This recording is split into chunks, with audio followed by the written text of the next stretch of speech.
bertanya bukan menghujat ya, ini hanya pertanyaan. Pertanyaan saya begini ya. Sejak kapan Muhammad itu dijadikan nabi atau dianggap nabi oleh orang Islam? Itu aja bang pertanyaan saya. Oke. Saya jawab dulu ya. Sekaligus saya kasih penjelasan berdasarkan definisi yang ada di dalam Islam keterangannya. Bismillahirrahmanirrahim. Yang dikatakan seorang nabi di dalam Islam itu kan dijelaskan begini. Man uhiya ilaihi wala umiro bitablighi. Seorang yang menerima wahyu dari Allah, namun dia tidak diperintahkan menyampaikan wahyu tersebut. Dia menerima wahyu, informasi, pemberitahuan, bimbingan dari Tuhan. Nah, sementara seorang Rasul adalah sudah menerima wahyu berbentuk ajaran, lalu diperintahkan menyampaikan kepada umatnya. Nah, kalau melihat definisi demikian, maka Nabi kami itu hidupnya sudah dibimbing oleh wahyu. Contoh ada namanya surat Ad-Duha. Surat Ad-Duha itu ketika di situ dikatakan wa wajadaka dolang fahada. Ketika Allah melihat Rasulullah hendak tersesat, maka Allah berikan petunjuk, diberikan wahyu pemahaman ke jalan kebenaran gitu. Tapi itu status nabinya dia sudah ada. Dan dia menjadi seorang Rasul, utusan Tuhan, menerima wahyu berbentuk ajaran diajarkan kepada umatnya itu ketika dia usia 40 tahun. Jadi ketika dia usia 40 tahun, dia menerima wahyu dari Tuhan, yaitu 5 ayat dari surah Al-Alaq, yaitu Bismillahirrahmanirrahim, Iqra bismi rabbikal ladzi khalaq. Begitu. Itu dia ketika usia 40 tahun, dia menjadi seorang Rasul, menerima wahyu, dan 5 ayat pertama dari Al-Quran.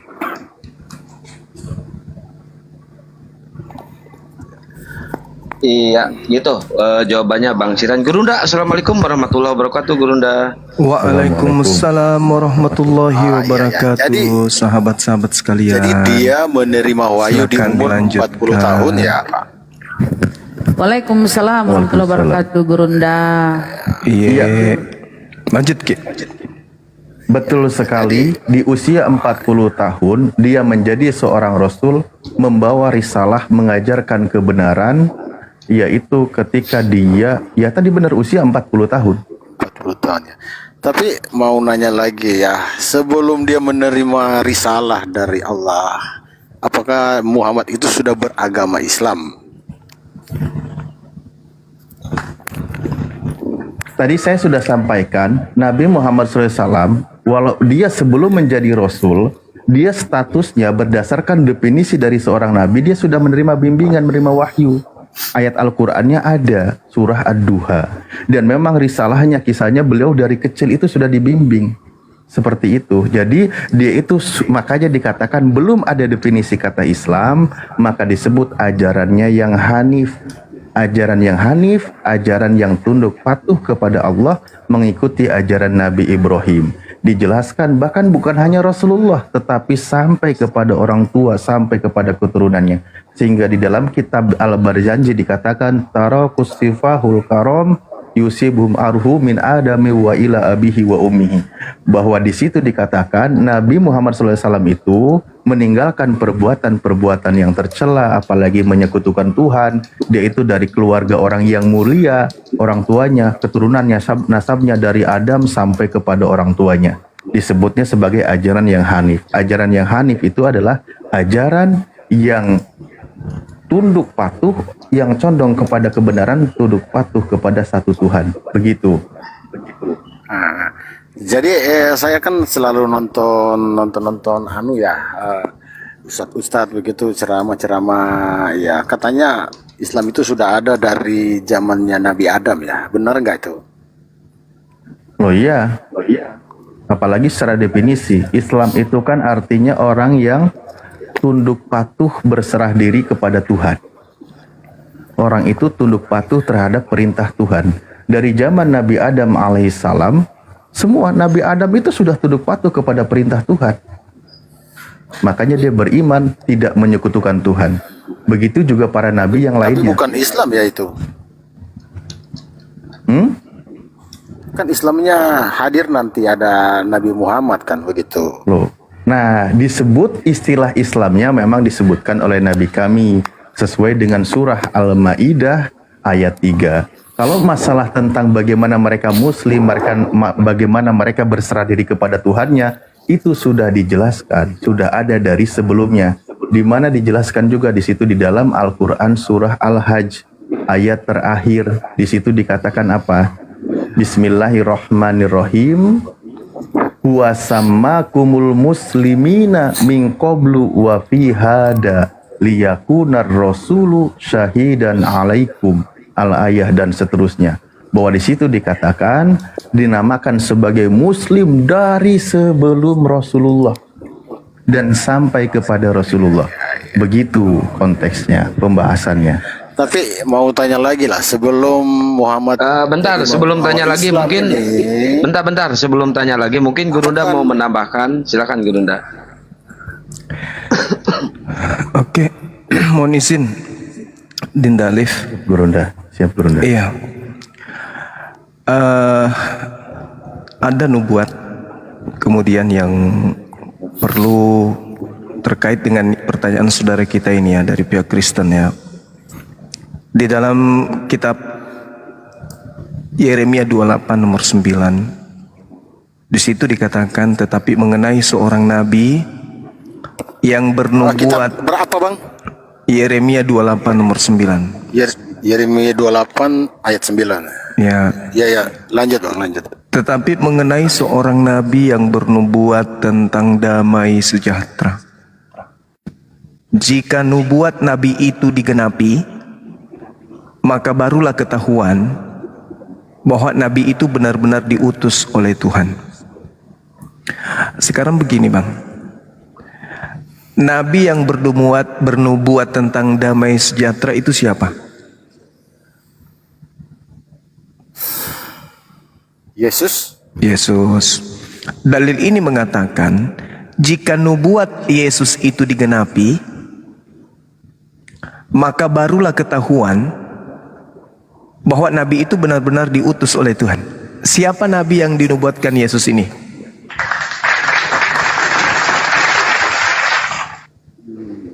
Yesus tidak pernah menubuatkan nabi lain lagi. Tadi Anda mengatakan siapa yang menubuat tentang damai sejahtera. Anda mengatakan Yesus.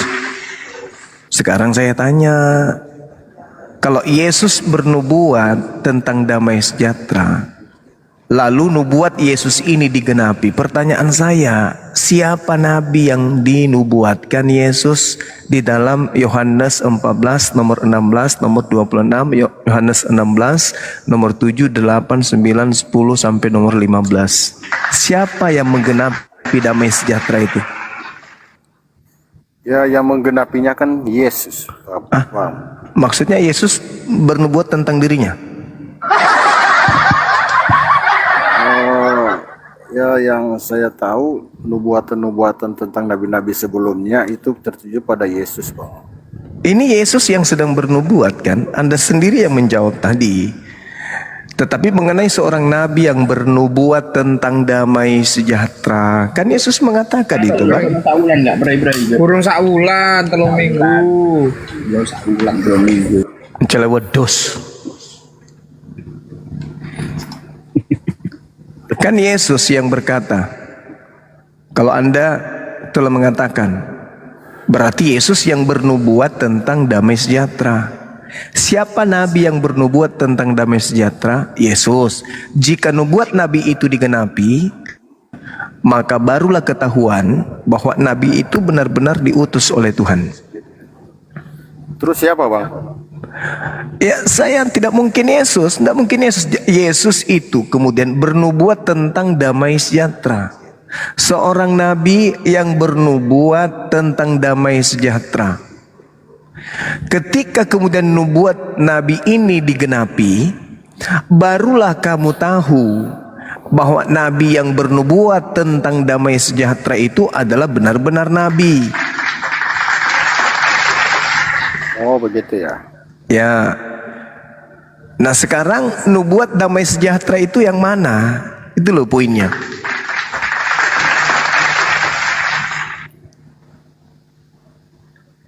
Saya juga bingung, Bang, ini. Nah itu dia, makanya kalau saudara bingung, coba Anda baca Kisah Para Rasul 3 nomor 2223. Coba abang aja yang baca, soalnya saya Baik. mau pakai HP, Bukankah di dalam kitab Tauratmu dikatakan bahwa Tuhan akan mengutus seorang nabi yang sama seperti Musa, dan siapa yang tidak mendengarkan nabi itu akan dibunuh dari umat kita. Kisah Para Rasul 3. Ya. Kisah Rasul 3 nomor 2223. Hai orang-orang Israel, bukankah telah dikatakan Musa, Tuhan Elohim akan membangkitkan bagimu seorang nabi dari antara saudaramu sama seperti aku. Dengarkanlah dia dalam segala sesuatu yang dikatakannya kepadamu. Dan akan terjadi, siapa yang tidak mendengarkan nabi yang sama seperti Musa itu akan dibasmi. Dalam bahasa Yunani, basmi ini exolotereu, artinya dimatikan atau dibunuh atau dilenyapkan dari umat kita. Siapa yang tidak mendengarkan nabi yang sama seperti Musa ini akan diperangi, akan dibasmi, akan dilenyapkan, akan dibunuh. Sekarang siapa nabi yang sama seperti Musa, yang ketika dia mengajarkan ajarannya, orang-orang yang tidak mendengarkan ajarannya itu diperangi. Itu siapa bang? Yesus kah? bukan bang. Alhamdulillahirrabbilalamin. Jadi nabi yang sama seperti Musa, ketika firman Tuhan yang diterimanya disampaikan kepada bangsa lain dan bangsa lain menolaknya, malah balik memerangi. Lantas kemudian nabi tersebut melenyapkan orang yang memerangi ajaran Tuhan yang di atas bumi ini dibawa kemudian oleh dia. Itu nabi siapa kalau bukan Yesus? Tapi kan bernubuatan tentang damai sejahtera bang. Nggak mungkin. Ya, damai sejahtera. Iya, damai sejahtera. Sebagaimana Musa kemudian memerangi orang-orang yang ingkar kepada ajaran Elohim, tujuannya untuk menciptakan damai sejahtera. Karena kalau kemaksiatan yang berkuasa, tidak damai sejahtera namanya. Jadi kemaksiatan ini harus dihilangkan, harus diperangi, supaya tidak berkuasa terhadap kebenaran. Maka dia harus diperangi. Bukan berarti damai, tidak ada peperangan, tapi maksiat merajalela di mana-mana. Seketika hukum Tuhan itu datang, maka hukum Tuhan itu yang harus membumi hanguskan, membakar semua hukum-hukum jahiliyah di atas muka bumi ini. Tidak peduli apakah harus dihancurkan dengan kekerasan, apakah dia harus dilumatkan dengan tekanan, atau dia harus dibakar dengan api. Itu nggak peduli. Coba Anda lihat di dalam Ulangan 33 nomor 2. Tuhan akan datang, terbit dari Sinai, kemudian ke Zair, lalu berakhir di mana? Di Paran.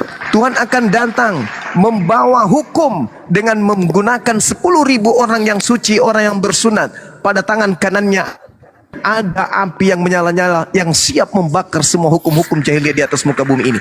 Itu adalah nubuat. Nah sekarang kalau Anda susah untuk mendapatkan siapa yang duduk di situ, Paulus, nggak mungkin. Justru Paulus dipenggal. Lukas nggak mungkin. Yohanes nggak mungkin. Matius nggak mungkin. Siapa lagi? Matius, Markus tak mungkin. Satu-satunya kandidat yang hukum yang dibawa dari langit sudah 1400 tahun tidak pernah goyang sedikit pun, hanya baginda Rasulullah Muhammad SAW yang datang membawa Islam. Islam itu salam, salam itu shalom, shalom itu damai sejahtera. Kenapa umat Islam itu selalu assalamualaikum, damai sejahtera atasmu, waalaikumsalam, dan atasmu juga keselamatan atau damai sejahtera. Siapa Nabi itu? Itu yang pertama. Yang kedua, Yesaya 29 nomor 11, nomor 12. Apabila kitab termaterai itu diberikan kepada orang yang bisa membaca atau tidak bisa membaca, maka dia akan mengatakan, aku tidak dapat membaca. Itu siapa? Yang diberikan kitab termaterai itu siapa? Nabi Musa dikasih kitab, Nabi Musa langsung bisa baca. Yesus dikasih firman langsung bisa baca. Nabi Daud dikasih firman langsung bisa baca. Salomo dikasih langsung bisa baca. Daniel semuanya langsung bisa baca. Siapa yang diberi kitab termaterai dan dia mengatakan aku tidak dapat membaca, itu siapa? Boleh saya tanya, Bang? Silakan. Ya. Yesus nggak dikasih firman, Bang. Oh, Anda salah. Yohanes 17:8. Segala firman yang engkau berikan kepadaku telah aku sampaikan kepada mereka. Wahyu 1:1. Inilah wahyu Yesus Kristus yang diberikan Elohim, yang diberikan Theos kepadanya.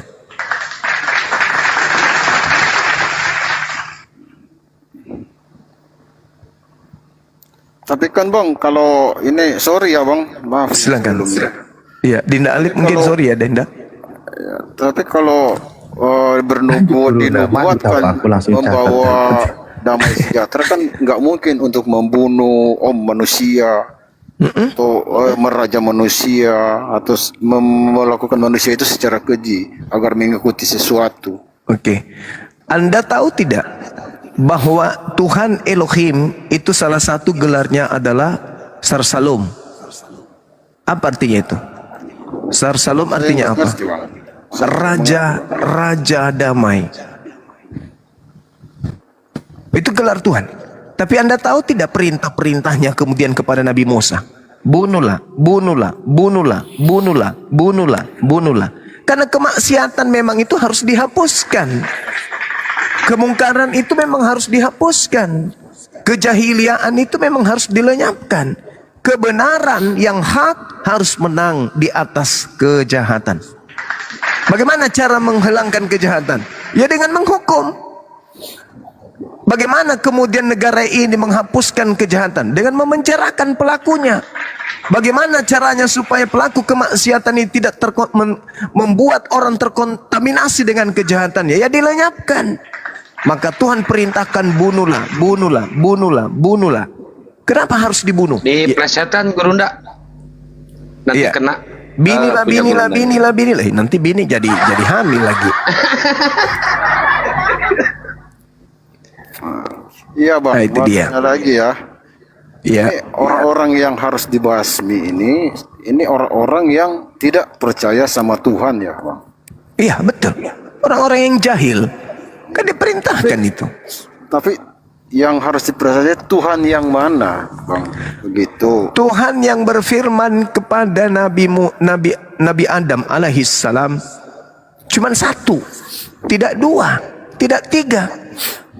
Cuman Kristen yang aneh membuat banyak Tuhan. Nabi Tuhan. yang Allah dari Israel, Bang. Iya, Ada betul. lain. Betul. Sekarang pertanyaan saya, saudara, ketika Allah pencipta langit dan bumi berkarya kepada nabiku Nabi Muhammad, tunjukkan Tidak ada apa? nama Muhammad di situ. Tidak ada nama Muhammad. Saudara, ini nabi Tidak saya. ada nama Muhammad. Ini nabi saya. Di mana ada nama Muhammad?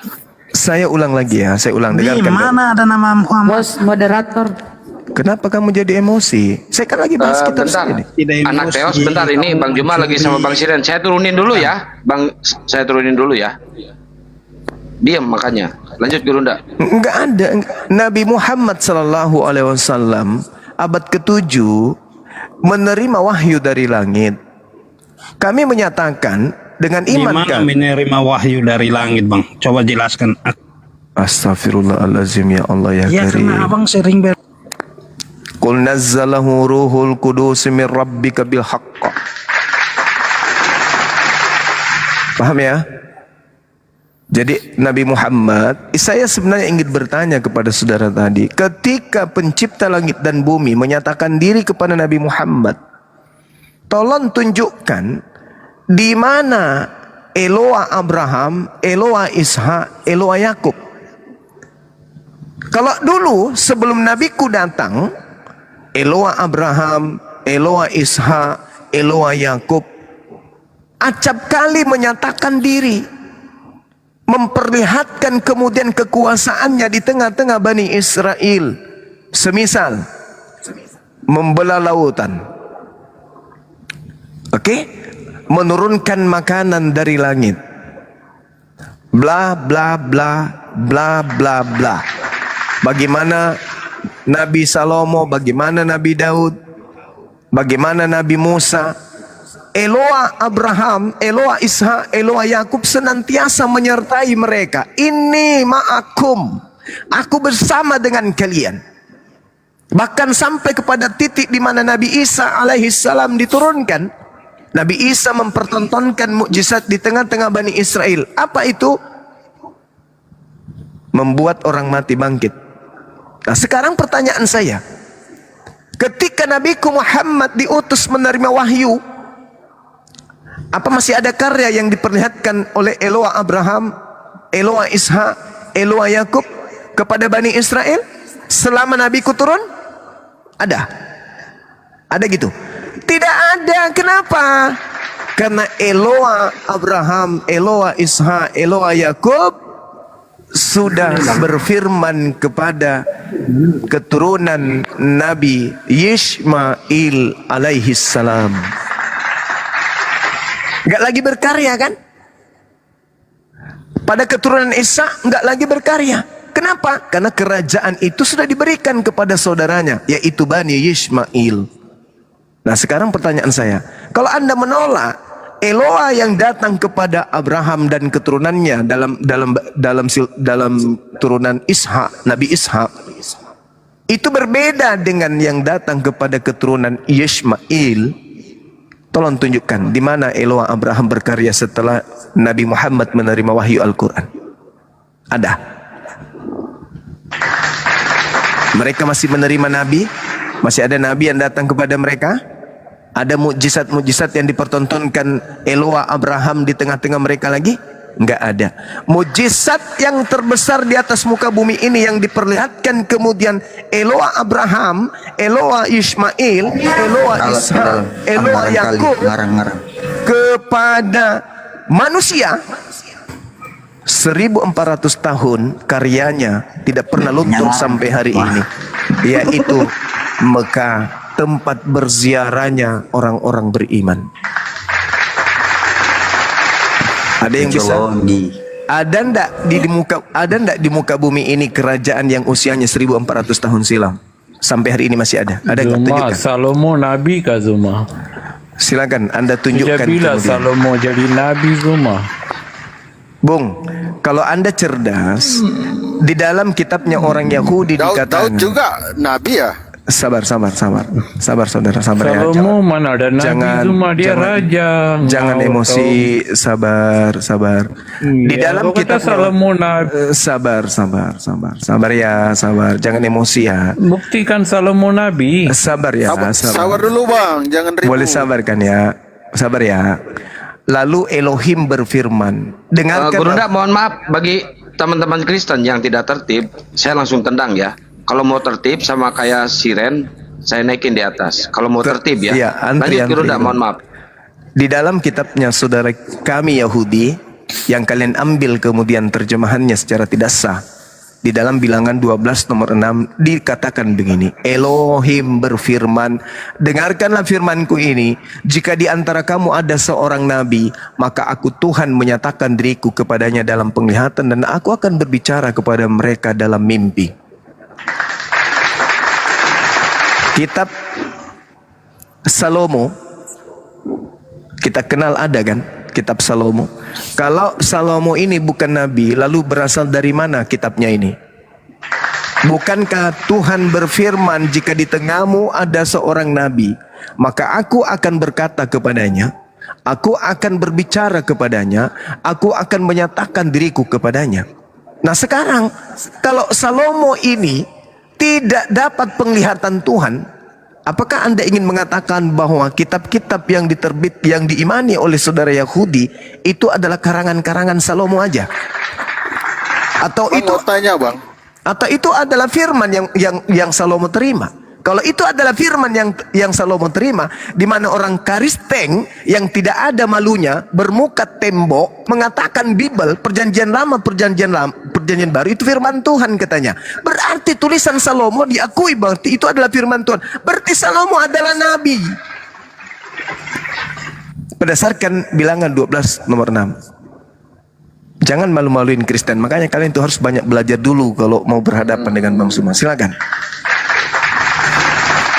Mau tanya lagi bang. Ini Silakan. Waktu semua nabi ini terima wahyu dari Tuhan, apa ada saksinya bang? Yang namanya wahyu, Bang, Iya. berbeda kalau yang datang membawa surat itu tukang pos. Seorang nabi, Bang, Tuhan pencipta langit dan bumi itu datang kepadanya bukan melalui mata orang lain, bukan melalui mimpi orang lain. Nabi itu sendiri dengan Tuhan yang mengalami proses pewahyuan tersebut. Nanti sang nabi ketika diperintahkan menyampaikan wahyu yang diterima atau ilham yang diterima, barulah nabi itu disebut rasul. Kenapa? Karena ternyata kenabiannya itu difungsikan untuk mengajarkan orang lain menuju kepada jalan keselamatan. Maka nabi naik status menjadi rasul. Makanya di Kristen ini lucu. Paulus dibilang rasul tapi bukan nabi. Bagaimana Paulus bisa menjadi sarjana tapi dia tidak tamat SMA? SMA itu nabi. Naik level dia rasul, baru sarjana itu namanya. Tapi Paulus lucu, sarjana dulu tapi tidak tamat SMA. Itu namanya sarjana palsu alias rasul palsu. Jadi wahyu itu tidak butuh saksi. Kalau Anda menerima, misalnya nih, Anda hadir pada masa Musa, kemudian Tuhan berfirman kepada Musa, dan Anda pun mendengarkan itu, dan di situ tidak disebutkan sebagai ya Musa, tetapi Anda mendengarkan di situ juga, maka Anda juga bisa jadi nabi, karena Anda menerima pernyataan Tuhan juga pada saat itu. Tapi sayangnya itu tidak disifati. Coba, bagaimana Musa menerima wahyu? Di mana dia menerima wahyu? Siapa yang menjadi saksi? Ketika kemudian Tuhan datang kepada Adam, Tuhan datang kepada Abraham, Tuhan datang kepada yang lain, siapa yang menjadi saksi? Gak ada. Makanya Yesus mengatakan di dalam Yohanes 8 nomor 15, 16, 17, apa kata Yesus? Kalian menghakimi manusia, aku tidak menghakimi manusia. Dan kalau aku menghakimi manusia, penghakimanku itu pasti benar. Sebab aku tidak seorang diri, aku bersama dengan dia yang telah mengutus aku. Bukankah di dalam kitab Tauratmu dikatakan dua saksi adalah sah? Akulah yang menjadi saksi atas kenabianku, begitu juga Bapa menjadi saksi atas pengutusanku. Aku dan Bapa adalah dua saksi. Ayo. Tapi Yesus mengaku dirinya nabi ya bang? Dia mengatakan dia menerima firman. Seorang nabi akan ditolak di mana dia diutus.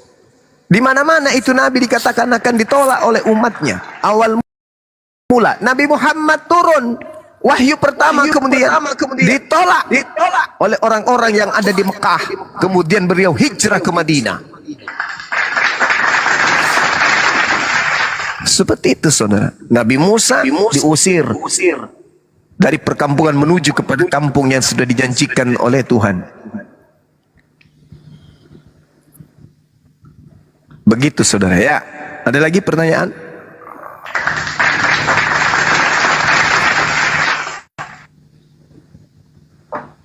Iya bang, saya dari tadi masih mikir soal pembuatan damai sejahtera itu bang.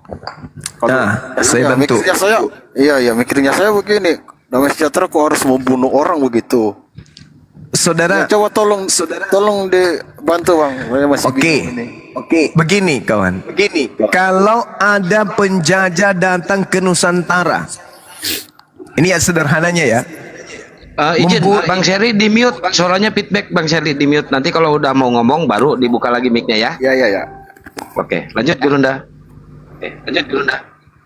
Hostnya minta tolong di mute aja, di mute aja langsung. Dia nggak tahu. Iya.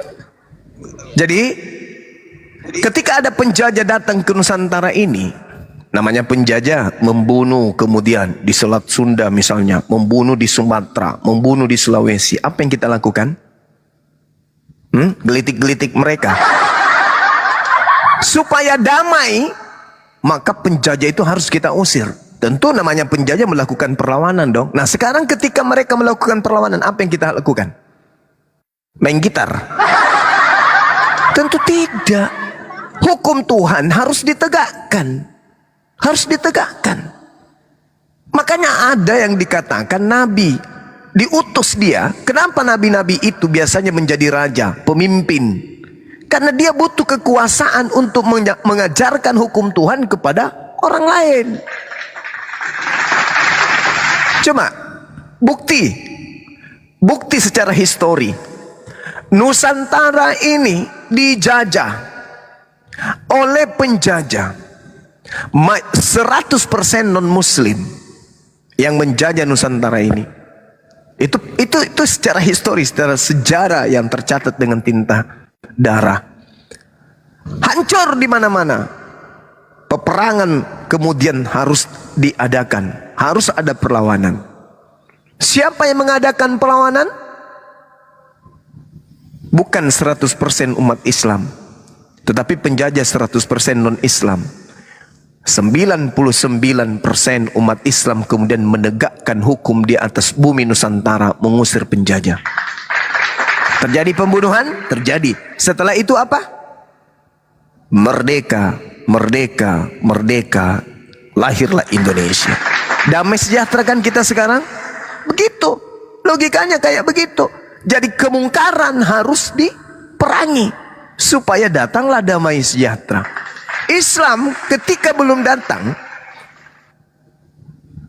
Arab menjadi bangsa yang jahil. Bahkan di dalam kitabnya saudara-saudara kita Yahudi disebut sebagai apa? Bangsa bebal. Bahkan tidak dianggap sebagai umat, dianggap jahil. Bangsa yang jahil. Tetapi kemudian kejahilan itu, kebodohan itu, kemudian kejahiliaan dihapuskan dengan datangnya Islam. Jadilah damai sejahtera. Begitu juga di Nusantara. Peperangan terjadi di mana-mana. Jadilah damai sejahtera. Nah sekarang teorinya begini. Nabi Abraham adalah bapak para nabi. Islam, Kristen, Yudaism mengakui itu. Jadi tolak ukurnya Yahudi, kita nggak usah bawa Yahudi, kita nggak ragukan lagi mereka. Mereka adalah keturunan dari Nabi Ishak. Sekarang yang bermasalah di sini adalah Islam dan Kristen. Dikatakan di dalam kitab Kejadian 12 nomor 3, Aku Tuhan akan mengutuk siapapun yang mengutuk engkau wahai Abraham, dan akan memuliakan siapapun yang memuliakan engkau wahai Abraham. Apa cerminannya ini bang?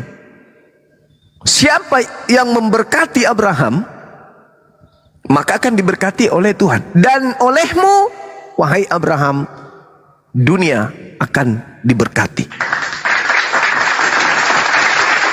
Artinya apa?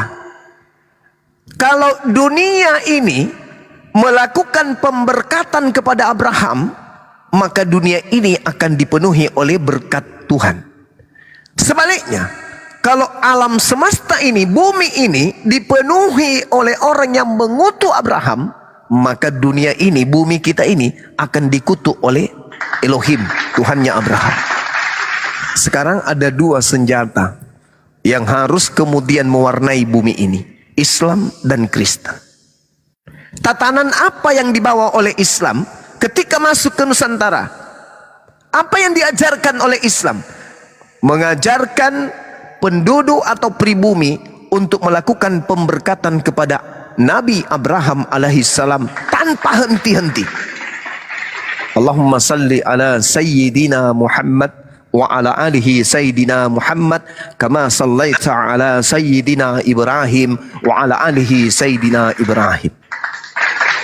Setiap hari 24 jam lisan umat Islam melakukan pemberkatan kepada Abraham, tidak ada henti-hentinya. Semakin menyebar umat Islam ke seluruh penjuru bumi, maka semakin banyak orang memberkati Nabi Ibrahim alaihissalam. Dan janji Tuhan, siapa yang memberkati engkau Abraham, aku akan berkati, dan olehmu bumi ini akan diberkati. Sebaliknya, Kalau di Indonesia ini penuh dengan orang Kristen, adakah orang Kristen memberkati Abraham? Nonsen, bullshit. Kristenlah ini kelompok manusia yang mengutuk Abraham alaihissalam. Apa kutukannya? Satu, mereka menuduh kalau Hagar, istri sahnya Abraham, itu adalah budak. Kedua, mereka menuduh anak tunggal yang pernah mendapatkan julukan anak tunggal, anak sematawayang ini sebagai anak zina, anak haram, anak yang tidak sah. Yang ketiga, mereka memfitnah Nabi Abraham, orang yang tidak sabaran menunggu janji Tuhan. Yang keempat, orang Kristen berbondong-bondong secara histori sejarah, secara keyakinan, mereka mengutuk semua ajaran Abraham. Satu Tuhan mereka kutuk, kurban hewan mereka kutuk, apalagi sunat kulub mereka kutuk. Maka kata Tuhan, siapapun yang mengutuk engkau Abraham, maka aku akan kutuk dia, dan olehmu dunia akan diberkati. Dengan kesimpulan, kalau Nusantara ini dipenuhi oleh orang Kristen, maka Nusantara ini adalah alam yang dikutuk oleh Elohim. Apakah Anda sampai di sana pemikirannya? Ada dua umat yang berhadapan sekarang ini, Islam dan Kristen. Islam saban hari lisannya dipenuhi dengan pemberkatan kepada Nabi Abraham alaihissalam. Kristen,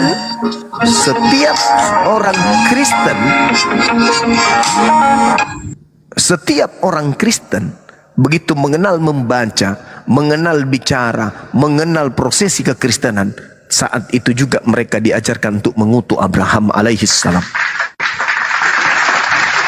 Apa buktinya? Sederhana. Siapa yang mereka katakan mati terkutuk di atas tiang salib? Keturunan Abraham katanya. Siapa yang mereka tumbalkan kemudian untuk dosa-dosa mereka? Dengan cara ditampar, diseret, diludahin, ditonjok, dipentung, digantung, ditombak, dibunuh untuk dosa-dosa mereka. Keturunan Abraham katanya. Siapa yang kemudian dikatakan oleh mereka hukum Tuhan berupa Taurat itu adalah kutuk, adalah sampah? Siapa ajaran Taurat itu? Keturunan Abraham, Nabi Musa alaihissalam. Adakah secerca, adakah sedikit, adakah sebenih saja atau setitik saja penghargaan orang-orang Kristen kepada Abraham? Kalau ada, sini saya beli dengan harga yang mahal. Silakan Anda tunjukkan. Orang Kristen sini kumpul, tunjukkan satu saja titik benih atau sebutir pasir yang kecil sekalipun penghargaan orang Kristen kepada Abraham alaihissalam. Kalau ada, saya siap beli berapapun harganya. Tapi kalau kami umatnya Nabi Muhammad, Nabi Abraham, Nabi Ibrahim, manusia suci yang kemudian mewariskan damai sejahtera kepada manusia. Saya kira begitu, Bung. Silakan Anda renungkan.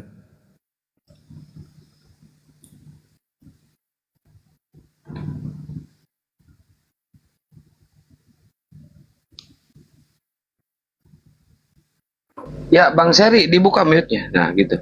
Ya sudah Bang, udah. Ya. Jadi begini Bang, seandainya yang orang-orang yang nggak percaya Tuhan tapi tidak berbuat kejahatan, gimana bisa dibunuh lagi Bang? Orang-orang tidak percaya Tuhan tapi tidak berbuat kejahatan. Dengan tidak percaya Tuhan, dia sudah berbuat jahat. Karena bukan dia yang menciptakan dirinya, pasti ada yang menciptakan dirinya. Itulah yang disebut Rabb. Itulah yang disebut Khalik, sang pencipta.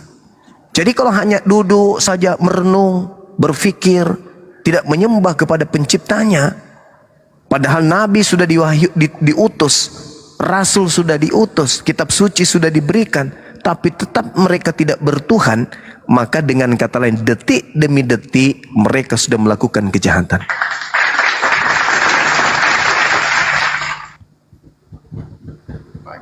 Ya, oke Bang. Ya. Tapi dalam pikiran saya ya, orang-orang yang berbuat baik setiap hari begitu, tapi dia tidak menuhankan Tuhan yang Esa itu, harus dibunuh juga ya Bang?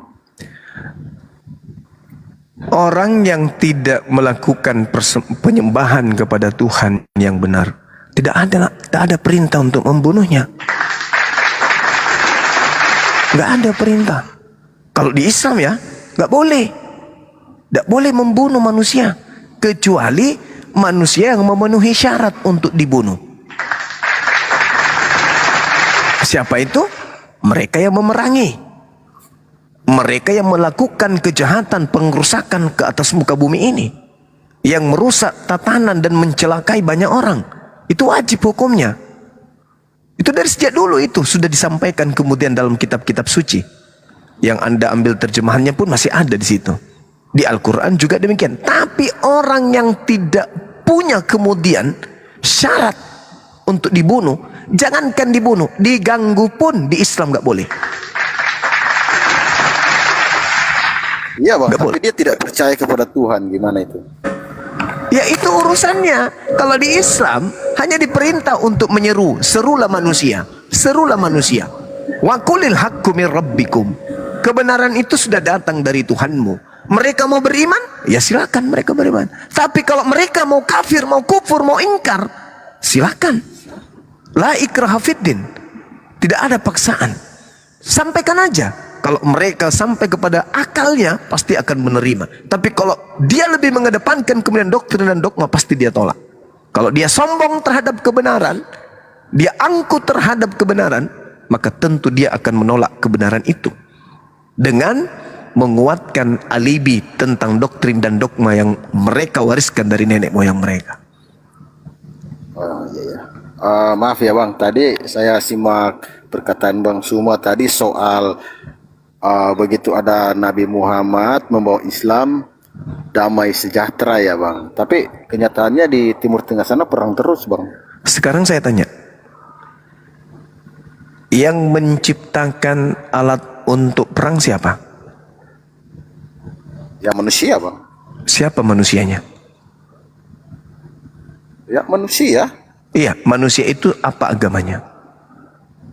Gak tahu saya Bang. Nah itu dia. Anda kemudian membuat sesuatu supaya sesuatu yang Anda buat itu laris, maka Anda harus membuat propaganda. Anda harus membuat satu masalah. Anda harus melakukan satu riset. Bagaimana caranya supaya barang Anda itu laku. Maka perang terjadi karena adanya unsur adu domba. Ada unsur politik yang diciptakan oleh penguasa, yang seenak perutnya menjadikan bumi ini seperti apa yang mereka mau. Contoh misalnya, tiba-tiba saja dunia menjadi beku. Penguasa mengatakan ada COVID. Ya kan? Masih baru-baru ini. Seluruh dunia tunduk kepada aturan. Apatah lagi kalau cuman mau membuat dagangan mereka laris sepenguasa ini, maka sedikit aja disuntikkan isu, disuntik di sana isu, disuntik di sana isu. Apa yang terjadi? Umat Islam itu juga manusia. Mereka bukan malaikat. Ketika terjadi hal-hal yang menyinggung perasaan mereka, meskipun seakidah, kalau dia lebih mengedepankan unsur politiknya, kecintaannya kepada kelompoknya, maka terjadi perang. Siapa yang menciptakan alat perang itu? Laris. Bertepuk tanganlah mereka. Inilah yang dilakukan dari dulu kaum penjajah, termasuk Belanda, mengadu domba kemudian kerajaan-kerajaan yang ada di Nusantara ini. Itu pekerjaan sibilisisis. Jadi bukan berarti begitu Islam turun, wah langsung Islam itu tak ada lagi maksiat di dalamnya. Tak ada lagi orang-orang yang melakukan maksiat. Ingat Bung, justru iblis itu pengaruhnya lebih kencang kepada orang Islam daripada orang Kristen. Saya katakan, bagi orang Kristen itu tak ada lagi iblis. Iblis sudah pensiun. Kenapa? Karena mohon maaf nih, Al-Quran saya mengatakan Kristen adalah, orang kafir itu adalah saudara-saudaranya iblis. Inna kaidah syaitan kana daif. Iblis itu pengaruhnya lemah. Iblis itu cara menyesatkannya itu lemah. Yang membuatnya kuat adalah saudara-saudaranya. Contoh, adakah kemudian iblis turun ke bumi, memperlihatkan dirinya di depan kita, lantas mengajak kita bermaksiat? Nggak ada. Nggak ada. Yang mengajak kita bermaksiat adalah sesama kita manusia. Itulah saudara-saudaranya iblis. Siapa mereka itu? Ya, saya katakan iblis lebih paten menggoda kepada orang Islam dan tidak lagi menggoda kepada orang Kristen. Kecuali pada saat orang Kristen ingin meninggalkan Kristen, barulah iblis bekerja di situ. Jangan mau keluar. Di sini enak. Semua makanan boleh, semua minuman boleh, ibadah pun tidak wajib. Semau Anda mati langsung surga. Nah itu. Wa ikhwanuhum. Ya, silakan. Ya. Bukannya setan itu kan sudah dimualafkan, Bang? Hah? Setan dimualafkan? Iya, Bang. Nggak ada setan dimualafkan. Yang saya dengar-dengar ya jin sudah dimualafkan sama Nabi. Oh, beda kalau jin. Wa ma khalaqtul Jin jin. bukan iblis ya, Bang? Beda. Sama seperti manusia. Iya, iya. Manusia belum tentu kafir. Sama itu, jin belum tentu iblis. Belum tentu iblis, tapi kalau sudah iblis itu sudah pasti iblis. Wa ma khalaqtul jin wal ins illa liya'budu. Allah yang menciptakan jin untuk beribadah. Allah juga yang menciptakan manusia untuk beribadah. Jin yang tidak mau beribadah menjadi iblis. Manusia yang tidak mau beribadah kepada pencipta langit dan bumi disebut kafir. Begitu, saudara. Oh, jadi saya pikir jin ini iblis, Bang. Oh, bukan. Makanya tadi Abang bilang yang mengganggu iblis, yang mengganggu hanya Islam saja yang diganggu, Kristen sudah. Tapi saya pikir loh, kenapa? Beda Memang nggak iblis. diganggu lah, sudah masuk Islam begitu. Beda iblis dengan jin. Kalau iblis Ya, itu, ya, saudara, Bang. Siap. dia sudah apa itu istilahnya? Dia sudah mewakafkan dirinya untuk neraka. Itu iblis. Dan dia bersumpah akan menyesatkan keturunan Adam semuanya. Tapi kalau jin itu masih beribadah. Mereka beribadah. Makanya ya silakan. Ada lagi? Iya, Bang. Ya makasih ya, Bang. Iya. Dengar panjangnya.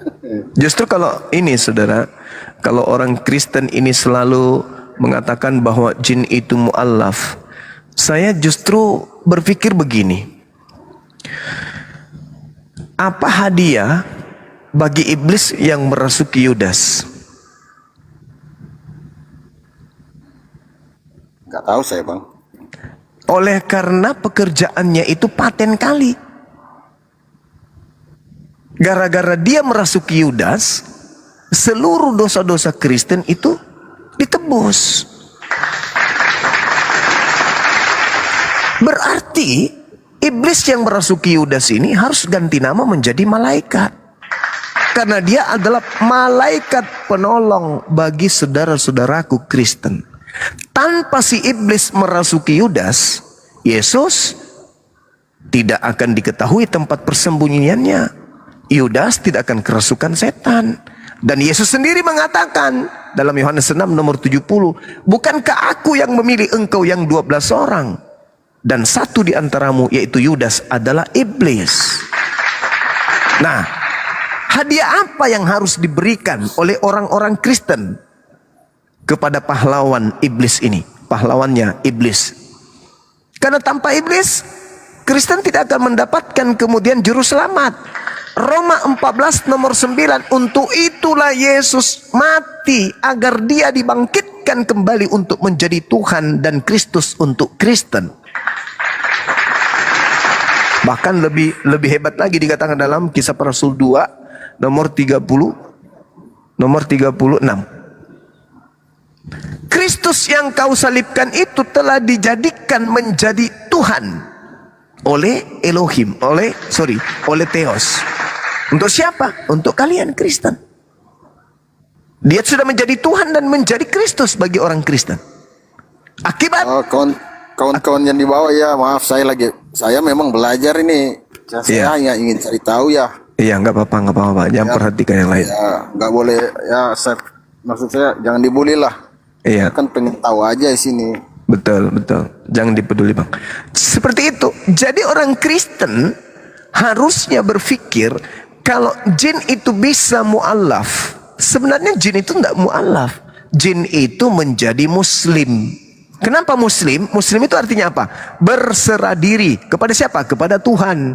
Jadi ketika ada jin berserah diri kepada Tuhan, mereka muslim. Sama seperti Yesus berserah diri kepada Tuhan, berarti dia muslim. Sama seperti Nabi Musa, Nabi Daud, Salomo berserah diri kepada Tuhan, berarti dia muslim. Dalam kaidah tatanan akidah Islam, orang yang berserah diri kepada perintah Tuhan itu muslim namanya. Orang yang ingkar kepada perintah Tuhan itu kafir namanya. Nah, jadi iblis yang telah menghadiahkan salib kepada Kristen ini cocoknya disebut malaikat lagi, bukan iblis lagi maksudnya. Malaikat penolong Kristen adalah Sibilisis. Itu kesimpulan saya terakhir. Silakan, Bang. Iya Bang. Iya Bang. Udah. Saya Baik. bertanya lagi, mungkin teman-teman lain yang bertanya. Silakan. Terima kasih Saudara Siren. Iya, sama-sama Bang. Ya, Bang Siren di sini aja, jangan turun, Bang Siren. Harepa, selamat malam Harepa. Hosea, selamat malam Hosea. Mungkin ada teman-teman lain ingin naik Bang. Ya, nggak apa-apa biar- Bang, santai. Biar turun kalau memang mau turun, enggak apa-apa. Iya. Oke, terima kasih semuanya. Siap. Terima kasih ya. Sama-sama, Bang Selamat Siren. malam. Ini nggak bisa ya? Ya, Bang Hosea, ada yang mau ditanya? Muslim apa Kristen, Bang Hosea? Iya. Mohon izin. Assalamualaikum warahmatullahi wabarakatuh. Waalaikumsalam warahmatullahi wabarakatuh. Iya. Muslim, Bang. Saya Muslim yang berbicara ini. Di sebelah saya ini yang punya akun Rusia, yang dia rencana mau mualaf. Oh iya. Oh iya. Tadi beberapa waktu yang lalu sudah diam dengan Bang Zuma. Terima kasih. Iya. Jadi mohon izin, terima kasih banget ini, terima kasih luar biasa diberi kesempatan untuk bisa masuk ke room. Masya Allah, hormat saya kepada Bang Soma, Sama-sama, Bang. kepada guru-guru saya yang lain, luar biasa. Bang Soma, saya izin bicara sebentar ya, mohon maaf. Siap. Saya bertahun-tahun mengikuti Bang Suma di kajian-kajian Bang Suma melalui debat diskusi seperti ini. Masya Allah, baru kali ini suara saya ini, saya numpang akunnya Hosia, padahal saya ada namanya Fatih Arema yang ingin naik juga tapi tidak bisa. Tapi tidak masalah, Masya Allah, Alhamdulillah. Dan ini ada Pak Ranja yang juga mualaf. Assalamualaikum Pak Ranja. Waalaikumsalam warahmatullahi wabarakatuh. Sedikit Bang Suma bahwa saya juga pernah Bang Suma di posisi sebagai non Muslim. Saya pernah makanya waktu saya mendengarkan hal-hal yang disampaikan Bang Suma begitu menguatkan saya secara pribadi, begitu dikuatkan bahwa luar biasanya Islam yang saya anut. Masya Allah, Islam memang yang terbaik. Tapi kesempatan ini karena saya bawa ini anak saya ya anggap gitu ya Pak, ya Bang Suma, anak saya Hosia ini dia mau masuk Islam, dan kemarin waktu saya izinkan dia pulang sebentar, dan kami ada usaha Bang Suma, dia ikut saya. Terus waktu sampaikan dia mau mu'alaf, saya minta dia untuk pulang sebentar, minta izin ke orang tuanya. Saya bekali dengan surat keterangan dari Kementerian dari KUAS tempat kami. Tapi ternyata beliau ini dikeluarkannya ditolak begitu Bang Suma, sehingga karena saya juga sering kali melihat Bang Suma memu'alafkan, dan hal-hal seperti itu tidak menjadi kendala yang besar. Kebetulan beliau ini kan umurnya sudah 23 tahun. Saya kira juga tidak ada kendala yang berarti kalau saya berhadapan dengan Bang Suma untuk minta solusinya begitu Bang Suma. Silakan Allah. Jadi saudara Hosea,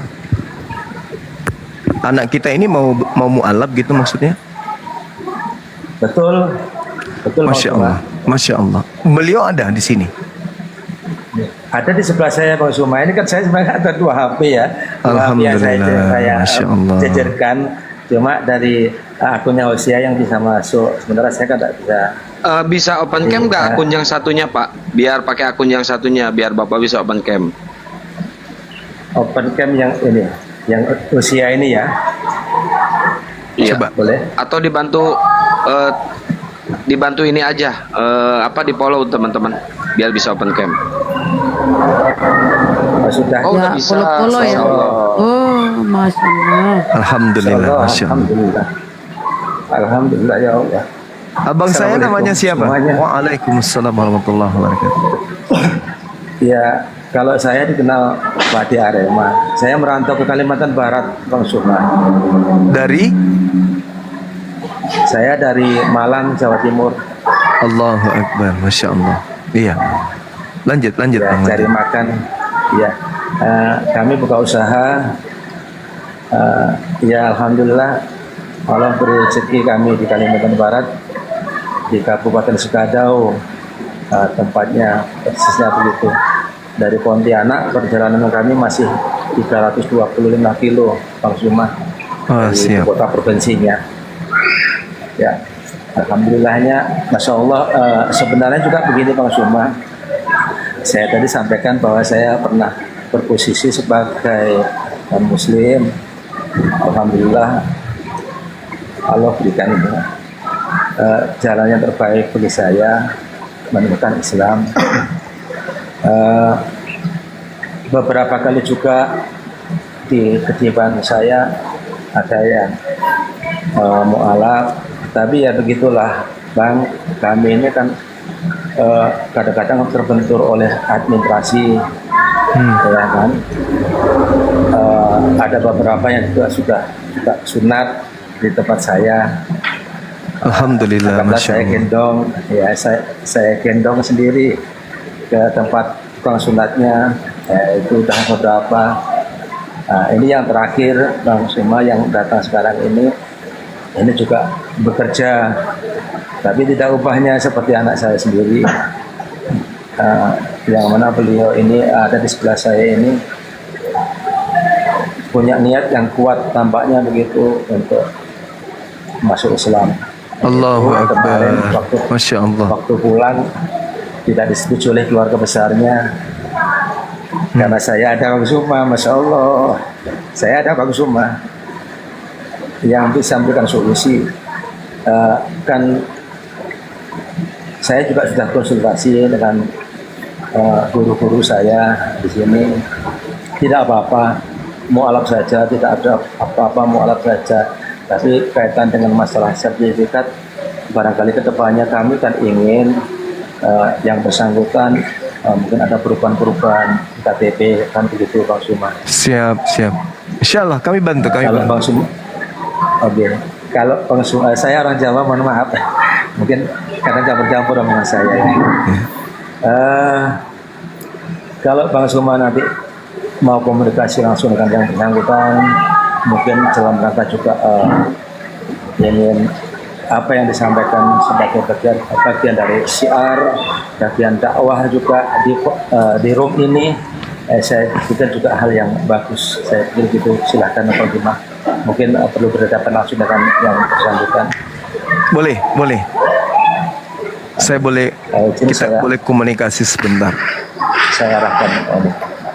Masya Allah. Silakan Bang. Assalamualaikum.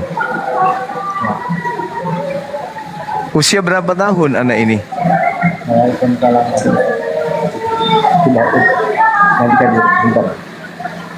Usia berapa tahun? 24 tahun. Iya. Tadinya dari agama Katolik atau Protestan? Protestan. Ini sudah yakin betul masuk Islam? Alhamdulillah, Masya Allah. KTP tertulis agama Protestan? Ya, KTP masih tertulis. Oh iya. Nanti serahkan KTP-nya ke kami, fotonya ya. Foto, kemudian tanda tangan di atas kertas putih.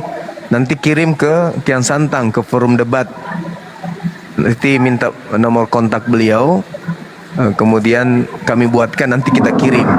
Nanti Adinda di sana, Adinda Hosea yang cetak di sana. Itu sudah lengkap, itu sudah sah. Secara negara sudah sah dan itu sudah menjadi identitas, sudah punya sertifikat. Kalau boleh tahu, sudah sunat belum? Kalau sunat sudah. Sudah, alhamdulillah. Oh iya, nggak apa-apa. Yang penting sudah dipotong dulu si ucoknya kan ya. Jadi dia nggak pakai helm. Pantas aja mau bisa sampai ke Islam. Ternyata nggak tertutup lagi kepalanya, udah terbuka. Terus iya. Mungkin kita syahadat ya. Kita langsung proses syahadat ya, Dek. Boleh ya? Oke. Dinda Alif sudah monitor? Ya, aku monitor Gurunda. Oke, Aku baik. Monitor. Baik. Itu kontaknya sudah Atau ada Gurunda, iya lebih bagus kirim dulu KTP ya. Oke, baik. Silakan, kita tunggu. Dicatat nomor saya, Pak Hosea. Dicatat nomor saya. Ya, KTP mau. Sebentar ya. Iya. Ya, nanti dipotong KTP. Izin. Tadi masih mengambil KTP. Iya. Ustadz, Siap. Bang Suma masih mengambil KTP. Iya, nggak apa-apa, Bang. Abang sehat, Nomor Bang, kan, ya? teleponnya. KTP-mu siap? Ya, Dicatat dulu nomor WA sayanya, Pak. Oh ya. Nah, itu Kang, iya. Oke, sebentar. Dicatat dulu ya. Nomor WA-nya. 0 Oke. 081 Ya. 21 Ya. 474 474 Ya, eta. 9002. Ih, 9002. dibantu jeda. Iya. Iya, dibantu jeda. Dikirim ya ke WA, dipoto dikirim ke WA. Sama tanda tangan di atas kertas putih ya, Bang. Oke. Alhamdulillah, Allahu Akbar. Berarti malam ini insya Allah ada 2 orang Gurunda yang mau syahadat. Nanti ada Bang Winci mau syahadat. Masya Allah. Bagi beliau Subhanallah. masih di jalan. Semakin banyak orang yang mu'alaf, Masya Allah. Semakin banyak orang yang murtad juga. Wih, Bang Harep, Pak. santai bro, santai bro. Santai bro, jangan panik, jangan terguncang. Enggak panik. Jangan terguncang. Jangan terguncang. Sebaliknya juga banyak yang murtad. Simak Bang Jangan ya. terguncang. Simak, Bang. Santai. Di mute dulu. Iya. Udah, Bang? Sekalipun berzina berdosa masuk surga, kan begitu. Santai bro. Jangan panik, nangis jangan Bang. panik. Jangan nangis Bang. Jangan nangis, Bukan sabar nangis, Bang. enggak nangis Simak ya. loh. Aku ketawa Iya, bagus, simak. bagus kalau masuk Iya. itu saudara setan Iya, Bang. masuk simak ya bang ya. Iya, Dia nggak mau istisnanya lagi itu, Mas. menuhankan, dia nggak mau Setan lagi juga menuhankan udah masuk Tuhan. Islam kok. Dia nggak mau lagi Abang menuhankan di bawah. Tuhan terkutuk. Udah bunda, Iya, nanti setan rungkat juga udah bunda. masuk. Nanti rungkat bun, udah di bawah. Ya turun. Makanya moderator host biar kita ini atur. Oh sudah pelit kali pun. Jangan marah-marah bun, santai bun.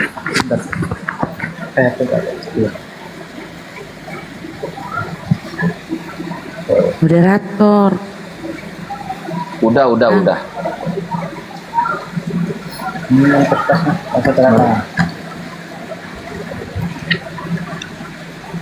Buka apa dulu?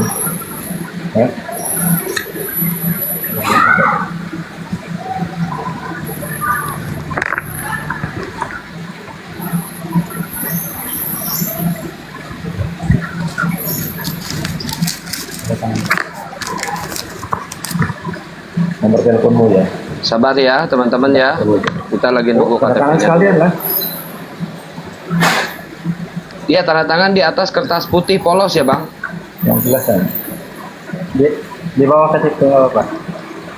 Sambil di tab-tab layar teman-teman. Iya, di bawah KTP. Oranye diklik juga ya. Siap, iya. Ini nomor abang yang belakangnya 5100 ya bang.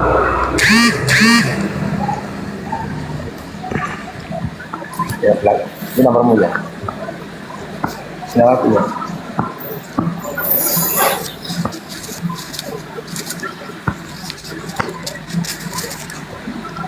Seperti itu, Bang.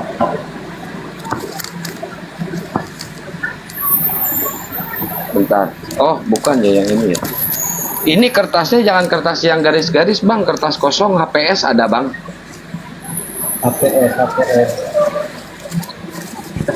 Bentar, ada nggak? Ya, ada saya kemarin. Sabar ya. Mau dicari, sabar dicari dulu.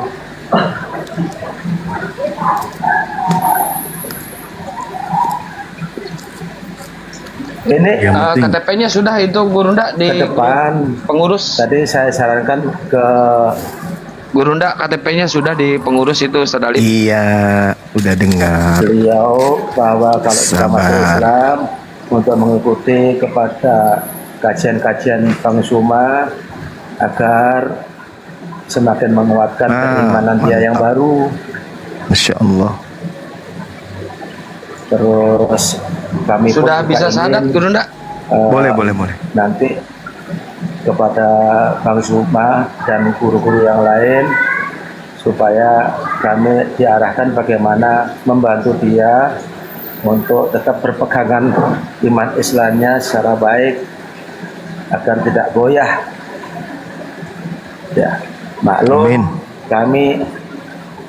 kami ini juga berada di satu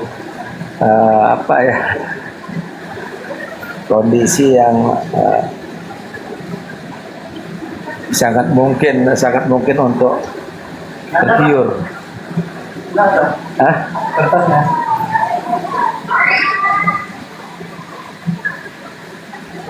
Iya, Ini kertasnya yang dari putih kok belum ada ya Pak? Gimana ya Pak? Nanti Tadi menyusul kali ya tanda tangannya ya Gurunda. Nanti menyusul tanda tangannya. Tadi di lembaran kertas itu kan ada ininya, Bangku, ada tutupnya kan ya. Ada sampul penutup buku tadi kan putih ya, dan tak ada garis-garisnya tuh. Di situ aja, Farab di situ aja, tanda tangan situ aja di sampingnya, gak apa-apa. Ada kan?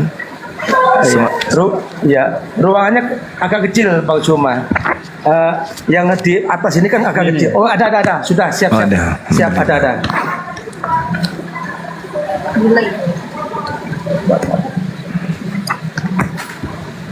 KTP sekalian. Nah. Loh, kok dua? Aduh, mana tuh pulpen ya? Mana sih yang sekali? Masya Allah, Abang Hosenya wajahnya.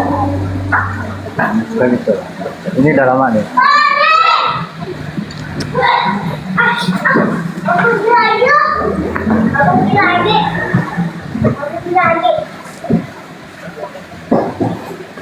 Ini lagi di rumah kan ya? Di rumah ya? Ya mohon maaf berisik pas anak lewat. Ya di rumah. Oh, alhamdulillah, masya Allah.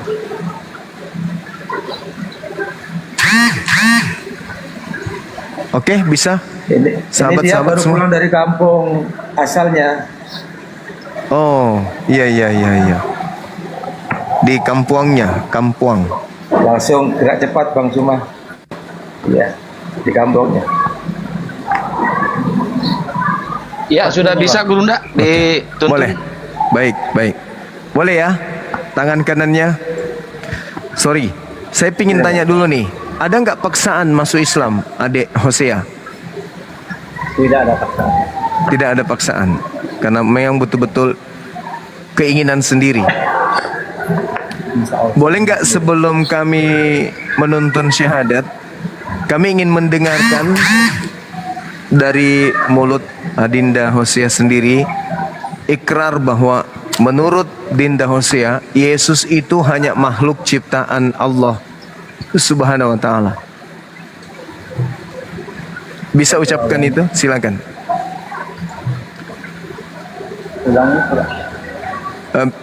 Bisa tidak tanpa ada paksaan mengucapkan di depan orang banyak bagi Dinda Hosea, Yesus itu hanyalah ciptaan Allah Subhanahu wa ta'ala.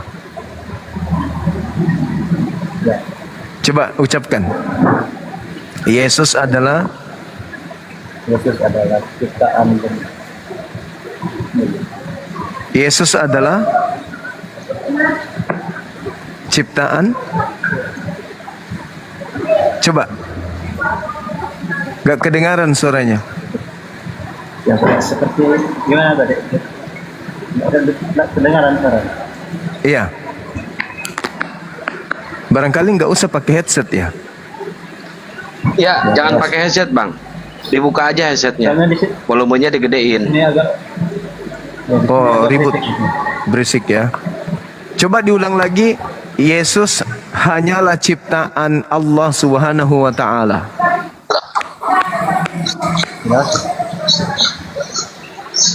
Coba.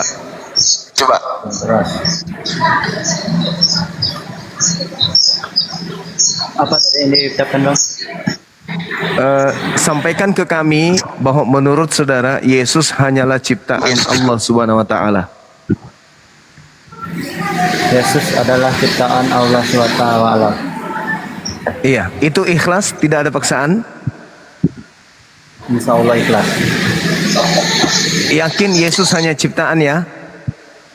Iya. Oke, baik, kita syahadat. Tangannya yang kanan simbol tauhid, satu Tuhan. Ikuti saya.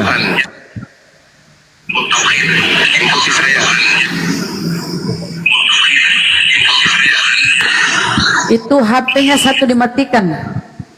Matikan HP satunya, Bang. Kecilin suaranya yang satu. Udah, oke. Ikut saya. Bismillah. Ar-Rahman. Ar-Rahim. Dengan menyebut nama Allah. Dengan menyebut nama Allah yang Maha Pengasih, lagi Maha Penyayang. Asyhadu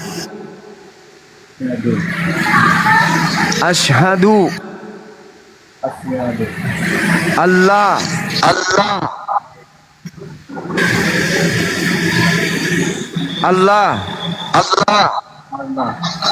ilaha illallah wa asyhadu anna Muhammadan Rasulullah. Aku bersaksi bahwa tidak ada Tuhan selain Allah tidak ada Tuhan selain Allah. Dan aku bersaksi Aku bersaksi bahwa Nabi Muhammad tidak bahwa Nabi Muhammad bahwa Nabi Muhammad adalah Rasul utusan Allah. adalah Rasul utusan Allah. Sah. Allahu Akbar. Masya Allah. Allahu Akbar, Allahu Akbar, Allahu Akbar. Iya, sah saudara-saudara sekalian, Masya Allah, adinda kita, ananda kita Hosea, kita sudah menjadi saksi ya bahwa beliau sudah memeluk ajaran agama Islam. Ya, Masya Allah, Bang Hafidha Barakallah Fik. Ya. Mudah-mudahan setelah ini ya saya melihat, aduh, bisa ditutup aja itu dek, ribut kembali di kuping. Suaranya dikecilin, Mic-nya ditutup.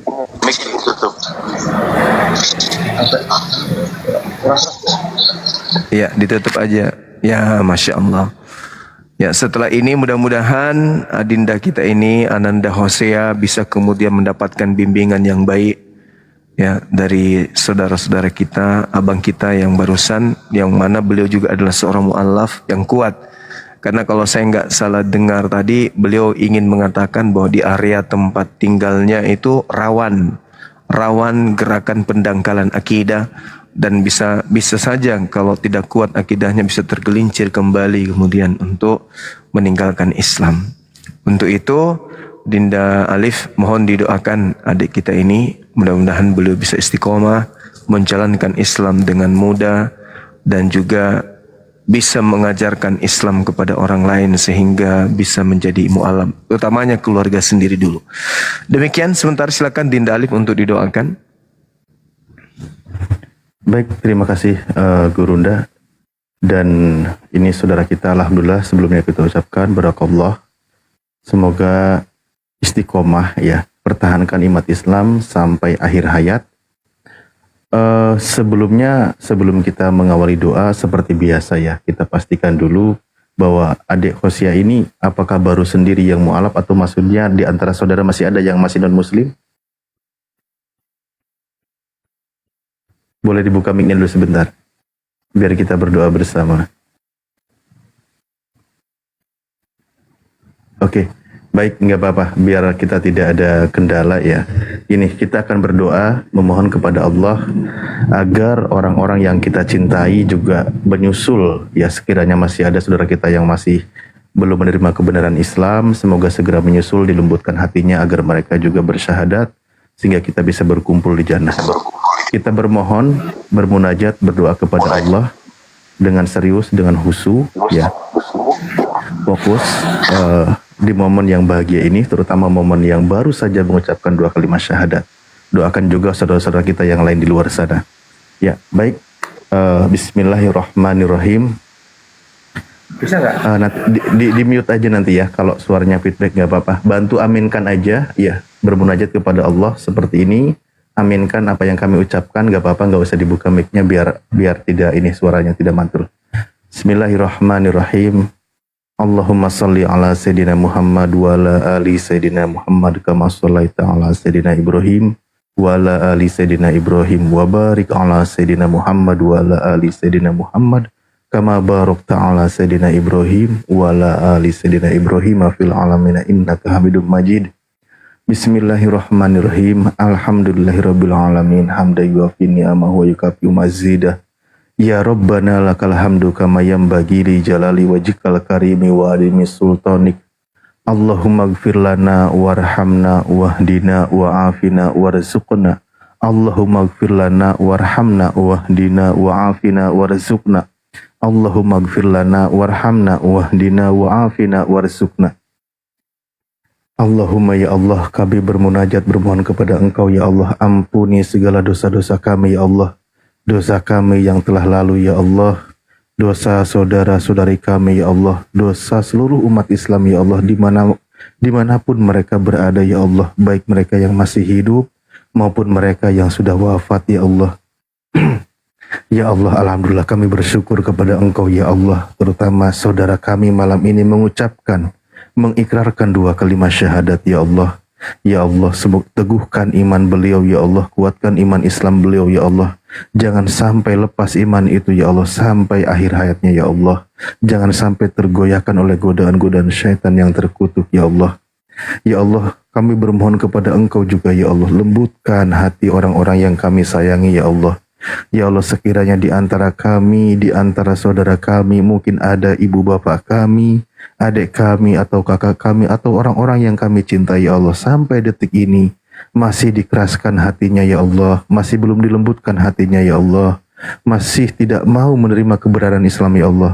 Ya Allah, kami bermohon kepada Engkau ya Allah, lembutkan hati mereka ya Allah, mudahkan mereka mengucapkan dua kalimat syahadat ya Allah. Karena kami rindu berkumpul dengan mereka di jannah-Mu ya Allah. Kami rindu bersama dengan mereka ya Allah di kehidupan yang abadi ya Allah. Bukan hanya kehidupan sementara yang fana ini ya Allah. Allahumma gfir lana warhamna wahdina wa'afina warzuqna. Limpahkanlah selalu rahmat dan kasih sayang-Mu kepada kami ya Allah. Dan jadikanlah kami hamba yang selalu bersyukur atas segala nikmat yang Engkau berikan kepada kami ya Allah. Juga hidayah yang ada pada diri kami ya Allah, tetapkanlah hidayah itu ya Allah. Rabbana la tuzigh qulubana ba'da idh hadaitana wa hab lana min ladunka rahmah innaka antal wahhab.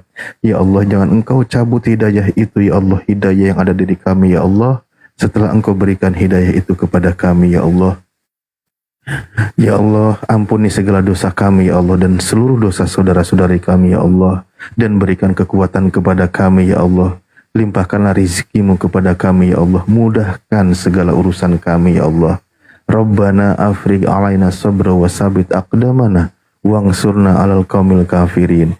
Ya Allah, kuatkanlah pendirian kami ya Allah, kokohkanlah pendirian kami ya Allah, kuatkanlah perjuangan kami ya Allah. Di antaranya ya Allah, kami sedang menjalankan perintah Engkau ya Allah untuk menyampaikan kebenaran Islam ya Allah. Kuatkanlah pendirian kami ya Allah, berikanlah kesabaran kepada kami ya Allah. Fangsurna alal qaumil kafirin, dalam menghadapi kaum-kaum kufar ya Allah yang selalu memerangi agama Engkau ya Allah.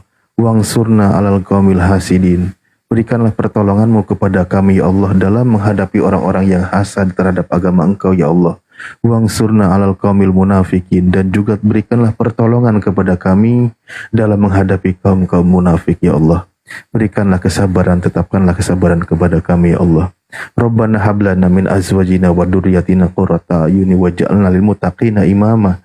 Ya Allah, berikanlah juga kami pasangan dan juga generasi ya Allah yang soleh dan soleha ya Allah, yang beriman kepada Engkau ya Allah dan mengajarkan kebenaran kepada saudara-saudarinya ya Allah, mempertahankan keimanan ya Allah. Rabbana atina fid dunya hasanah wa fil akhirati hasanah wa qina adzabannar wa adkhilnal jannata ma'al abrar ya azizu ya ghafar ya rabbal alamin.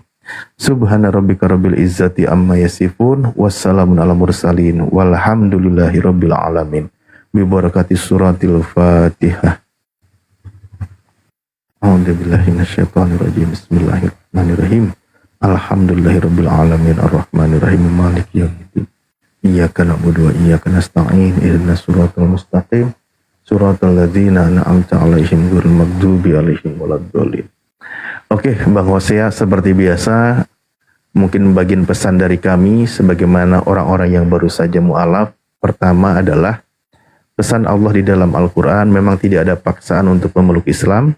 Tapi ketika seseorang sudah masuk ke dalam Islam, maka perintahnya udkhulu fis-silmi kafah. Perintah Allah, masuklah ke dalam Islam secara totalitas, menyeluruh ya. Namun hal seperti itu berjalan sesuai dengan kemampuan, bertahap, belajar. Jadi lakukan syariat Islam, terutama masalah tentang prinsip dasar Islam, mengucapkan dua kalimat syahadat sudah, nanti latihan lagi mengucapkan dua kalimat syahadat. Oleh Bapak juga mantu dibimbing lagi pelafalan dua kalimat syahadat biar paham. Berikutnya juga sholat 5 waktu, kewajiban harus dijalankan, jangan ditinggalkan. Puasa di bulan Ramadan, zakat dan lain sebagainya, juga naik haji namun itu bila mampu. Seperti itu syariat Islam harus dijalankan. Berikut juga aturan-aturan yang lainnya. Ya, bagaimana berbuat baik kepada orang tua dan lain sebagainya itu wajib dijalankan. Nah, untuk langkah awal kesempurnaan ketika seorang mu'alaf ditekankan, disunahkan mu'akad bahwa melakukan mandi wajib. ya mandi besar. Artinya Anda itu sebelumnya itu kan masa dalam konteksnya kekufuran, maka lakukan mandi besar. Niatkan saja begini sederhana, saya niat mandi besar, menghilangkan hadas besar fardu karena Allah Ta'ala. Jadi habis itu dibasuh seluruh anggota tubuhnya, sebelah kanan 3 kali, sebelah kiri 3 kali, terus seluruh anggota tubuhnya semua dibersihkan, ya, bagian lubang mata, hidung, telinga, mulut semua dibersihkan, ya. Seperti itu nanti oleh Bapak tadi yang di samping, Bapak kan orang tuanya ya, Pak ya. Insya Allah kan sudah duluan mu'alaf, jadi dibimbing lah gitu kan, dibimbing. Berikutnya juga nanti boleh komunikasi dengan kami, tadi ada si Akang, sudah ada kontaknya, bagaimana langkah berikutnya, misalkan ingin mondok di pesantren yang fokus mu'alaf, insya Allah kita sedang persiapan, semoga dalam waktu dekat ini, atau di bulan ini sudah selesai, bulan depan sudah bisa masuk, begitu. Jadi insya Allah kita sedang pikirkan ke depannya bagaimana teman-teman mu'alaf yang ingin mendalami pelajaran agama Islam atau ingin belajar Islam, insya Allah nanti kita sediakan pesantren untuk para mu'alaf, dan para ustadz kiainya juga sudah pada siap di sana. Begitu, insya Allah nanti ada pertanyaan berikutnya dari anaknya, mungkin Bapak juga bantu dibimbing lebih jauh ya. Insya Allah kami percaya kepada Bapak. Terima kasih. Mungkin kalau dari saya itu dulu, selanjutnya kepada guru yang lain. Silakan.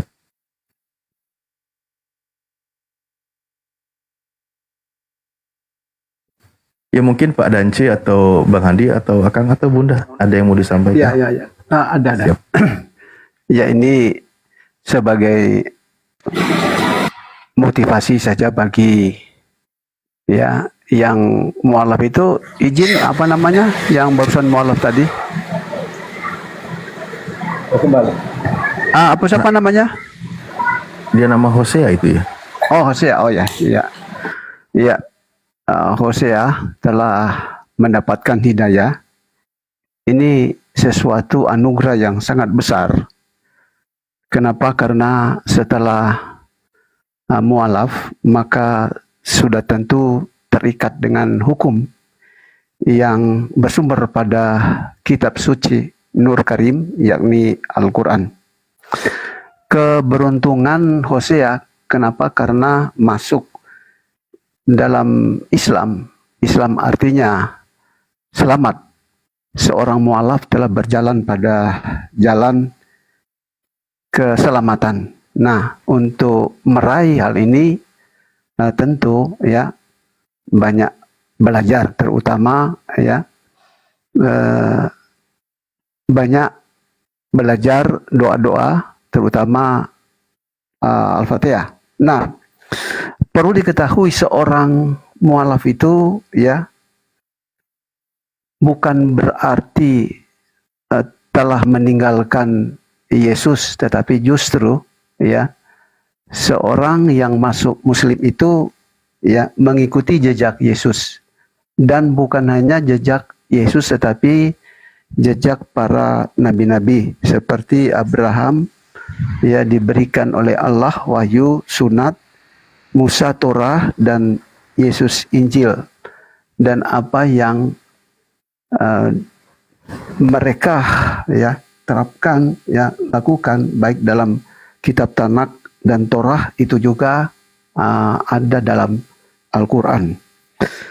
Perlu diketahui ya bahwa Islam itu agama yang benar, bukan hanya klaim semata-mata melalui dakwah para ustadz-ustadz kita, tetapi kebenaran itu jauh sebelumnya telah terkonfirmasi dalam kitab Tanak dan Injil, apa yang dilakukan oleh para nabi-nabi, orang-orang Muslim lakukan. Nah, sesuatu penghargaan bagi seorang yang barusan saja mengucapkan 2 kalimat syahadat ya, bahwa telah memiliki ya buku pedoman, yakni kitab suci Al-Quran itu sendiri.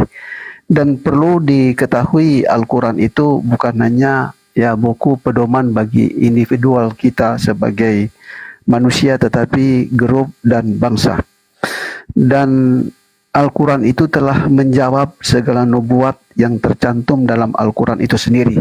Dan terakhir ya, seorang Muslim itu ya sudah tentu berjalan pada jalan yang benar, dan saya melihat dengan mata kepala sendiri ketika kita ya menjadi seorang muslim yang baik, maka bukan hanya kecerdasan, kesehatan yang Allah anugerahkan kepada kita, tetapi juga usia panjang dan terutama keselamatan. Demikian, terima kasih. Wassalamualaikum warahmatullahi wabarakatuh. Waalaikumsalam warahmatullahi wabarakatuh. Semoga istiqomah ya Pak ya. Semangat Pak. Nanti kalau misalkan ada yang mau syahadat lagi, tinggal masuk aja ke room ini ya Pak ya. Dibuka mute-nya Pak. Ke mute itu. Insya Allah. Insya Allah. Baik, Insya alangkah baiknya Allah, kalau disuruh insya mandi Allah. dulu Pak. Disuruh mandi besar dulu Pak. Mohon bantuan doa kepada Siap. semua. Siap, siap. Masya Allah.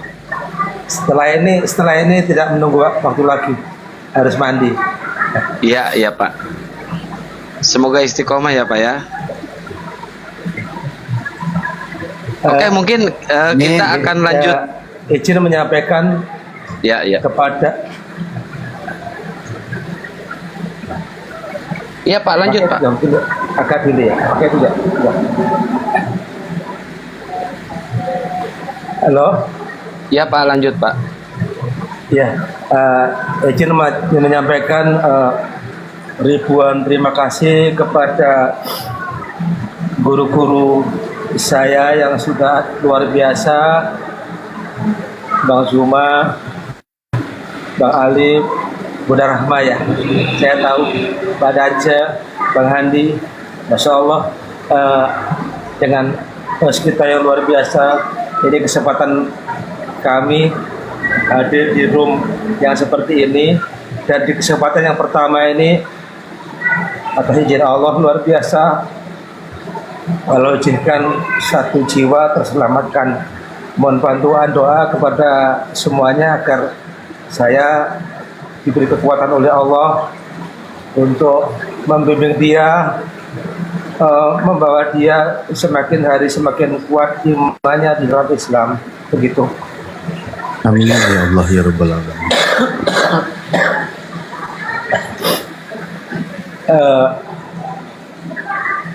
Tentu saya juga sadar ya, saya kan juga baru belajar dan akan terus belajar. Masya Allah, yang karena Allah memberikan kekuatan untuk belajar. Barangkali atas memang segala ridho dari Allah, apa yang kita ingin capai. Sekali lagi kami mohon bantuan doa dari guru-guru saya.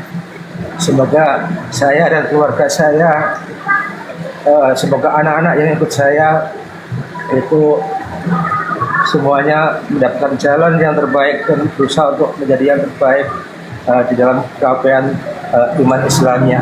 Begitu. Mohon maaf kalau saya mungkin banyak ngomong. Iya, Pak. Mohon maaf lah.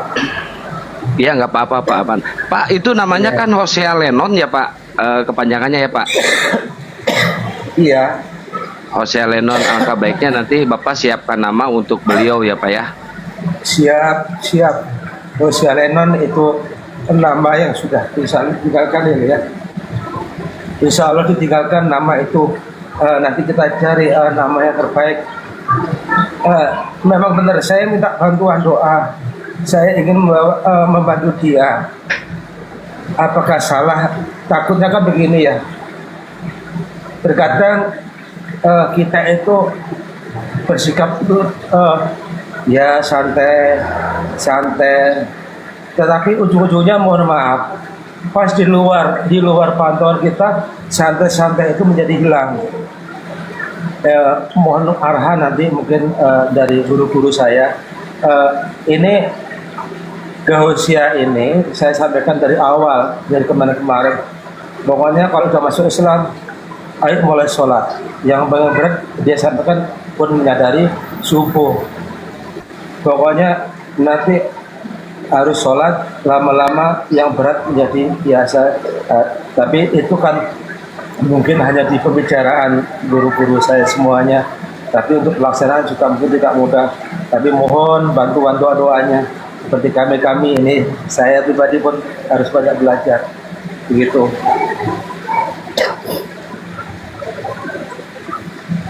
Iya. Baik, Masya Allah. Disuruh mandi dulu Pak, biar enak, adem dan nyaman, badannya ringan.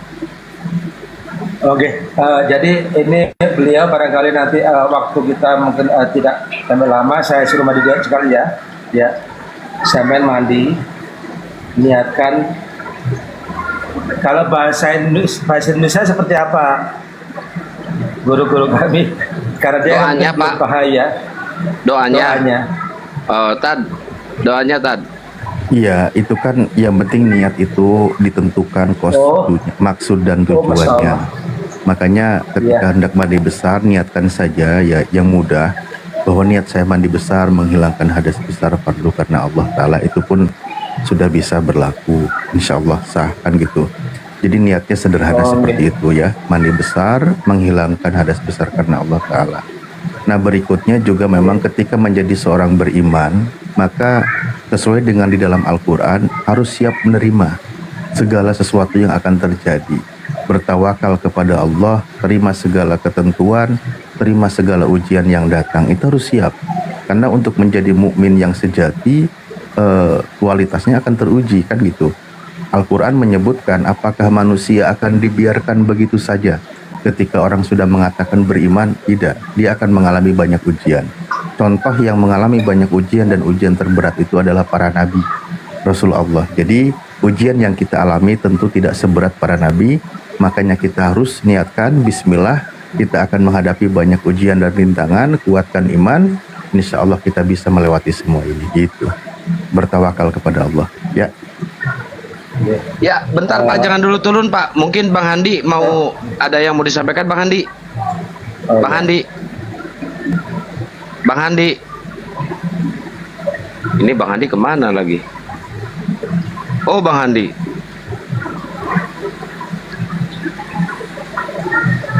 Bang Handi.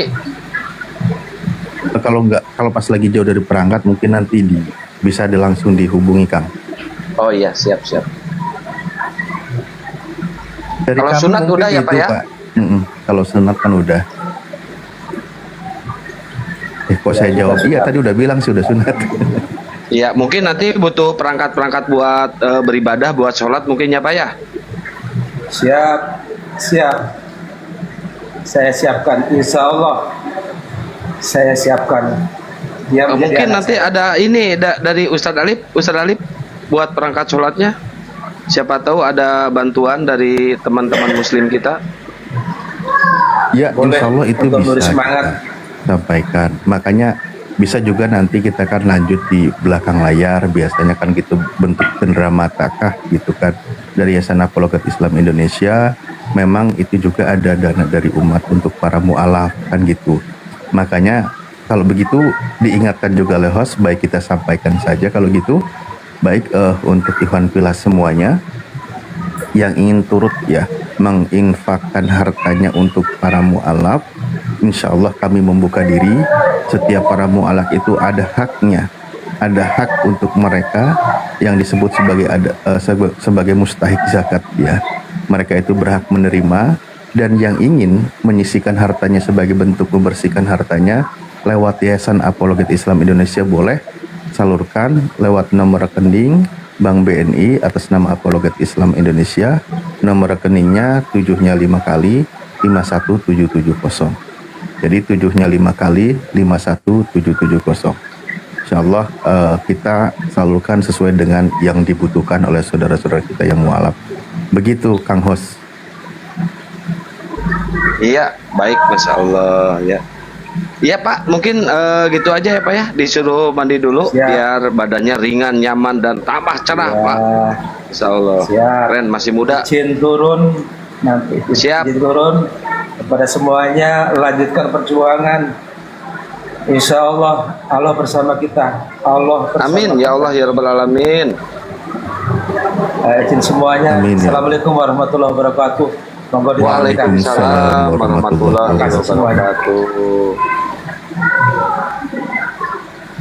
Ya, kita langsung lanjut ke diskusi sambil nunggu nanti teman kita, sahabat kita, saudara kita ada yang mau mualaf lagi nanti ya.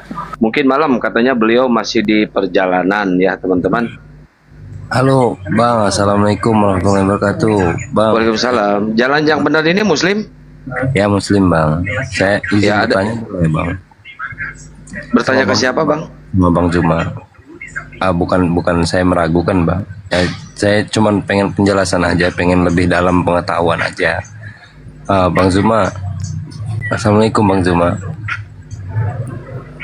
Bang, gini Bang. Di sini debat lintas agama Bang ya. Kalau misalkan Abang mau bertanya-tanya tentang Islam atau apa, nanti ada roomnya ya Pak ya. Nanti ada bagiannya, ada roomnya. Jangan di sini Bang, ini diskusi lintas iman ya Bang ya, lintas agama. Oh ya. Oke Bang. Ya Oke, oke. oke. Oke, makasih ya Bang. Assalamualaikum warahmatullahi wabarakatuh. Baik. Kita naikin yang Kristen. Bunda Rahma monitor nggak Bunda Rahma? Kok nggak pada monitor sih?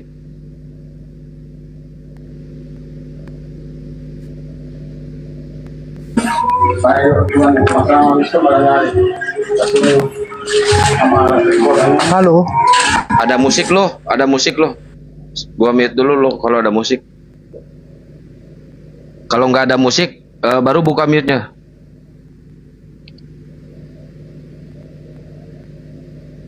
Itu ada yang saya naikin juga. Saya tanya dulu. Raja Koi, semangat malam. Ya, selamat malam. Selamat malam. Suaranya terlalu pelan. Ya, selamat malam, Pak. Ya, dari mana? Dari Kristen, Konghucu, Hindu, Buddha, Katolik? Saya Kristen, Pak. Oh, baik. Siap. Ada yang mau disampaikan? Iya, saya kira saya di sini tidak menyerang iman siapa-siapa ya. Jadi saya sudah memantau beberapa acara yang sejenis seperti ini. Ada beberapa yang ingin saya tanyakan gitu ya. Saya posisi netral saja. Karena ini sudah didiskusikan di kementerian dan sudah dibahas juga. Saya mau tanya gitu ya. Apalah manfaatnya acara-acara seperti ini? Apalah kontribusinya acara seperti ini untuk negara bangsa ini gitu. Karena ini suatu yang sudah mengkhawatirkan. Dan saya juga menyampaikan hal seperti ini juga ke acara yang sejenis seperti yang di Apolit yang Kristen si Eris TV seperti itu. Jadi saya merasa, hasil diskusi kami adalah kami menilai bahwa acara-acara seperti ini tolonglah dihentikan. Karena itu tidak baik buat negara. Artinya begitu. Tapi kalaupun misalnya ada acara seperti ini dan berbalas-balas, pada akhirnya itu sangat membahayakan negara kita gitu. Kita itu sudah harus berpikir bagaimana negara kita ini maju dan bisa menjadi pemimpin dunia supaya kita bisa melakukan eksplorasi ke luar angkasa gitu ya. Mencari Pakai perahu layar ke luar angkasanya. Udah tahu ini room diskusi. Entar. Petra ada musik Petra. Aduh. Baik, poinnya tadi saya sudah tangkap, Bapak tadi Pak siapa? Koi ya, saya lupa nama awalnya. Pak, kalau ditanya apa manfaatnya, itu sebenarnya pertanyaan itu tidak elok. Nanti pertanyaan itu juga ini sosial media. Nanti juga orang yang lagi pada pargoy ditanya juga apa manfaatnya. Orang yang lagi goyang-goyang kayak gitu gak jelaskan gitu ya. Pak, jadi gini Pak ya. Justru diskusi kita seperti ini membuka ruang untuk berdiskusi dengan baik. Islam mengenalkan tentang Islam, tentang ajaran Islam. Monggo yang Kristen sampaikan ajaran Kristen. Kita berdiskusi bersama. Diskusi itu baik boleh Pak. Yang tidak boleh itu memang hujat menghujat. Itu nggak boleh Pak. Maka kita usahakan ajak diskusi dengan baik begitu. Kenapa kita perlu diskusi Pak? Mohon maaf sekali Pak. Banyak sekali dari non-muslim juga yang hanya mengetahui sebelah pihak tentang kebenaran Islam. Itu poin pertama. Hanya sebelah pihak tentang kebenaran Islam. Mereka sering dicekoki oleh informasi Islam itu begini dan begitu. Nggak jelas pokoknya yang buruk-buruk. Nah, saya membuka ruang. Silahkan kalian bertanya tanpa saya merasa tersinggung. Silahkan. Anda yang dengar katanya Islam itu teroris, tanyakan kepada kami. Lalu kita bahas sejauh mana pemahamannya. Seperti itu Pak. Yang kita hindari itu justru kita fasilitasi. Yuk kita diskusi baik-baik. By data. Ketika kita konteksnya berdiskusi, perdebatan, selagi dalam ranah kebaikan tidak masalah. Ayo diskusi ayo. Seperti itu Bu. Nah, contoh seperti ini Pak. Kristen yang ini ketika Tuhan atau setan. Tuh. Nah, yang seperti ini Pak, ini hama. Kalau dibiarkan tidak ada yang mempelopori untuk mengajak diskusi baik, yang seperti itu yang memecah belah kerukunan negara kita, Pak. Makanya kita ngajak diskusi baik-baik. Bapak sudah lihat contohnya barusan? Dia buka mic aja langsung bicara seperti itu. Seperti itu, Pak. Makanya kita membuka ruang, ayo kita diskusi baik-baik. Teman-teman Kristen punya unek-unek apa terhadap umat Islam, silakan sampaikan, tanyakan kepada kami. Kami tidak keberatan. Tujuannya untuk mencerdaskan anak bangsa. Gitu, Pak. Iya, kalau misalkan keberatan banyak yang mualaf, banyak yang syahadat, tunjukkan ajarannya ke sini, naik ke sini, tunjukkan ajaran Kristennya seperti apa. Jadi saya ada yang syahadat ini Pak Forum ya sama sebentar, Bang. Abang Jacqueline dari Kristen, Bang? Iya, saya dari Kristen. Bang Tom Kristen juga kan? Iya, Kristen, puji Tuhan. Baik. Jadi saya gini loh Pak. Saya pengen mau Bang, belum dimulai sebentar, Bang. Abang mau diskusi apa mau klarifikasi, Bang? Saya mau klarifikasi mengenai tentang apa? Hah? Tentang katanya kalau masuk agama Islam itu kata Yesus katanya. Di mana pula tertulis kayak gitu? Ini baru seru. Silakan Ustadz Alif, Gurunda atau udah monitor? Si Dajen katanya ya, perintah Yesus. Ustadz Alif, gitu. silakan. Ya, sambil nunggu Gurunda, gimana coba poin pertanyaannya gimana? Silakan. Iya kan tadi kan waktu si abang tadi itu ngomong-ngomong tadi kan si bapak itu tadi. Tapi si Bang Dajen ini tadi kan bilangnya perintah Yesus katanya harus kayak gitu jadi agama Islam gitu. Mana ada perintah Yesus kayak gitu? Baik, begini Pak. Saya izin menyampaikan. Nah, ini kan dalam masuk ranah diskusi. Bagaimana pernyataan Yesus kan gitu. Kita nggak apa-apa kita diskusi baik-baik. Contoh, ketika Yesus berbicara, ya, yang tertulis di kitab Anda Yohanes 14 nomor 27. Apa yang dikatakan oleh Yesus? Damai sejahtera kutinggalkan bagimu. Damai sejahteraku kuberikan kepadamu. Yesus meninggalkan damai sejahtera. Itu dalam terjemahan bahasa Indonesia. Bagaimana ketika dalam terjemahan bahasa Arab? Salaman atrukulakum. Salam, salom dalam bahasa Ibrani. Artinya agama atau ajaran damai sejahtera itulah yang ditinggalkan oleh Yesus. Nah, kalau Anda pertanyakan, di mana Yesus meninggalkan tentang salom atau damai sejahtera atau Islam? Nah, itu saya katakan dalam bahasa Arabnya versi Al-Muqaddas di situ disebutkan salaman atruku lakum, salami a'toikum. Damai sejahtera aku berikan kepada kalian semua. Artinya yang ditinggalkan oleh Yesus itu adalah ajaran damai sejahtera. Sehingga ajaran sempurnanya nanti Nabi terakhir menerima wahyu waraditu lakum islama dina. Dan aku ridhoi Islam sebagai agama untukmu. Surah Al-Maidah ayat ketiga. Begitu Pak, kalau Anda bertanya tadi seperti itu.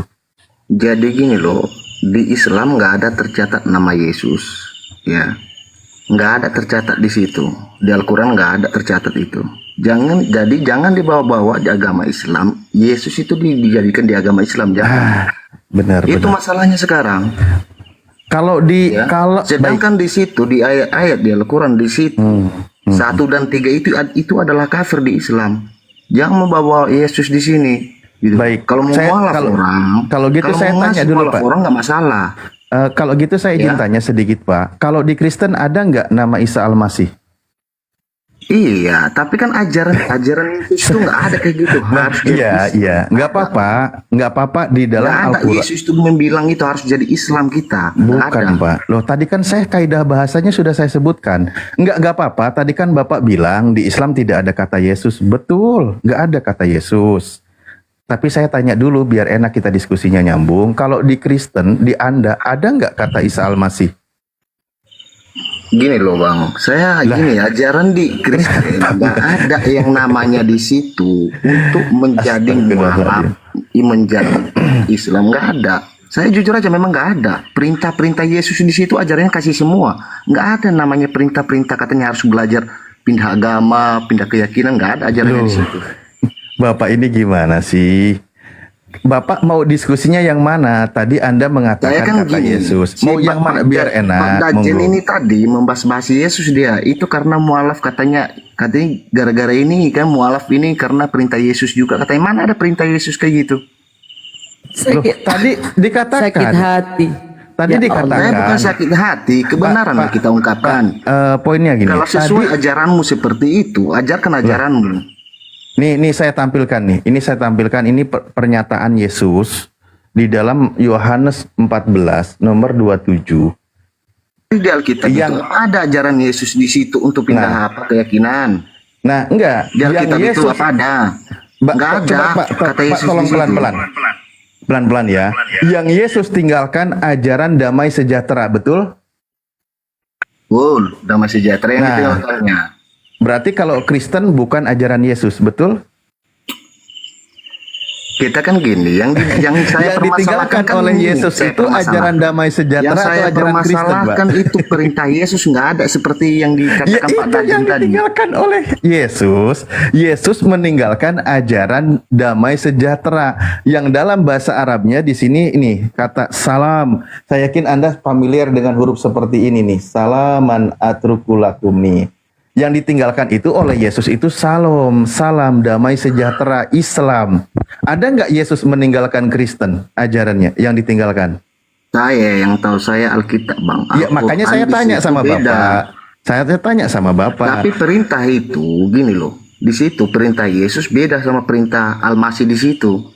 Oke, nah sekarang jangan disamakan Yesus sama cerita di situ. Gantian Pak.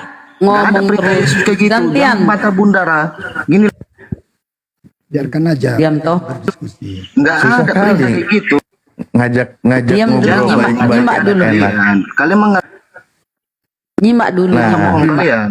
Oke, baik. Terus itu poin pertama. Kedua ya Pak ya, kan gini. Sekarang saya ingin tahu, Anda, tadi saya sudah jawab jujur loh. Di Al-Quran tidak ada kata Yesus. Betul, saya setuju. Saya tanya dulu sama Anda yang Kristen, di Bible ada nggak kata Isa Al-Masih? Tidak ada. Sudah. Tidak ada. Baik, terima kasih. Nah, berarti kalau ada yang menyebut kata Isa Al-Masih, itu Kristen abal-abal. Anda setuju nggak? Saya kan mengatakan abal-abal juga. Loh, kenapa nggak? Kan tidak ada. Kalau ada, Saya kan ada. gini. Saya gini loh Pak. Gimana? Saya mengerti gini loh. Sampaikan aja poinnya, Pak. Nah, Saya poinnya gini. Poinnya gini. Ustadz Aduh. Dajen tadi katanya itu perintah Yesus katanya. Di mana pula perintah Yesus katanya harus kayak gitu pula katanya. Pak, sebentar Kepanasan dengerin dulu, Noten. Pak. Gini Saya loh. bukan kepanasan. Saya nggak terima kebenaran kayak Ini gini. saya kasih tahu Bukan ya kebenaran sama itu. Pak Raja Koi dan Pak Iva. Yang penting kita diskusi baik-baik, tidak ada masalah. Nih, Anda mau menolak Isa Al-Masih tidak ada masalah. Tapi ingat Pak, makanya inilah kenapa kita ada diskusi. Contoh, ada ini, nama websitenya isaDanIslam.org. Ini organisasi kan, namanya Isa dan Islam. Isinya dia mengutip-ngutip ayat Al-Quran, ayat Al-Quran, dan momentum Hari Besar Islam selalu dibahas. Tapi endingnya apa? Dia mengajak menuhankan Nabi Isa melalui kitab mereka. Contoh nih, dia katakan Injil Matius 16:27. Dia kata apa? Karena anak manusia dalam kurung Isa Al-Masih. Loh, kenapa kok kitab Kristen menulisnya Isa Al-Masih? Tidak menyebut kata Yesus. Dan kitab ini, artikel ini mengajak umat Islam murtad, Pak. Mengajak umat Islam murtad dengan memenggal-menggal ayat Al-Quran ya, dan memelintir lalu mengajak menuhankan Nabi Isa. Saya gini loh Pak. Makanya kita diskusi. Gini, Bapak kan baca ayat itu. Pak. Saya membaca Alkitab. Bapak bikin aja website untuk membantah itu. Boleh saya izin bicara, Pak? Oh, kalau gitu ngajak perang, Pak. Kalau kayak gitu ngajak perang, ngajak ugal-ugalan. Kalau nggak bisa kayak Gini gitu, loh, Pak.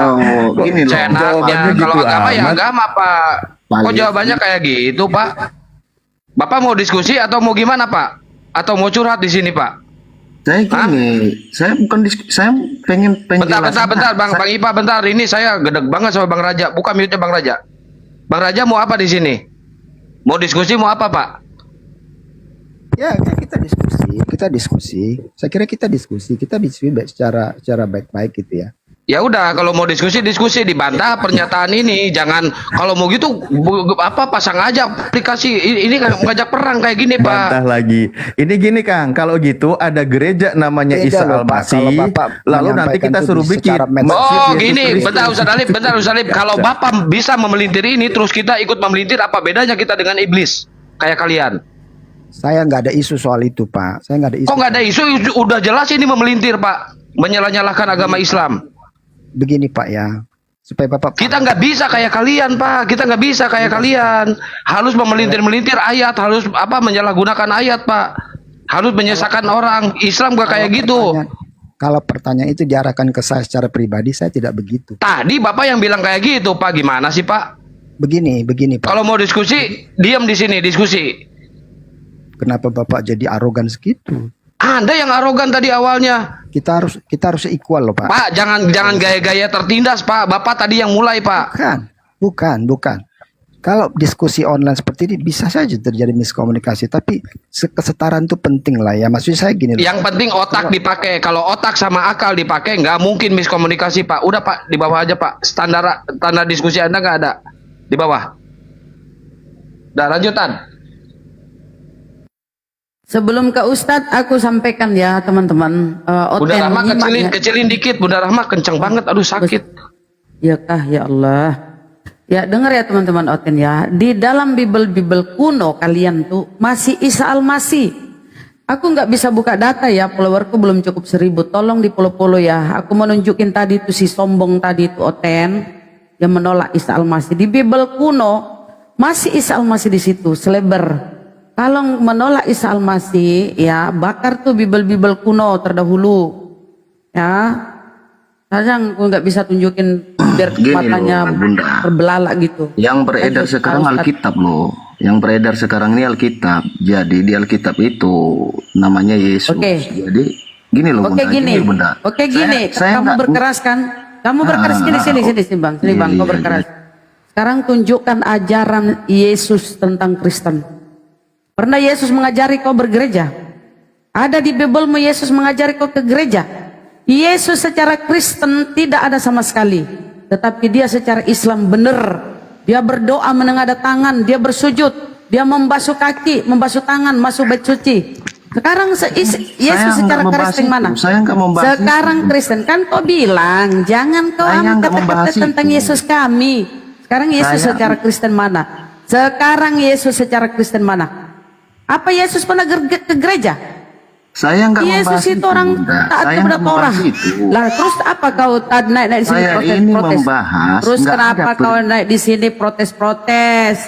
Yesus tidak mengenal kalian. Kasih saya data di Biblemu legitimasi dari Yesus tentang Kristen yang pemakan babi ini. Ya udah Bon, nanti rungkat Bon, nanti rungkat. Aduh ya Allah. Ini Bunda biar menyebut saya pemakan babi, is oke, nggak apa-apa. Jadi gini loh Bunda ya. Kenapa di meet ini? Kenapa? Gantian lah ngomong. Apa ini bahas babi? Sama Ustadku bahas babi. Takut gantian lah kita ngomong gitu. Ya sama Ustadku ya. Jangan lagi sama saya. Silakan Ustad. Dia bahas babi sekarang. Oke lanjut Bang, lanjut. Janganlah di mute. Oke lanjut. Kita kan gini, saya kan pembahasan saya kan ada perintah Yesus katanya tadi situ katanya. Harus masuk ini katanya. Mana ada perintah Yesus di Alkitab kayak gitu. Gitu loh. Itu maksud saya. Jangan diada-adakan yang perintah Yesus kayak ginilah, perintah Yesus kayak gitu. Jangan diada-adakan seperti itu. Enggak. Nah, perintah Yesus bergereja ada enggak? Bang, tolong perintah Yesus bergereja ada enggak?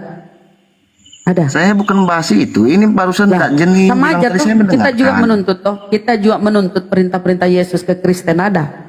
Coba tunjukin satu aja perintah Yesus bergereja. Gitu loh. Saya bukan ahli untuk menjabarkan, tapi saya itu. Berarti kau ahli ngeyel. Kau hanya bisa menuntut, kau dituntut balik, nggak bisa kasih bukti. Ya apa kau? Jadi Dah, silakan Kenapa sama nggak Ustaz. ngasih penjelasan? Kalau bisa kalau nggak bisa menjelaskan, kalau dituntut pun nggak mau Bunda. Saya nggak tahu apa yang kau permasalahkan. Yang saya Intinya yang saya tahu di permasalahkan, Bibelmu. Yesus itu nggak. Intinya yang saya tahu di Bibelmu, Yesus tidak mengajarkan kalian itu bergereja. Yesus tidak mengenal Kristen. Nggak ada Itu Yesus harus mengajarkan kupikirkan. dalam kayak gitu. Ya mana Nggak ada, ternyata nggak ada sudah Yesus yang mengenal Kristen. kasih data, satu saja data. Nggak Kalau ada di Alkitab diperintahkan yang Yesus yang memerintahkan. Yesus nggak ada, Ah, Bunda. udah. Oh, Udah kalau ngada-ngada nggak ada. bohong kau itu Bunda, bohong. Tunjukkan ayatnya di Alkitab kayak gitu, mengadakan perintah kayak gitu. Mana ada perintah Yesus di Saya Alkitab kayak tanya ke kau ini kan bergereja, kau mengaku pengikut Yesus. Sekarang mana perintah Yesus bergereja, mana? Kau kan ngaku-ngaku pengikut Yesus. Sekarang Bunda perintah aja nggak Yesus bisa bergereja jelaskan mana? sama aku jawaban yang ini. Bunda berkor-kor. Perintah Yesus bergereja ke kau ini, ke kalian ini yang berkor-kor nggak jelas kalian. Ya kau aja nek ngomel-ngomel di sini, gak jelas.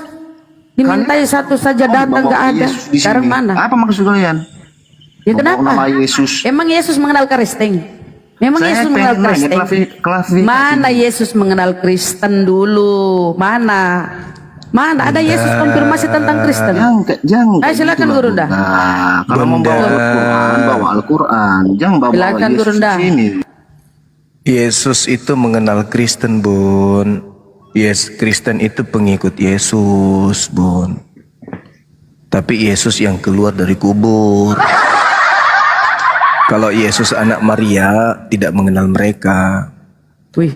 Tapi Yesus yang keluar dari kubur itu kenal sama mereka. Mereka ini pengikut-pengikut Yesus yang baru dilantik menjadi Kristus setelah menjadi mayat dulu selama 3 hari. Tapi Jadi Yesus, gini, saya pengen itu aja perintah itu tadi, nggak ada perintah kayak gitu. tapi Mana Yesus perintahnya yang di Alkitab kayak gitu? Sosokan kalian kau lagi Bang Juma. yang Kristus dari sejak lahir itu tidak kenal sama Kristen. Mana ya Alkitab manusia Jangan berpuluh congor aja kau. Banyak Ayat Alkitabnya dalilnya. mana? Kisah para Rasul, Kisah para Rasul 3. Nggak ada di situ. Jelas untuk itu, harus masuk Kisah para agama Rasul Islam. 2 Nggak ada juga. Yesus bilang kayak gitu. Kau ngada-ngada Alkitab kau. Kisah para Rasul 2 nomor Isa Al-Masih 36. tidak seorang Kita Allah. mengatakan kayak gitu, nggak ada. Di dalam Kisah para Rasul 2 nomor 36. Nggak ada. Yesus Kristus seorang Allah. Yesus Nggak ada yang kau mengadakan Alkitab kayak gitu. Kalian mengada-ngada merusak kalian ini. Mengada-ngada. Untuk selamat menurut Yesus, Yesus harus dikenal sebagai apa? Endingnya nih, endingnya. Saya perintah yang kalian bilang tadi yang kayak gitu terima perintah kayak gitu. Menurut Yesus untuk jadi selamat, Yesus harus dikenal sebagai apa? Yang saya tahu Bang Juma, nggak ada perintah kayak gitu Yesus. Di Alkitab nggak ada perintah kayak gitu. Kenapa kalian mengada-ngada kalian lu? Itu masalahnya sekarang. Hidup kekal itu adalah mereka mengenal Yesus sebagai apa? Untuk mendapat hidup kekal. Jangan kita membahas yang itu Bang Juma. Ada nggak perintah di Alkitab kayak gitu? Iya, umat Islam mengenal kemudian Nabi yang datang ke tengah-tengah Bani Israel itu sebagai Rasul. Wa isqala Isa bin Maryam ya Bani Israel inni Rasulullahi ilaikum. Jelas itu. Kami mengenal mengada-ngada Nabi yang Bang datang Juma di tengah jangan Bani Israel mengada-ngada itu gitu. sebagai Rasul. Ternyata Yesus berkata, untuk mendapatkan hidup kekal harus mengenal aku sebagai Rasul. Hidup Islam Mana pernah mendapatkan hidup kekal. Yesus Yohanes 17. menciptakan agama, menciptakan Yohanes agama lain. 17. Yohanes 17 nomor 3. Hidup kekal itu adalah mengenal Yesus sebagai utusan. Saya permasalahkan perintah itu tadi Bang Juma. Nggak ada perintah Yesus seperti itu ya. Perintah yang mana, Dek? Ya nggak ada. Bang Jen itu katanya harus gini, beriman gini. Kata Yesus seperti ini, harus Soalnya harus dia sholat, anak harus soleh. kayak gini. Nggak ada Ya, perintah Yesus Yesus anak kayak soleh. gitu. Ada perintahnya. Yohanes Nggak ada perintah di 14. Alkitab kayak gitu. Nggak ada. Jangan mengada-ngada, bohong kalian ini. Yohanes 14 nomor 12. Jelas itu. Jika engkau mengasihi aku, maka engkau akan melakukan pekerjaan yang aku lakukan. Yesus itu melakukan apa? Sunat atau tidak sunat, Dek? Dek? Adik, Kenapa lah di mute? adik. Saya pengen mau nanya, gitu loh. Kalian Apa tadi itu, Dek? membahas Alkitab di sini masalah Yesus, kalian di sini. Apa Iya, maksud iya kalian dong. bahas Yesus? Iya Nggak dong, ada ajaran supaya- Yesus kayak gitu. Supaya Kristen ini sadar kalau kalian Kristen itu bukan pengikut Nabi Yesus, tapi Enggak, kalian loh. pengikut Kristus Yesus. Kenapa di mute ini? Jangan di mute. Apa takut? Ya, kalian? jangan emosi, makanya santai aja. Nanti kucak Bukan masalah itu. emosi. Bang Juma, Santai aja kalian kalau di Komal ini bawa-bawa Yesus kalian. Kenapa Jangan emang kalau bawa bawa Yesus? Kenapa? Rupanya kalau bawa Yesus. Kenapa kalau bawa Yesus? Kenapa emang? Apa ada di ajaran Kristen kayak gitu rupanya? Hah? Ya, emang beda ajaran Yesus yang datang dari Bani Israel itu memang hanya untuk Bani Israel. Kalian itu pengikut Kristus yang keluar dari kubur. Beda. Sadar Ada. jelas kau deh. Coba pertanyaan itu ke saya biar saya jawab, boleh nggak? Boleh. Oke. Tapi Apa boleh pertanyaannya? Ya, Pak Zuma ya. Maksud saya gitu. Ya, boleh boleh. aja mengkonversi orang. Saya nggak ada isu itu, Pak. Silakan saja. Tapi bahaya medsos-medsos ini gitu loh, Pak. Balas-balasan di sana begini gitu loh. Itu bahaya buat negara Indonesia gitu loh, Pak. Oh, bahaya kalau Kristen itu tidak sadar. SK2 Menteri, Pak. Dengarkan Bang Juma, saya, Pak ya. SK2 jangan Menteri. ngomong kosong aja, Bang Juma. Kita SK2 ngomong kebenaran, Bang Juma. Diam dulu kau anak cuplis, diam dulu. Mampus. Pak, SK2 Menteri, Pak, gak boleh mengajarkan agama yang kita anut kepada orang yang sudah punya agama, Pak. Sementara agama Anda itu diperintahkan apa? Jadikanlah seluruh bangsa menjadi pengikutku. Ya, Pak ya? Makanya Kristen itu menghalalkan segala cara untuk kristenisasi, Pak. Boleh Pak, boleh saya sedikit kasih pesan Pak, ada mau saya sampaikan. Iya, silakan Pak, silakan. Silakan Pak, ngomong Pak, silakan. Silakan Pak. Gak ada suaranya Pak. Gak ada suaranya. Itu dia di mute. Oh, berkata dalam hati dia. Iya, jangan di mute ya Pak ya. Iya Jadi, Pak. Silakan. Ada pesan yang mau saya sampaikan dan nanti Silakan. sama Pak Zuma. Silakan. Silakan. Saya minta waktu ya. Ya. Saya menilai Pak, memang manusia ini otaknya lagi berkembang. Jadi selama si hidup Pak belum berakhir zaman atau akhir atau apapun, memang manusia bakal mencari penciptanya, gitu ya kira-kira ya. Tapi maksudnya gini loh Pak, kalau saya mau ngomongin konversi silahkan lah Pak. Maksudnya ini jadi bahan bakar, ini membahayakan negara Indonesia dan Indonesia. Apa yang membahayakan? Lembaga Bibelmu itu kau tutup. Sekolah STT itu kau tutup semua, Bang. Pak, Bapak. STT itu kau tutup. STT-mu kau tutup, Pak. Pak Raja. STT-mu kamu tutup, lembaga Bibelmu kau bubarkan. Itu Pak Zuma aja melakukan. Karena biangnya itu kalian, ngerti Pak? Pak Zuma saja sampaikan ke DPR RDP gitu, sih oke. Kenapa harus disampaikan kalau sudah sadar kalau pencetusnya itu kalian harus sadar sendiri dong. Mana sih? Ada-ada aja kalian ini. Kalau kau sudah sadar, kamu sudah sadar hal seperti ini membahayakan negara. Ya tutup lembaga Bibel. Sekolah STT-mu itu tutup semua. Supaya tidak usil kepada kami umat Islam. Ngapain coba kau dirikan lembaga Bibel yang suka nipu-nipu kayak gitu? Ngapain kau pertahankan lembaga kayak gitu? Ngapain? Boleh saya bicara? Ya itu jawabannya Pak. Sebelum Anda bicara seperti itu, tutup lembaga Bibel Indonesia Pak. Sekolah-sekolah STT juga bubarkan. Karena mereka lah pencetusnya diskusi-diskusi seperti ini terjadi. Kalian yang usil kepada kami yang mayoritas ini. Kenapa kalian usil? Karena kalian ingin jemaat kalian itu semakin banyak supaya perpuluhan makin tebal. Sampai sini paham Pak? Ini saya mau bicara aja langsung di mute. Oke, saya pahamin. Silakan kalau bicara. Silakan. Oke. Kalau Bapak menginginkan kemudian tidak ada diskusi seperti ini Pak, minta kemudian saya minta kepada Bapak dengan hormat ya. Rapatkan barisan persekutuan gereja se-Indonesia untuk tutup lembaga Bible dan sekolah-sekolah STT yang membahas Islamologi. Hentikan gerakan-gerakan misionaris kristenisasi di seluruh pelosok Indonesia.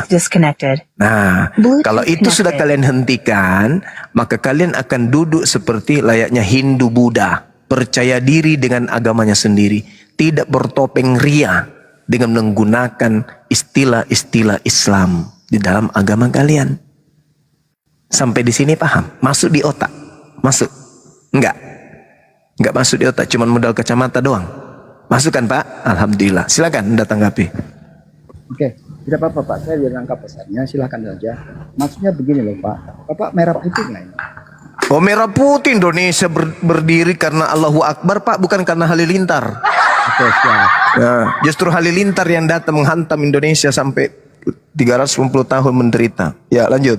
Jadi Pak, acara seperti ini jadi bahan bakar acara yang Kan sudah kubilang tadi Pak, sudah kubilang tadi, kalau Bapak tidak menginginkan acara seperti ini Pak, lembaga Bible tutup, STT bubarkan. Kok datang di sini menangis tapi Anda pelakunya gimana ceritanya? Oke, terakhir Pak, yang penting saya mandatnya sudah saya sampaikan nih. Mandat dari mana? Mandat dari Vatikan? Mandat dari mana Pak? Dari Vatikan? Hah? Dari Vatikan Pak? Mandat dari mana? Dari Golgota? Dari Golgota Pak? Itu terserah lah Pak, cuma mau ngomong. Iya mandat dari mana? Iya mandat dari mana? Nggak ngaruh ke saya Pak. Iya saya juga nggak ngaruh sama Bapak. Mandat dari neraka pun saya nggak takut. Selama kalian tidak menghentikan gerakan-gerakan licik kalian itu yang seperti ular itu, ya, saya dan tim saya tidak akan pernah berhenti mengupas tuntas bahwa Kristen itu sebenarnya penyembah setan. Puas? Ya, silakan saja. Iya makanya kalau mau menghentikan saya, hentikan juga gerakan kalian. Sederhana kok.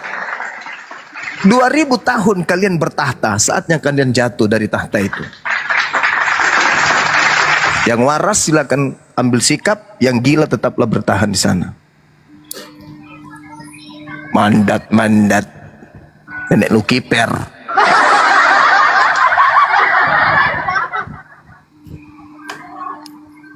Lu pikir ada umat Nabi Muhammad lu bisa takutin, Bahlul?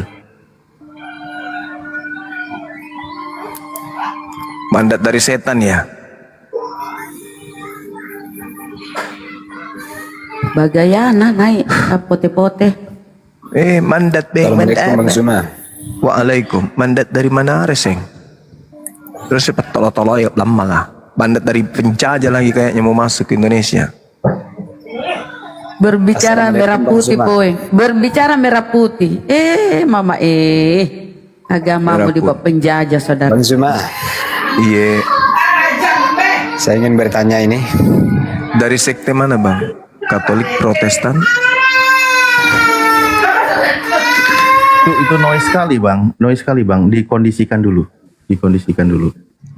karena ada suara tangis bayi nanti bisa rungkat. Ada serukan situ. Oke Bang Zuma. Oke. Iya, malam. Saya dengar kamu bicara, ya. Kalau kamu bilang asal mulanya Indonesia itu tanah Indonesia ini dari Islam, itu tidak benar. Kenapa nggak benar? Datang setelah Hindu, setelah Buddha, kan gitu. Yang menguasai kalian Kang, sudah turunkan saya dulu baru naikkan kembali.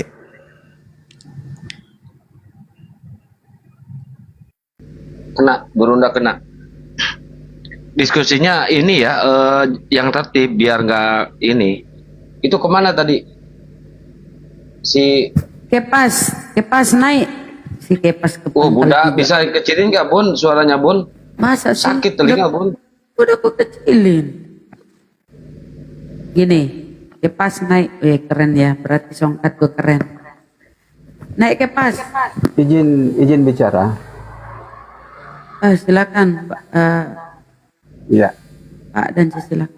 Ya, ada beberapa yang telah menyampaikan sesuatu, ya, yaitu mereka hanya sebetulnya menunjukkan ya kebodohan mereka sendiri.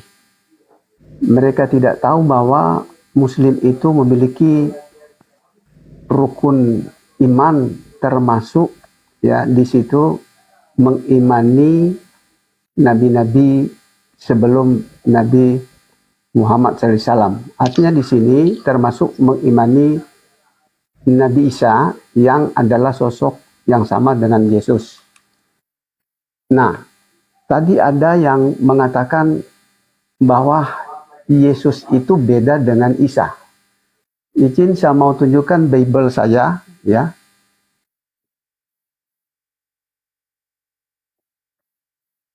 Boleh dibesarkan, host. Nah,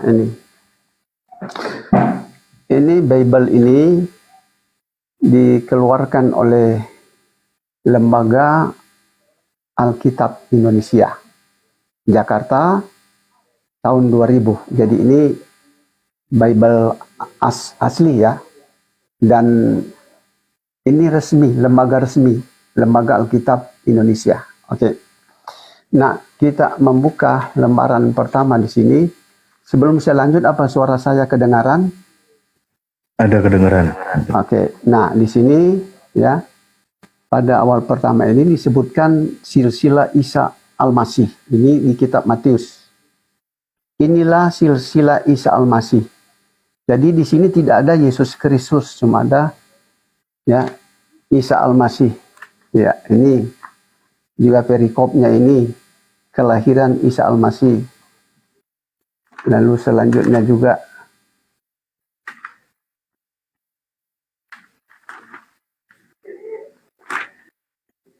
ya ini pada Matius pasal 4 Isa mengajar dan menyembuhkan banyak orang. Lalu juga di sini ya banyak. Oke. Nah, gini. Hal yang paling terutama itu ya, Bible juga mengungkapkan Yohanes pasal 14 ayat 6. Yesus berbicara, akulah jalan dan kebenaran dan hidup. Tidak ada seorang yang sampai kepada Bapa jika tidak melalui aku. Nah, di sini disebutkan Yesus itu adalah jalan dan tujuannya itu adalah Tuhannya.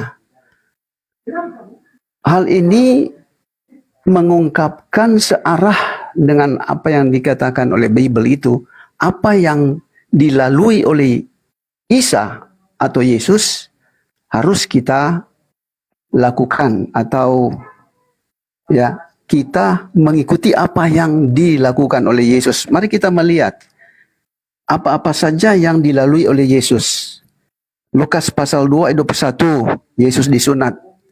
Apa Muslim disunat? Ya, Muslim disunat. Kristen jarang saya temukan. Waktu saya pendeta dulu, saya tidak pernah mengajarkan sunat. Lalu kedua Matius pasal 4 ayat 2. Yesus puasa 40 hari. Apakah ini searah dengan Muslim? Ya, searah. Cuman beda 10 hari ya. Beda 10 hari. Tinggal beda 10 hari. Tetapi itu dalam perhitungan ya, kalender itu searah dengan sebulan. Ya. Waktu saya sebagai pendeta, saya pernah nanya teman saya, Pak Pendeta, hari-hari apa saja Anda puasa? Katanya, saya nanti puasa kalau sudah habis beras. Gitu katanya. Wah, ini pendeta. Oke. Yang ketiga, ya, Yohanes pasal 13 ayat 1 dan 17. Nah, di situ Yesus membasuh kaki murid-muridnya. Apakah ini dilakukan oleh Muslim? Ya, dilakukan oleh Muslim dan jarang dilakukan oleh orang Kristen yang menjadikan ritual ya. Nah, selanjutnya Matius pasal 26 ayat 39, Yesus berdoa. Dia maju lalu sujud. Nah, kata sujud ini searah dengan Nehemia pasal 8 ayat 7. Mukanya menyentuh tanah atau lantai. Nah, sekali lagi saya ingin nanya, siapa yang sebetulnya pengikut Yesus sejati? Apa yang dilalui oleh Yesus dilakukan oleh pengikutnya? Jawabannya adalah Muslim, ya. Setelah saya masuk Islam, saya sadar saya menjadi pengikut Yesus yang sejati. Ya, ada banyak hal-hal yang searah dengan apa yang dikatakan oleh Bible itu sendiri, ya. Terus terang saja, ya. Seorang mualaf itu Yesuslah yang membawa mereka masuk Islam. Kenapa? Karena mereka mengikuti jalan Yesus. Mereka melalui apa yang dilakukan oleh Yesus. Masya Allah. Ya, itu jawaban yang benar. Pak Danja disalib nanti ya, waktu akhir hidupnya ya. Iya, silakan. Ngapain dulu Pak Danja disalib? Loh, kan yang dilakukan Yesus disalib itu. Pak Danja nanti disalib. Itu Yesus kami nggak disalib. Itu Yesus yang calon Kristus yang keluar dari kubur. Ya, beda Pak Danja berarti. Beda. Kalau Yesus kami itu Muslim, sedangkan Yesus kamu itu adalah yang kufur, kafir. Dia hancurkan semua firman Tuhan dan dia mengajarkan firman-Nya sendiri. Izin Gurunda, kita tanya dulu, dia Kristen apa Muslim nih? Tom Chris, kau yang asli Oten. Oh Kristen, Tom. Ya dong, puji Tuhan. Oke, lanjut Gurunda. Loh, kok diturunkan, kenapa? Enggak diturunkan, lanjut. Oh, oke. Pak Zanta tadi menarik mengatakan Yesus membasuh kaki muridnya, ya. Nah, Islam kan membasuh kakinya sendiri, bukan kaki temannya atau saudaranya. Lucu Pak Danja ini memang lucu. Lanjut Pak Zanta, lanjut. Udah selesai, sekarang Gurunda. Silakan Gurunda. Iya. Kalau soal membasuh kaki, Yesus membasuh kaki. Nah, kamu basuh gak kakimu sebelum masuk gereja? Yesus masuk ke tempat suci, tempat ngumpulnya orang yang sujud ibadah. Tempat kumpulnya orang-orang yang bersunat. Nah, kamu masuk ke mana? Jadi, Saudara Tom, Kristus yang kami imani itu dalam bahasa Quran Al-Masih dengan Kristus yang kau imani itu adalah oknum yang berbeda. Dan alhasil di Bibelmu memang ada dua Kristus yang paling mencolok. Yang pertama, Yesus anak Maria, dia juga adalah Kristus. Yang kedua, iblis yang dilantik menjadi Kristus untuk orang Kristen. Itu beda. Ya, jadi Tuhan melantik iblis sebagai Kristusnya Kristen. Itu tertulis di khotbah Petrus di Kisah Para Rasul 2 nomor 31 sampai nomor 30 sampai nomor 40 malah. Seperti itu Saudara Tom. Jadi kamu itu pengikut Kristus palsu. Makanya nanti ketika orang Kristen ini, keturunan orang Kristen ini masih bertemu dengan Yesus asli, diusir, "Nyala daripadaku, aku tidak mengenal kalian. Kalian semua adalah pembuat kejahatan." Nah, itu siapa itu? Ya keturunan Kristen yang akan hidup di akhir zaman nanti. Pas ketemu dengan Yesus datang kedua kalinya, anak-anak kalian itulah yang diusir oleh Yesus. Dibalbalin mereka. Karena mereka mengikuti Yesus yang lain karena kalian yang ngajarin. Kalau Yesus asli itu hanya untuk Bani Israel saja, mengajarkan Taurat. Sedangkan Kristus yang lain adalah yang keluar dari kubur. Itu bukan anak Maria itu, yang keluar dari kubur itu bukan. Itu Sibilisisis, pengganti anak Maria. Yang Yesus sendiri sudah nubuatkan, waspadalah kepada Kristus yang datang kepadamu. Oh, mantap. Seperti itu. Iya. Yesus yang lain itu yang tidak disalib, ya, mantap memang. Oh iya, Yesus yang lain itu yang tidak disalib, betul. Silakan Anda baca Kisah Para Rasul 3 itu. Yesus dikatakan begini, dengar. Sendiri, Bang. Dengarkan. Ini kitabmu, ini. Dengar. Ini kitabmu sendiri. Dengar, saya bacakan ya. Kisah Para Rasul 2 ya. Karena itu ia telah melihat ke depan dan telah berbicara dengan kebangkitan atau kenaikan Mesias. Ketika ia mengatakan bahwa dia tidak ditinggalkan di dalam dunia orang mati. Artinya ada Yesus yang dinaikkan, tidak ditinggalkan di dunia orang mati. Ini Yesus lain ini, bahwa dagingnya tidak mengalami kematian. Nah, ini Yesus lain. Inilah Yesus kami nih, yang kami sebut Al-Masih, yang tidak mengalami kematian, jasadnya tidak kena maut, kemudian tidak membusuk di kubur. Nah, ini Yesus kami. Sedangkan Yesusmu itu baru dilantik jadi Kristus. Baca nomor 36-nya. Jadi seluruh kaum Israel harus tahu dengan pasti bahwa Elohim telah membuat Yesus yang kau salibkan itu menjadi Tuhan dan Kristus bagi lo. Paham sampai sini ya? Ngerti ya? Nah, jadi Kristus mantap. Berarti ada kebangkitan. Gitu. Yesus yang lain itu tidak pernah mati dan bangkit. Betul itu, mantap. Ya, ini dia yang dibicarakan ini. Yesus yang lain dibicarakan langsung di Kisah Para Rasul 3, Kisah Para Rasul 2, nomor 31, 32 sampai 33, bahkan sampai 40. Makanya Petrus meminta kepada mereka yang sudah menyalibkan pengganti Yesus untuk bertobat. Karena Yesus yang asli tidak mengalami kematian. Yesus yang asli tidak ditinggalkan di dunia orang mati. Sedangkan yang keluar, yang keluar dari kubur, sedangkan yang keluar dari kubur itu adalah mengalami kematian. Membasuh kaki orang lain dibilang wudu. Sedangkan yang kau sembah adalah yang jadi mayat itu. Yesus yang asli tidak pernah jadi mayat. Begitu, Tom. Paham sampai situ ya? Nggak mungkin paham kalau masih Kristen sih. Namanya orang tidak berkepala.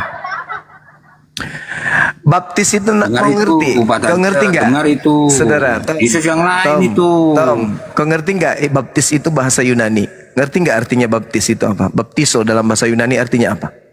Membasuh. Ngerti ya? Nah, umat Islam wudu itu membasuh nggak? Membasuh, Dek. Membasuh itu yang dikatakan baptis itu membasuh. Dan Yesus setiap kali mau masuk rumah ibadah pasti membasuh, melakukan pembasuhan, Dek. Kalian apa yang kalian lakukan? Mandi junub aja nggak pernah. Artinya pembasuhan sampai 3 kali apa? Telinga 3 kali. Iya. Apa itu coba? Itu syariat, itu hukum, itu keadaan yang diperintahkan kemudian kepada kami. Itu aturan. Aturan mengajarkan seperti itu ya kami lakukan. Tidak seperti kalian. Maknanya apa? Aku tanya maknanya apa 3 kali itu. Ketika kemudian orang Islam diajarkan kemudian melakukan hal tersebut, ya itu sudah kaidah hukum-hukumnya. Iya, apa maknanya? Ya, tidak perlu kau tahu apa maknanya. Itu perintah kami melakukan itu. Boleh 1 kali, boleh 1 kali, boleh 2 kali, boleh 3 kali. Itu sunnah. Sunnah itu artinya apa? Sesuatu yang dicontohkan. Nah, sekarang saya tanya samamu, siapa yang kau contohkan menyembah Yesus? Siapa yang mencontohkan kepadamu? Maknanya 3 kali itu apa? Itu sunnah, Dek. Itu sunnah, Dek. Itu sunnah. Itu 3 kali. Apa maknanya itu, coba? Itu sunnah, Dek. Itu disunahkan kepada kami, Dek.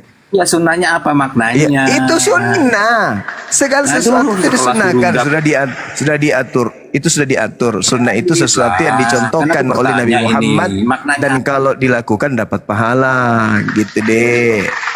Saya tahu 3 kali itu kau ingin larikan ke roda becak kan? Saya ngerti. Kau ingin larikan bahwa 3 kali itu identik dengan roda becak. Maksudnya bapak, roh dan anak. Kan larinya ke situ. 3 dalam 1. Wah, 3 roda 1 gerobak.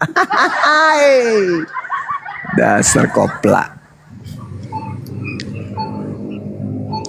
Ya, ini ada yang baru bergabung. Izin. Oh, Margareta Arif. Assalamualaikum warahmatullahi wabarakatuh. Waalaikumsalam warahmatullahi Itu Bang Pito dulu, Ustadz Alif, dari tadi dia nunggu. Oh, ya. Bang Pito, ya dilanjut tadi dari sekte mana? Tadi ada pertanyaan, sudah dijawab belum ya? Tadi? Bang, gimana bang? Dari sekte mana? Dari sekte mana? Ditanya loh Bang Pito. Bang Pito maksudnya, tadi sempat bertanya tadi Bang Pito. Cuma ada suara anak kecil itu. Oh iya tadi, sempat mau ditanya, cuman kondisinya tidak mendukung, noise. Mungkin belum mendukung di sana, masih rame. Itu Oten ngejajar banget di bawah. Saya naikin satu persatu aja ya. Bang Pito gantian sama yang lain ya Bang Pito kalau nggak ada suara ya. Iya bang. Suaranya kok khas ini. Kenapa lu Jacqueline? Kenapa lagi lo? Masih belum sembuh? Bukan, perintahnya itu nggak sesuai dengan Alkitab. Ya memang sesuai dengan otakmu. Nggak sesuai. Perintah apa, Dek? Yang disampaikan Dajen tadi nggak sesuai. Nggak ada perintah kayak gitu harus beralih ke agama Islam. Nggak ada. Loh, bagaimana ceritanya tidak beralih ke agama Islam? Lalu kita mau kemana? Dengarkan. Kalau beribadah kepada Allah Matius 5. Matius 5. Kepala lah ini. Matius 5, Dek. Matius 5 nomor 20, Dek. Kalau agamamu tidak lebih baik, tidak lebih sempurna, tidak lebih teratur dari ajaran Bani Israel, ahli Taurat, maka kamu tidak akan masuk dalam surga, Dek. Jadi gini, jadi saya pengen tahu juga kalau memang itu perintah Yesus, apa aja perintah Yesus yang tercatat di Alkitab itu kalau tahu. Kalau memang kalian semua tahu apa aja perintah Yesus di Alkitab itu. Perintah Yesus itu kan jelas. Apa?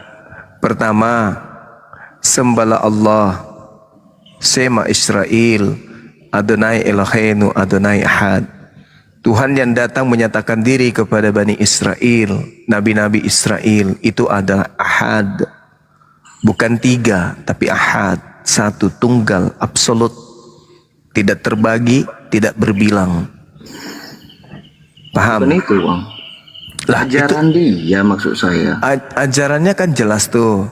Ketika bukan dia, itu aja ajarannya, bukan itu aja. Apa ada bunyinya kayak gitu. Apapun ajarannya Yesus, tidak ada perintahnya kemudian mempersembahkan manusia untuk nebus dosa.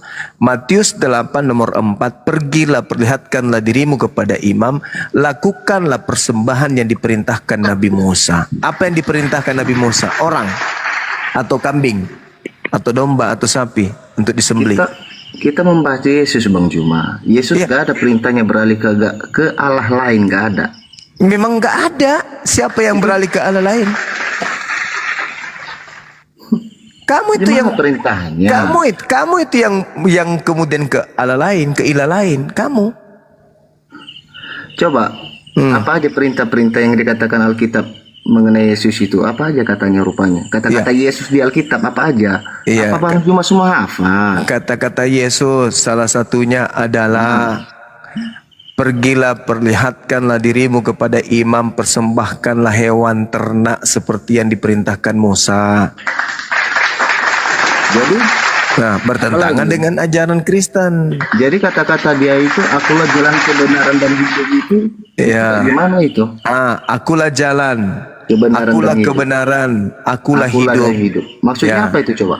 Maksudnya jelas itu bahwa harus menempuh jalan yang ditempuh oleh Yesus menuju kepada Tuhan pencipta langit dan bumi. Oke, sekarang apakah jalan yang ditunjukkan Yesus itu ke gereja, menjadi Kristen, tidak bersunat, makan babi, ibadah minggu, Natalan? Itukah yang dijalankan oleh Yesus, ditunjukkan jalan itukah? Tidak sama sekali. Yang ditunjukkan oleh Yesus pertama tauhid. Matius 17 nomor 3, hidup kekal. Itu gak terletak tauhid di Alkitab, nggak ada tulisan tauhid. Ya sama dengan Trinitas, ada nggak? Memang nggak ada. Iya, makanya Dek, makanya jangan terlalu banyak makan jengkol. Kurangi. Bukan gitu Bang Juma. Bang Juma sering kali meledek gitu loh. Lah, dia ajak bercanda supaya otakmu itu bisa sedikit lembut, otakmu itu supaya tidak terlalu kaku otak kau itu. Yesus mengajarkan tauhid. Yohanes 17:3, hidup kekal itu adalah mereka mengenal Engkau satu-satunya Tuhan. Tidak ada yang kata lain. Yesus itu menujunya kebanyakan Alkitab mengenai Bapa di situ, nggak ada Allah di situ. Iya, makanya kenapa di kitabmu itu lebih banyak kata Allah daripada Bapa? Nggak ada Allah, nggak ada Nabi Muhammad. Iya, kenapa lebih banyak? Masuk akal Bang Juma ini. Itulah makanya saya bilang. Orang blow on semua yang naik malam ini ya. Iya, itulah. Orang blow on. Kalian mengajarkan kebohongan. Kitabmu itu original teksnya itu teos lo bacanya. Ada nggak Yesus mengajarkan teos? Walaupun teos Bang Juma. Enggak, saya tanya pertanyaan yang sama. Kalau itu artinya teos. Coba, teos. saudara, ada nggak Yesus mengajarkan menyembah teos? Kutanya dulu kau. Mau dibilang teos, mau dibilang apa? Orang gila, Bang Juma. Orang gila. Tadi Allah. Orang gila turun, orang gila kau turun. ditanya, kau. Ada nggak kemudian Yesus mengajarkan menyembah teos? Nggak ada. Nggak ada. Sama kan? Sama. Sayangnya orang-orang Yahudi praktisi Torah hari ini, ketika mereka menerjemahkan kitab mereka, kitab Tanakh mereka ke dalam bahasa Arab, Yod-Heh-Vav-He, mereka terjemahkan dalam kata Allah. Sakit? Sakit nggak? Sakit dong. Sakit paman. Nah, sedangkan kalau mereka menerjemahkan kitab mereka nih, kitab Tanakh ke dalam bahasa Yunani, Yod-Heh-Vav-He tetap aja Yod-Heh-Vav-He. Tidak pernah mereka rubah menjadi teos, kuclo. Gitulah Meaju. Ya, ini ada Batak Maco. Batak Maco, dibuka mute-nya. Margareta dulu, Mar. Mar, dibuka mute-nya, Mar. Ya, iya bapak-bapak, ibu-ibu, terima kasih. Ini lagi perempuan ya. Ini lagi. Gak apa-apa, tes saya dulu Teos dia kalau nggak bisa turun. Yesus itu baik, suci. Suci tapi terkutuk, beda kan? Yang suci itu terkutuk karena apa? Ya karena apa? Nggak ada urusan. Karena dia sendalnya putus karena layangannya putus, nggak peduli. Yesus yang suci dengan Yesus yang terkutuk beda oknum, coy. Emang ada Yesus yang lain? Ada dong. Di mana? Matius 24 nomor 4 nomor 5 nomor 24. Waspadalah kepada penyesat yang datang kepadamu dengan memakai namaku. Namaku siapa? Rasmi. Bukan. Namaku adalah Yesus. Berarti ada Yesus palsu. Isa Al-Masih itu yang palsu. Yang itu yang dikatakan yang datang kepada murid Yesus. Isa Al-Masih pergi ke murid Yesus ya? Hah? Isa Al-Masih pergi ke murid Yesus? Hah? Udah nggak berilmu turun. Nggak berilmu turun ganti. Nggak berilmu turun ganti. Dompala, jangan selalu pakai timun. Belajar lagi, cari suami. Makanya error otakmu. Saya hitung udah ada 16 orang gila naik di sini. Saya hitung loh dari tadi. Batak Maco lagi, silakan. Mau bertanya, apakah dalam Islam itu boleh berbohong? Nggak boleh. Nggak boleh ya? Iya, nggak boleh. Nggak seperti di Kristen, wajib berbohong. Kalau di Islam, tidak boleh berbohong. Meskipun dalam 3. Oh, tunggu dulu. Sabar dulu. Boleh nggak suami itu menyenangkan hati istri? Boleh. Bolehkah kita mendamaikan orang yang lagi berseteru? Boleh. Bolehkah kita kemudian menyelamatkan diri kita saat peperangan, saat terancam? Boleh. Boleh. Dalam perang, jangankan kemudian mensiasati lawan, membunuh lawan aja boleh. Tapi kalau di Kristen, segala sesuatunya boleh, kapan saja boleh berbohong. Di Kristen itu. Jadi perang mulut lah ya kan. Berarti Bang Juma udah pernah bohong, Bang Juma? Yang dimaksud perang di situ bukan perang mulut, Cak Angkung. Jangan kau plesetkan hadits. Perang mulut lah itu. Jangan bohong lah, jangan jadi bodoh. Jadi Bang Juma ada pernah bohong nggak? Dulu ya, saya pulang dari kantor waktu itu, saya lembur. Istri saya itu paling anti kalau suaminya itu pulang malam dan tidak makan. Saya waktu itu pulang jam-jam 11. Ingat kali waktu itu. Dia bilang gini, Abah ini nasi udah 2 kali saya panasin. Sampai jam segini. Berharap Abah pulang makan. Nah waktu itu saya bilang apa sama beliau? Iya sayang, kebetulan memang Abah belum makan. Padahal saya barusan makan. Itu saya lakukan situasi, kondisi pada saat istri saya sangat lelah, capek, menunggu saya pulang. Belum lagi anak kecil yang dirawatnya, kekhawatirannya kepada saya. Waktu itu juga belum ada HP. Saya katakan, iya, aku udah makan. Aku belum makan, padahal aku sudah makan di luar. Untuk menyenangkan hatinya. Apa yang terjadi? Ikhlas dia, ridho dia. Mengerjakan tugasnya dengan ridho, ikhlas, senang, bahagia, melayani keluarganya.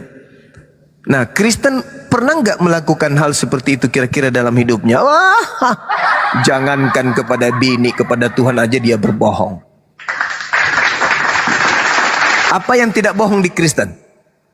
Berbicara mengenai Tuhan, Kristen pasti bohong. Berbicara mengenai Yesus pasti bohong. Berbicara mengenai kitabnya pasti bohong. Seluruh yang berbau Kristen pasti identik dengan kebohongan. Saya jaminkan itu. Tidak ada yang tidak bohong. Saya tanya sama saudara, apakah pencipta langit dan bumi itu bisa mati? Tidak. Apakah kau menyembah Tuhan yang bernama Yesus? Iya. Apakah Yesus itu pernah mati? Iya, tapi cuma 3 hari. Nah, tadi pertama apa? Tidak. Ujung-ujungnya cuma 3 hari kan bangkit lagi. Bohong. Tak ada, pokoknya seluruh yang ada dalam kekristenan selama berbau Kristen, bernuansa Kristen maksudnya, pasti kebohongan. Bahkan untuk sekedar menjelaskan saja kepada anaknya, Mama, apa sayang? Itu foto siapa, Ma? Itu foto Tuhan kita. Bohong. Tak ada yang tidak bohong. Semua, tapi kalian tidak sadar. Karena kalian terjebak. Gitu. Paham sampai sini? Belum data-datanya lagi. Belum data-datanya, dengarkan. Filipi 1 nomor 18. Tentang Yesus. Baik diberitakan dengan cara berbohong atau cara jujur, aku Paulus tetap bersukacita. Pasti bohong, gak bisa tidak. Apakah Yesus itu manusia? Ya, manusia. Apakah dia Tuhan? Ya, Tuhan. Apakah Tuhan bisa mati? Tidak bisa mati. Apakah Yesus mati? Ya, tapi cuma 3 hari. Bohong. Apakah Yesus Tuhan? Ya, Tuhan. Apakah Maria melahirkan Tuhan? Melahirkan manusia. Bohong lagi. Semua bohong pasti. Gak ada yang tidak bohong kalau di Kristen itu. Semuanya, aku pastikan semuanya. Apakah Yesus itu terkutuk? Tidak. Yang mati di atas tiang salib dengan cara terkutuk siapa? Yesus. Bohong lagi. Gak ada yang tidak bohong di Kristen. Yang mana kira-kira yang tidak bohong? Ada nggak? Kasihilah musuhmu. Itu ajaran siapa? Kristen. Kalau ada pembunuh, ada pemerkos, apakah Kristen bisa menghukum? Bingung. Enggak. Bisa. Bohong lagi. Enggak ada. Apakah firman Tuhan bisa dirubah? Tidak. Apakah kitabnya Kristen firman Tuhan? Iya. Apakah kitabnya Kristen bisa dirubah, direvisi, diperbaiki, dikoreksi? Bisa. Bohong lagi. lagi. Tidak ada. Yang berkaitan dengan Kristen itu pasti kebohongan. Naik ke surga. Ditanya agama bang, gimana bang ujungnya? Iya, tanya agama. Silakan. Jadi apakah pernah Bang Zuma pernah bohong dalam debat bang? Bohong dalam debat? Saya selalu jujur dalam debat. Karena saya mewakili agama saya. Agama saya mengajarkan kebenaran, bukan pembenaran. Apakah kalian beragama Kristen? Ya. Apakah kalian mengikuti ajaran Yesus? Ya. Apakah Yesus mengajarkan Kristen? Bohong Tidak. lagi. Bohong terus. Apakah Lukas firman Tuhan? Ya. Apakah kitab Yohanes firman Tuhan? Ya. Siapa penerima firman? Yesus atau Lukas? Yesus. Apakah Yesus pernah berfirman kepada Lukas? Enggak. Bohong lagi. Bohong. Semuanya bohong. Tidak ada yang tidak bohong di Kristen selama itu bernuansa agama. Pasti bohong. Apa yang tidak bohong di Kristen kira-kira yang terkait dengan agamanya? Masuk jadi mayat? Hah? Apakah Muhammad meninggal? Iya, meninggal dunia lah. Beliau manusia, beliau bukan Tuhan. Tapi ada yang lucu, ada yang Tuhan tapi meninggal.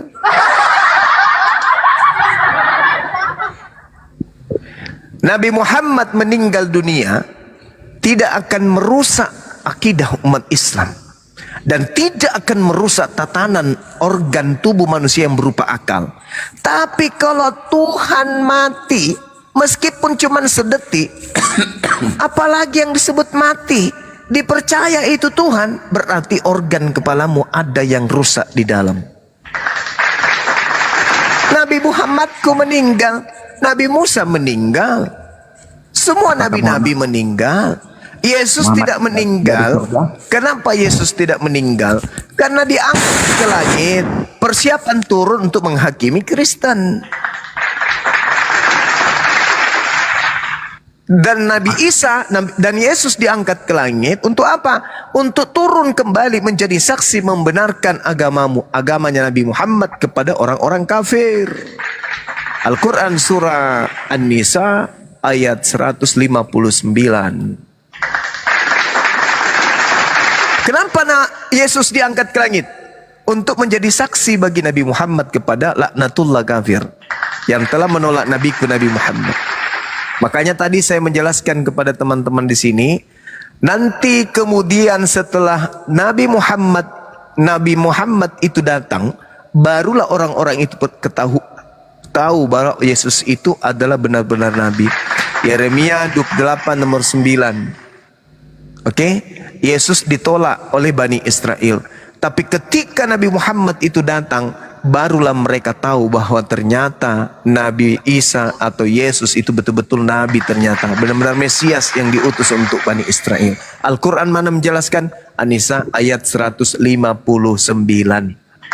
Berkaitan dengan apa? Yeremia 28 nomor 9. Mereka hari ini menolak. Yes.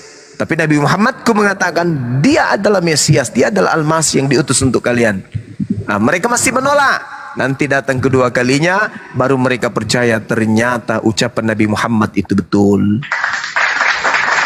Al-Quran surah As-Sukruf ayat 91. As-Sukruf 61, sorry. Nah, itu dia. Begitu kawan. Jadi ketika Nabi Isa alaihissalam turun ke atas muka bumi untuk yang kedua kalinya, barulah kemudian berkata Bani Israel, rupa-rupanya ajaran Nabi Muhammad itu betul. Nah, Batak gantian sama Obek. Silakan Obek monoton Batak. Ini baru 10 oten Bang Juma ngantri ini. Obek silakan bertanya, buka mute-nya. Assalamualaikum warahmatullahi wabarakatuh. Bang Juma, turunin aja Bang. Iya siap. Waalaikumsalam. Samosir silakan Samosir. Sama sih dibuka mute-nya, Bang. Sambil saya isap siri boleh kan? Isap. Nanti giginya merah, Guru ndak? Apa-apa untuk saya ini torosoki. Jadi inget zaman dulu. Kojiro, silakan Kojiro. Ya, selamat malam Bang Zuma. Malam. Ya, aku mau nanya itu Bang. Pada waktu peristiwa Isra Miraji itu kan Isra Miraj, kok Miraji? Wow.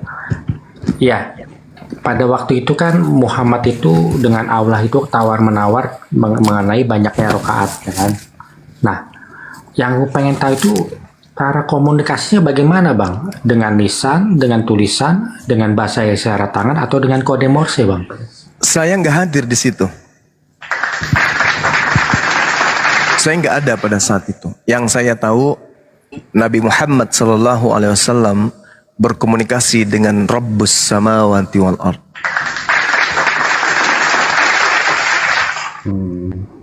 Iya. Sama ketika saya bertanya dengan pertanyaan terkait dengan Nabi Adam, terkait dengan Nabi Abraham, terkait dengan Nabi Musa, sama.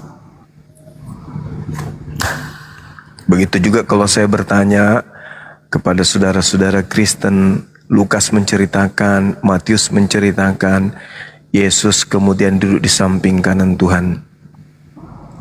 Lukas mendapatkan informasi itu berupa selebaran kah, bisikan kah, atau mimpi, atau apa? Atau dia lihat kemudian Yesus dan Bapa duduk berdampingan. Langit terbelah, kemudian ada suara langit dari langit. Dia dengar pakai flash disk kah, atau dari CD kah, atau apa? Ya. Oke, satu lagi Bang. Ya. Alif lam lam ha itu kan kalau ditransliterasi itu menjadi ALLAH ya kan? Iya.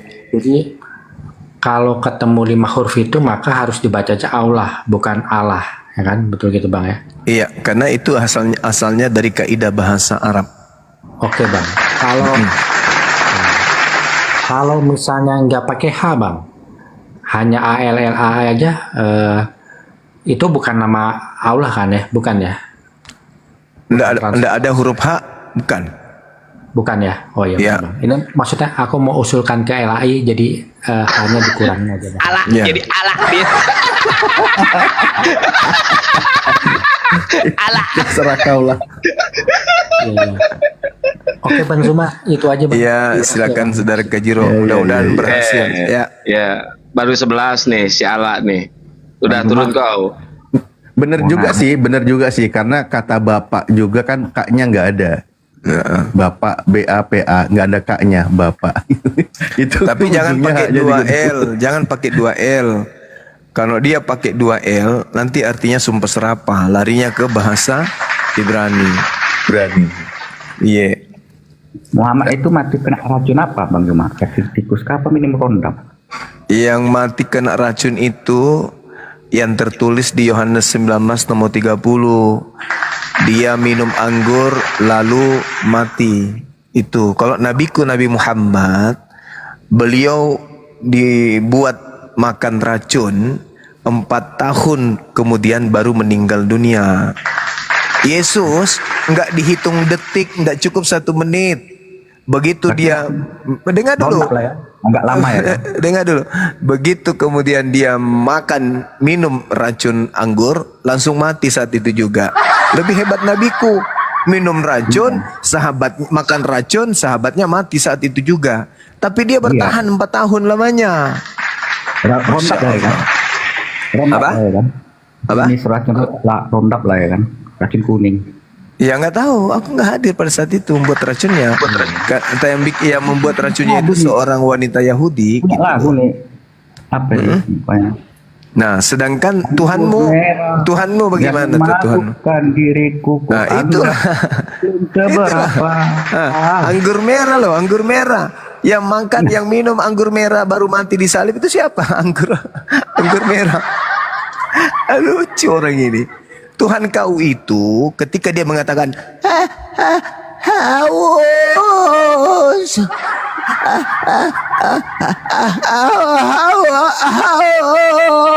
Haus. Sekali lagi. Haus. Itu nomor 29-nya. Maka mereka kemudian memberikan apa? Memberikan apa? Memberikan apa? Anggur asam. Anggur asam. Setelah diberikan anggur asam, bukan lagi haus. Innalillahi wa inna ilaihi rajiun. Gurunda kayak kakek-kakek. Tergantung situasi, Bun. Pesanan filmnya, aktornya jadi apa dulu? Nah, Baik. tergantung bayarannya. Waalaikumsalam warahmatullahi wabarakatuh. Warahmatullahi wabarakatuh. Beliau kan aktor, Bun. Ya. Dosa sama Bro Admin, sama Rian, silakan dibuka mute-nya. Dosa, Rian, Admin. Kalau ngomong bersamaan tiga-tiganya juga nggak bagus. Oh iya, satu-satu. Iya. Dosa. Kok turun. Rian. Ya. Kenapa duduk, Bang? Kristen, Muslim. Bagus namanya.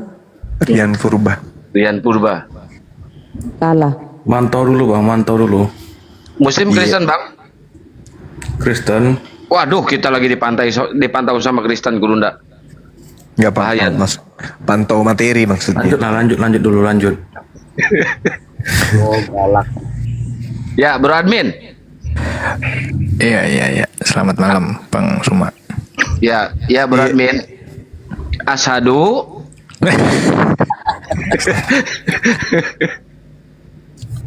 Enggak, aku mau bertanya aja. Kebetulan tadi kan aku juga nyimak nih. Ini kan karena nggak ada temanya jadi bebas ya mau tanya apa ya. Itulah susahnya, iya. Boleh ya Bang ya. Aku baru baca juga. Jadi kan pernah ada di dalam hadis juga mengatakan begini ya. Akulah Muhammad, nabi yang ummi, tiada nabi setelahku, kan begitu ya Bang? Iya. Nah, pernah juga di dalam Quran bahwa Nabi Isa itu menubuatkan seorang nabi bernama Ahmad. Nah, maksudku ketika Nabi Isa menubuatkan seorang nabi bernama Ahmad, ini namanya clear ya, tertulis di Quran ya. Tetapi kemudian di hadis yang mengaku itu namanya bukan Ahmad, tapi akulah Muhammad. Kira-kira maksudnya benar nggak nih Nabi Isa menubuatkan nabi yang dimaksud adalah yang dikatakan bernama Ahmad ini adalah Muhammad? Dari mana mencocokkannya begitu? Iya. Nabi Muhammad itu memiliki banyak nama. Ya. Banyak nama beliau. Dan itu tidak ada pertentangan. Kalau berbicara mengenai Muhammad, nama itu menunjukkan sifat Nabi Muhammad yang terpuji oleh orang lain. Sedangkan kalau berbicara nama Ahmad, itu menunjukkan sifatnya yang memuji Allah secara sempurna terhadap nama tersebut. Itu yang perlu saudara pahami. Jari terpuji dan yang paling terpuji. Al-Quran menyebutkan nama Ahmad sebagai nama dari Nabi Muhammad yang berarti terpuji atau yang terpuji. Itu nggak ada masalah itu Bang. Yang masalah itu seperti hendaklah engkau menamai anak itu Immanuel, tapi begitu lahir justru jadi Yesus. Iya, itu di Alkitab itu. Oke. Berarti ini ya memang ada maksudnya subjeknya atau tokoh ini punya banyak nama ya. Ada nama Ahmad, Muhammad. Iya. Apa ada nama yang lain lagi juga? Ini termasuk Yasin. Mungkin banyak Dinda Alif namanya. silakan.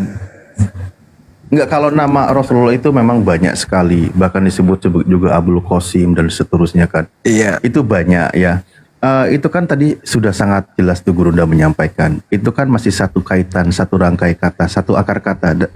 Jadi Ahmad itu kan ismun tafdil, nama yang paling terpuji. Nah, siapa orangnya disebut Muhammad gitu. Disebut sebagai Muhammadun gitu. Orang yang terpujinya gitu loh. Nah, sifatnya Ahmadun yang paling terpuji. Itu Abdul itu yang paling utama gitu. Itu maksudnya. Namanya banyak beliau. Nama-nama lainnya itu banyak sekali. Tuh di bawah juga dibantu ada lagi Al-Amin, betul. Nah itu ada lagi tadi. Ya banyak nama Rasulullah. Jadi namanya banyak. Itu Bro Admin. Oh ya, oke. Oke teh. Misalnya aku pikir apa itu kan eksplisit banget disebutkan bernama Ahmad begitu. Tapi di dalam hadis yang disebutkan malah Muhammadnya. Cuman karena tadi dikatakan akar kata ya. Jadi ya udahlah. Dipanggil Ahmad juga tidak ada yang salah beliau.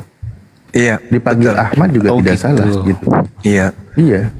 Kalau dikatakan dan dia Ahmad, itu berarti secara kualitas manusia yang sangat terpuji. Kalau Nabi Muhammad, astagfirullahaladzim.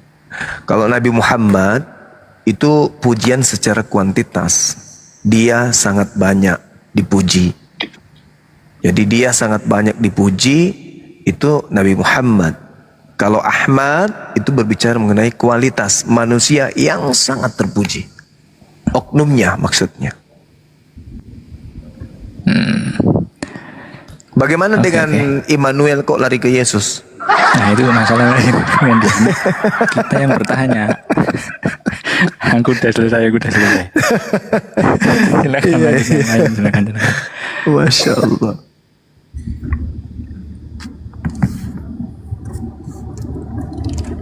Bunda Rahma,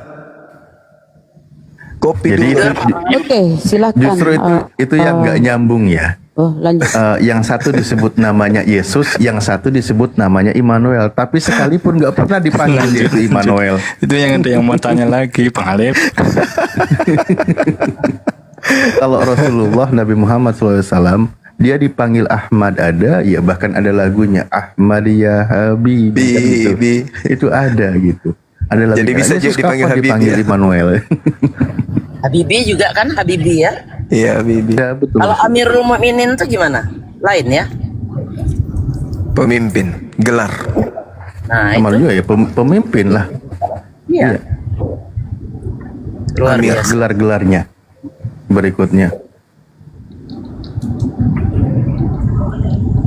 Oke, apalagi saudara mungkin sudah Salah menyimak pertanyaan ini Rian. kayaknya. Bang Alif. Semoga dapat hidayah Bang ya, Bang Bro Admin. Rian Purba udah nyimak apa yang ingin kamu sampaikan saudara? Rian Kalau situasinya kayak gini Bang, seorang Muslim dia terdampar di sebuah hutan, terus dia nggak ada makanan yang mau bisa dimakan.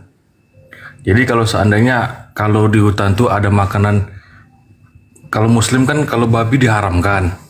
Jadi kalau di hutan tuh kalau hanya babi yang bisa dimakan, itu kayak mana hukumnya sama orang Muslim? Uzur boleh. Iya. Hukumnya haram tapi dibolehkan. Hukum tidak berubah. Iya, tetap haram. Ya, tapi itu kan berarti secara tidak langsung nggak apa-apa untuk melanggar apa yang udah ditentukan sama Nabi kalian, Nabi Muhammad. Sama seperti Yesus juga mengatakan gini. Ini kaidah kenabian ya. Saya bukan mau menghina atau apa. Yesus mengatakan, barang siapa yang meniadakan hukum Taurat meskipun yang paling terkecil dan mengajarkan kepada orang lain, maka dia akan menempati tempat terhina dalam kerajaan Allah. Itu barang siapa, berarti termasuk dia juga kan. Tapi faktanya hari Sabat dia ngobatin orang, hari Sabat dia metik gandum. Berarti ada saat di mana hukum itu tetap berlaku, tapi karena uzur, maka itu digugurkan. Nah, sama seperti itu. Darurat istilahnya. Kalau muridnya tidak mati, tidak makan, mati. Kalau orang ini tidak diobatin, mati. Maka itu namanya darurat. Boleh.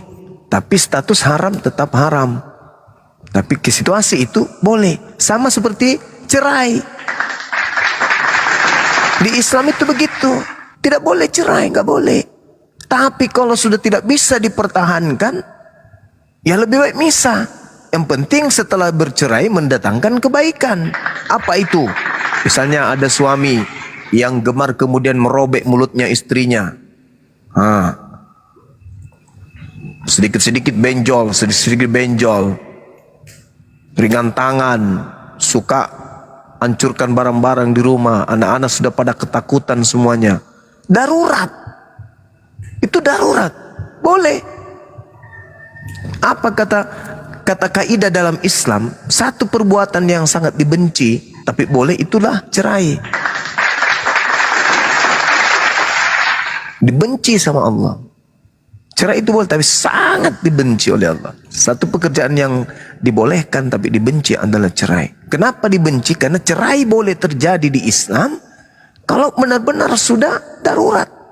Artinya sudah nggak benar-benar nggak bisa bertahan. Tapi sekarang kaidahnya hanya ada gara-gara istrinya kena panu, diceraikan istrinya. Nah, ini nggak benar ini.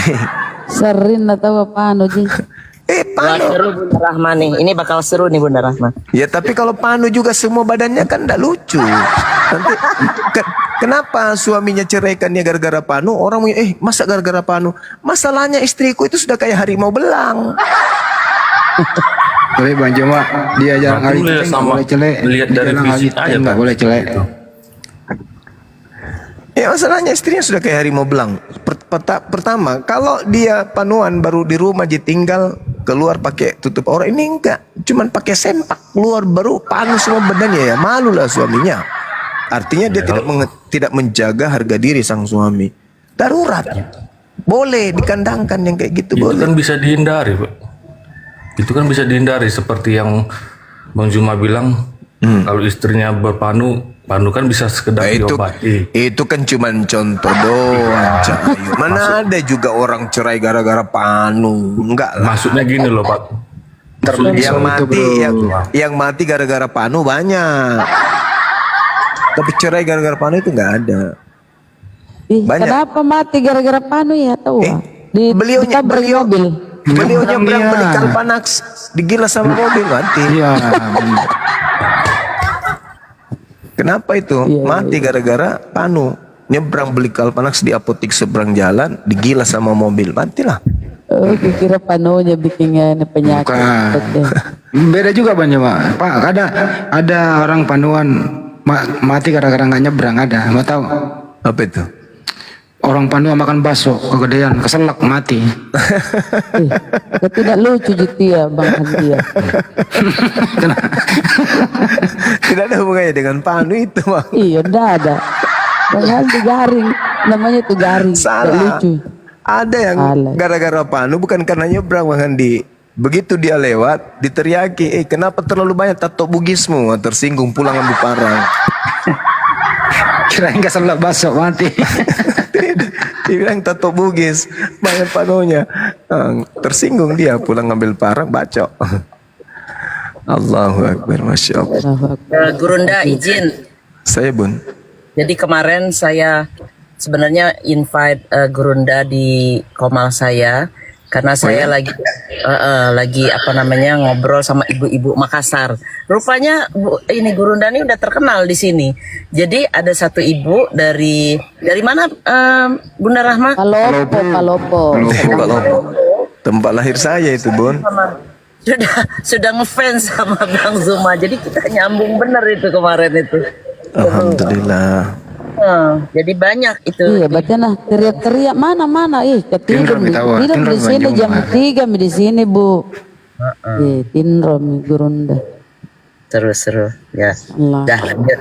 Jadi salam besok Bu. Oke Rian. Boleh. Coba ke Bro Rian. Bro Rian, kalau Kristen itu boleh cerai nggak? Enggak. Bush, nggak boleh cerai. Kalau panuan istri nggak boleh. Ya diobati lah. Mana sih masa iya? Karena panu cerai kan nggak lucu. Kalau istri selingkuh, kalau benda, kalau istri selingkuh boleh diceraikan nggak? Di situasi juga. Ya kalau selingkuh gitu. Iya, selingkuhnya dengan sebatas seperti apa? Kalau hanya sekedar bisa dimaafkan secara adat, bisa manusiawi, pertahankan karena tidak bisa mau dimakan seri. Maksudnya gini loh, 3 hari nggak pulang istrimu nggak izin, 3 hari nggak pulang nggak izin, entah kemana. Pulang-pulang bagaimana? Apa yang kau lakukan? Kunci rumah Bang Andi.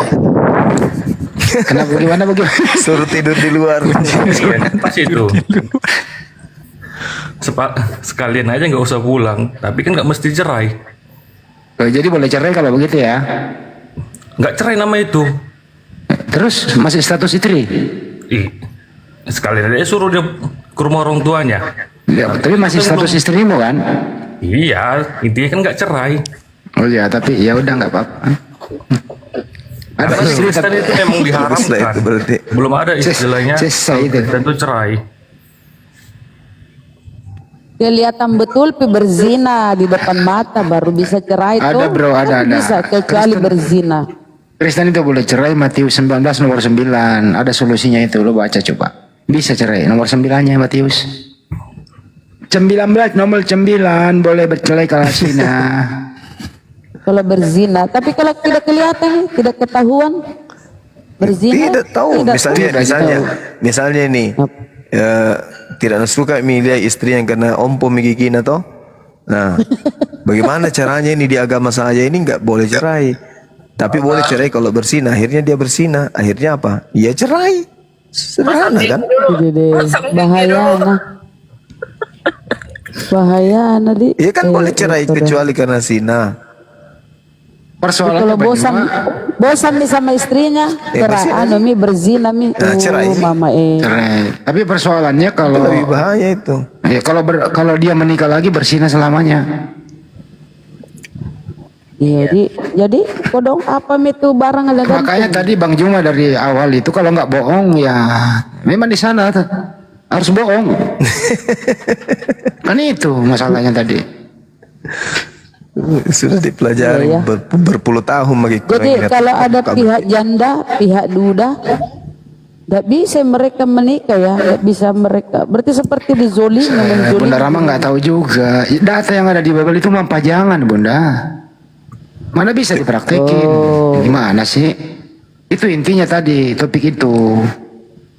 Kukira nih. Vasektomi itu supaya tidak teori itu. Contoh tadi yang saya bahas Bang Juma. Iya. Matius 5:44. Nggak ada yang bisa praktekin. Mati meja. Doakanlah musuh yang menganiaya kamu. Jadi orang yang menganiaya didoakan, nggak bisa dilawan. Mana bisa dipraktekin? Bonyoklah kita. Rian. Gimana itu? Kalau musuh itu didoakan apa dilawan? Kurang mengerti lagu itu. Sulit Bang, memang. Apa katanya dengar? Gini lah. Sama Bible kesian, ya Allah. Memang di Alkitab diajarinya begitu dan prakteknya memang sulit betul Bang Andi. Banyak mak diakui, Bible sulit dipraktekin. Udah cukup. Allah itu tidak menyulitkan hambanya. Tuhan itu tidak menyulitkan hambanya loh. Tuhan mempersulit dia ya. Tuhannya mempersulit. Aduh kasihan. Saya tanya Bro Admin. Jadi di Kristen itu tidak ada solusi dong berarti untuk kehidupan. Maksudnya? Ya seperti tadi yang diberi contoh kan nggak bisa. Perempuan juga umpamanya bercerai ada penganiayaan atau apa-apa digantung aja udah seperti itu.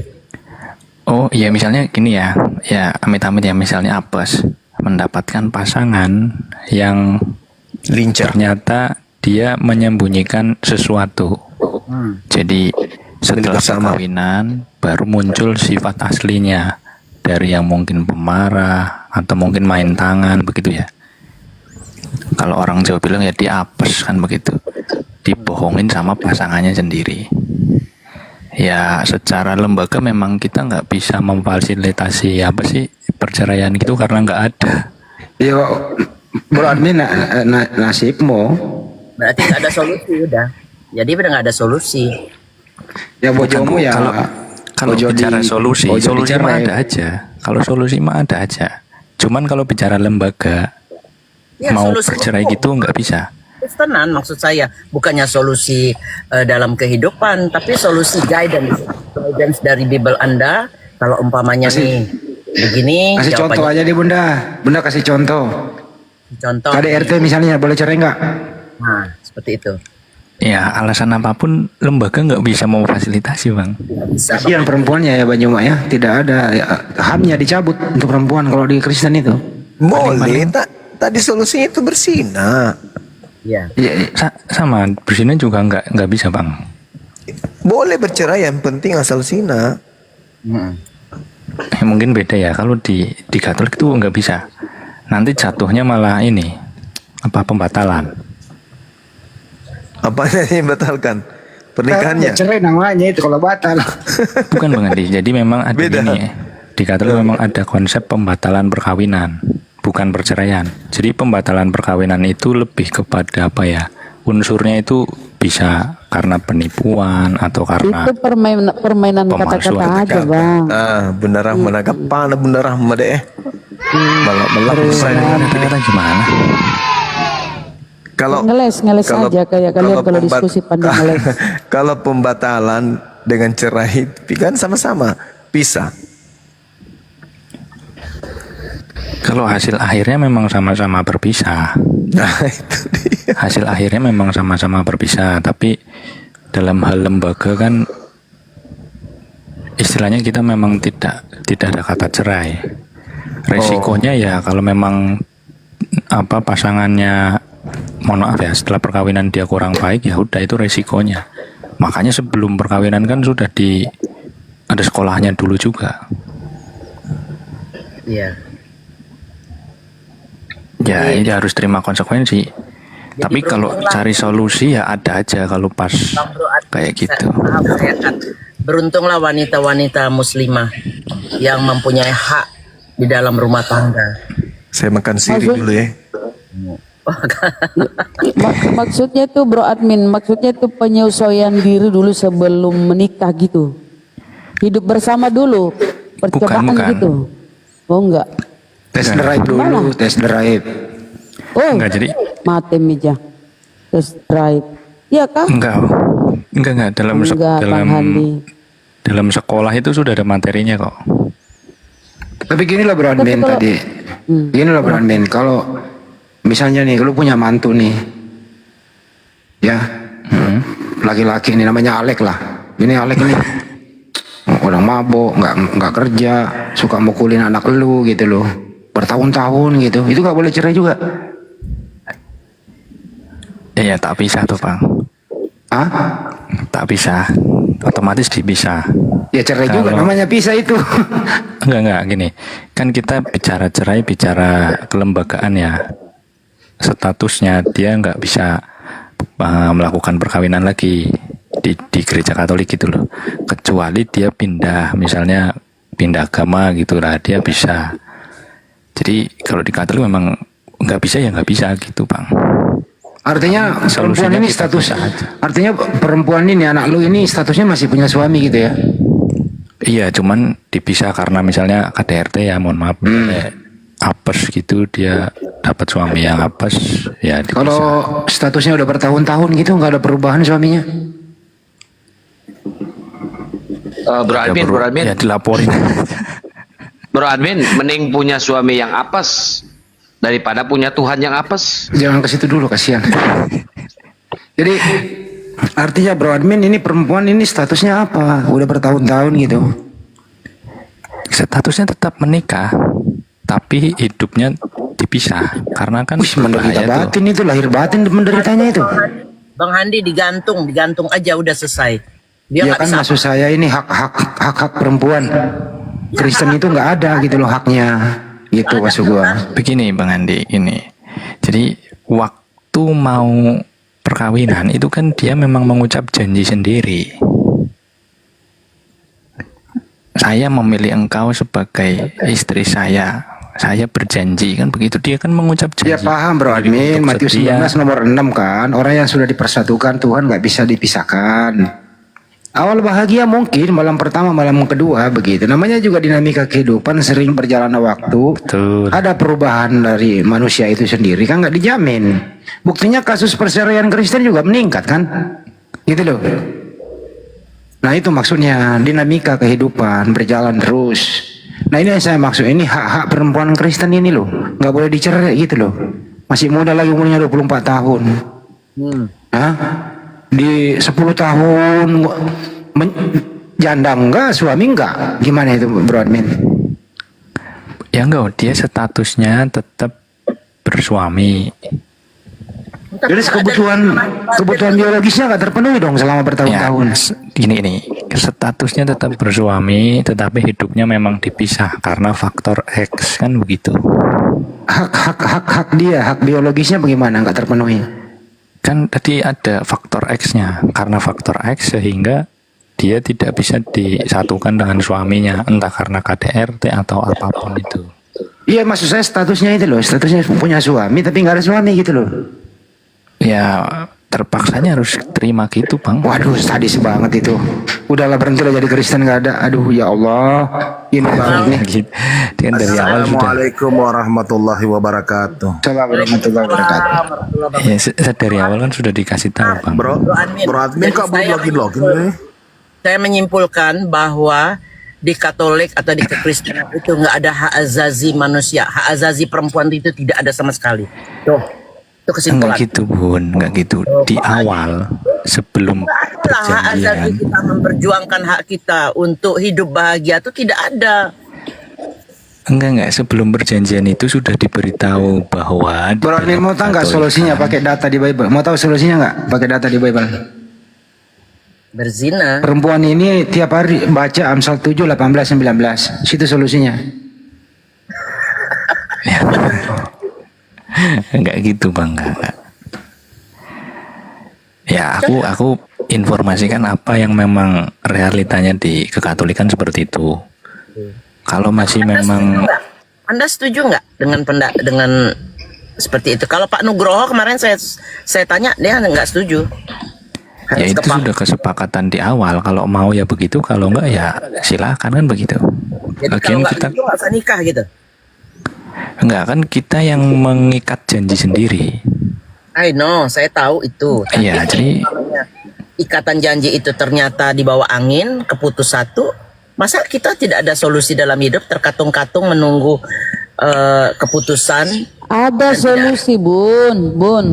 Yang dipersatukan Tuhan tidak bisa dipisahkan oleh manusia kecuali dengan zina. Berzina baru bisa cerai. Salah satu kalau mau cerai udah giginya udah ompong, istrinya udah kendor semua, ya tinggal berzina bisa cerai. Aku bilang nggak ada bun, nggak ada. nggak bisa, walaupun berzina juga nggak bisa. Ada begitu datanya di Bible. Itu Kristen bun, bukan Katolik. Lah, Biblenya sama. Katanya beda. Sama itu, sama Biblenya itu. Sama lah. Sama itu bun. Di beradmin Katolik sama Protestan tuh mereka pakai itu. Yang dipersatukan Tuhan tidak bisa dipisahkan oleh manusia kecuali dengan zina. Kalau ada yang berzina salah satu baru boleh cerai itu bun. Selisihnya cuma satu. Iga suruh kok. Siapa suruh kok? Siapa suruh kok? Siapa? Saya ngerti itu. Siapa suruh kau? Benar nggak? Iya gitu, betul bun. Benar. Saya makin paham aja ya bahasa Makassar nih ya. Iya. Kan Bunda kan bergaul sama orang Makassar di Amerika. Benar. Itu dia. Cuma saya bro admin ini udah 8 tahun, belum login sih. Gimana sih lo? Udah lama juga ternyata ya 8 tahun. Iya, udah 8 tahun kita kenal belum? Dengan berbagai argumentasi yang lemah lembut, Anda sudah mau terima kebenaran kok. Papetah. Kadang yang menghalangi mereka itu kemalasan. Kemalasan. Kalau di dalam gitu Islam ya? kan banyak syariat-syariatnya, banyak hukum-hukumnya. Di Kristen itu mereka yang paling enak loh. Ke gereja atau enggak ke gereja enggak ada hukum pahala dosa. Enggak ada. Mereka udah nyaman. Mau ini mau itu. Iya, nyaman mereka. Ya, kalau kita Islam coba sholat subuh, sholat duhur, asar, lagi-lagi enak ini ngobrol, sendagura sama teman-teman, wah masuk asar, terganggu. Kalau orang nggak ini kan, nggak beriman kan merasa ini oten-oten pikirannya ya. Lalu kita ini udah terbiasa, udah menjadi sebuah santapan rohani kita sehari-hari. Nah kalau mereka ini mau nyaman dia, ya kan, mau tidur sampai jam berapa, nggak ada masalah, nggak ada problem, nggak ada aturan. Tapi ada yang menarik tadi Bun. Ada tadi yang menarik pernyataannya Bro Admin, mengatakan bahwa sebelum pernikahan kita kan ada janji gitu ya, berikrar untuk dirinya sendiri ya, Bro Admin, betul ya? Iya. Untuk Nah sekarang yang menjadi pertanyaan saya, kalau itu diingkari, gimana? Apa konsekuensinya? Kalau ya konsekuensinya dia sendiri toh. Iya, maksudnya konsekuensinya seperti yang tadi Bunda Mila dan teman-teman yang lain mengatakan bahwa kalau begitu tidak ada free will loh buat kita yang tersiksa gitu. Ya kalau yang tersiksa, ya pilihannya cuma 2 aja, mau meneruskan janjinya atau enggak kan gitu. Iya kan, mau setia terhadap janjinya atau enggak. Kalau enggak ya boleh, silakan mau. Nah sekarang misalnya. apa kira-kira apa yang membuat bisa orang setia? Orang sudah dianiaya, orang sudah dihenati. Ya karena gini Bang, konsepnya gini. Di dalam Katolik memang waktu sebelum perkawinan ya itu kan diajarkan bahwa perkawinan itu bukan karena urusan pribadi. Paham, itu kan menyatukan 2 jiwa, harus saling memahami satu dengan yang lain. Itu mungkin salah kurang lebih bukan. Apa terus? Jadi semata-mata alasannya itu ya karena kembali lagi kepada Kristus. Jadi bukan karena dia jahat kemudian kita juga membalasnya dengan kejahatan, misalnya seperti itu ya. Makanya itu kan salah satu tadi yang saya katakan, bahwa kan di sini harus dibina yang namanya saling pengertian, saling memahami satu sama lain, harus bersabar dan sebagainya kurang lebih seperti itu panjang lebarnya ya. Cuma kalau seumpamanya itu ada salah satu yang tidak konsisten dengan itu, nah sementara di lain pihak taruhlah seumpamanya sang istri ini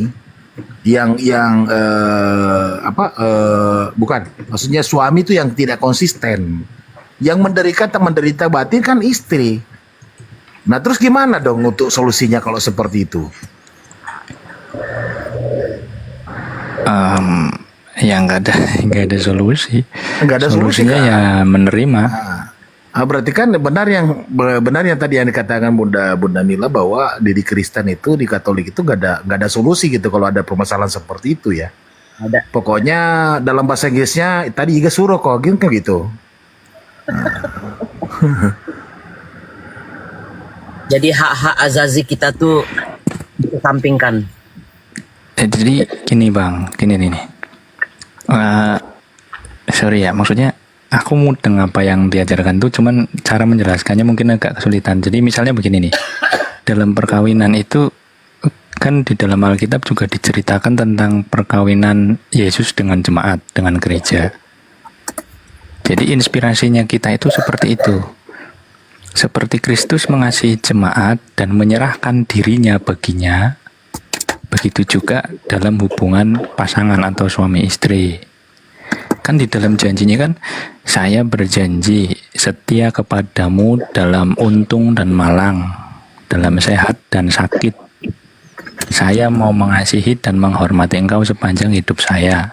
Dan seterusnya kan begitu. Jadi iya benar. Kalau seperti itu, makanya tadi bagaimana kalau seumpamanya mungkin salah satu tidak akan mengkhianat ya. Bagaimana kalau seumpamanya si laki-lakinya mengkhianat? Ya kita kembali seperti Kristus. Kristus saja menolong orang yang berdosa kok, datang untuk menolong orang yang bukan menolong orang yang Ya sekarang persoalannya kalau Anda mau lari ke sehat ya, yang sakit. Kristus itu kan utusan Tuhan, iya kan? Nggak bisa disamakan sebagai manusia yang di dalam dirinya itu lebih banyak nafsunya daripada imannya. Ya jadi ya gimana, memang diajarkannya gitu sih Bang. Pertama janji sakral di hadapan Tuhan. Pengajaran itu tidak salah bro, tidak salah sama sekali.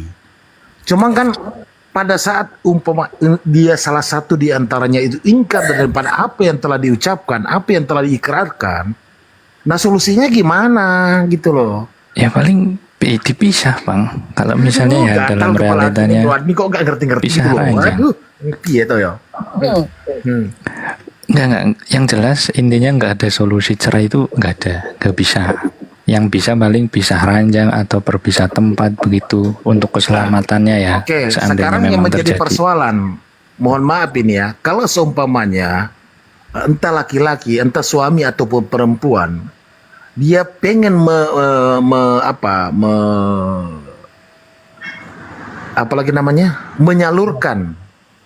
menyalurkan gitu hasrat birahinya, itu gimana?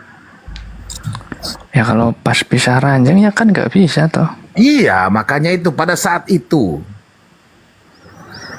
Ya wes berarti nggak bisa Bang.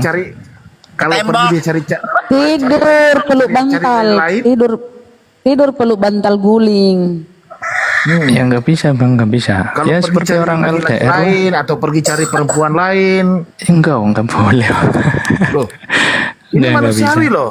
Manusiawi, kita berpikir manusia kebutuhan manusia itu kebutuhan dasar loh. Ya gini loh Bang, yang LDR aja bisa. Iya, mungkin barangkali Nah, kalau iya kan? Bro Ani mungkin, kalau saya nggak Intinya tahu. begini, Pak Peta, intinya begini, mereka itu di Kristen tidak ada pilihan, nggak ada solusi, nggak ada, mereka nggak diberi free will untuk memilih ya pilihan, memilih yang Pilihannya benar. cuma Mereka satu, lebih kepada nggak bisa menzolimi, ya mereka lebih kepada menzolimi diri sendiri, masih ada nafsu tapi dilarang bersuami, Ini dilarang kok bahas beristri. cerai nikah aja belum, udah cerai gimana sih ini? Beda Islam ya. Kalau kita dalam sholat aja, dalam sholat ya bisa dijamak, bisa dikosar, bisa tayamum kalau nggak ada air. Arah kiblat pun bisa kita dalam keadaan darurat, bisa kita menyesuaikan misalnya pesawat. Jadi Allah itu memberi kemudahan. Seperti di dalam surah Al-Baqarah ya, Allah tidak akan menyulitkan hambanya melampaui batas kemampuannya. Itu Allah itu, karena kenapa? Allah itu yang menciptakan kita. Dia tahu, dia maha tahu.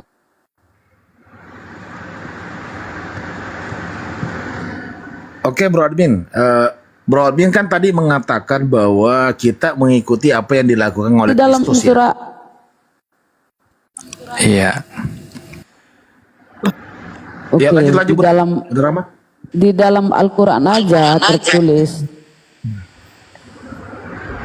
janganlah kalian menzolimi dirimu sendiri.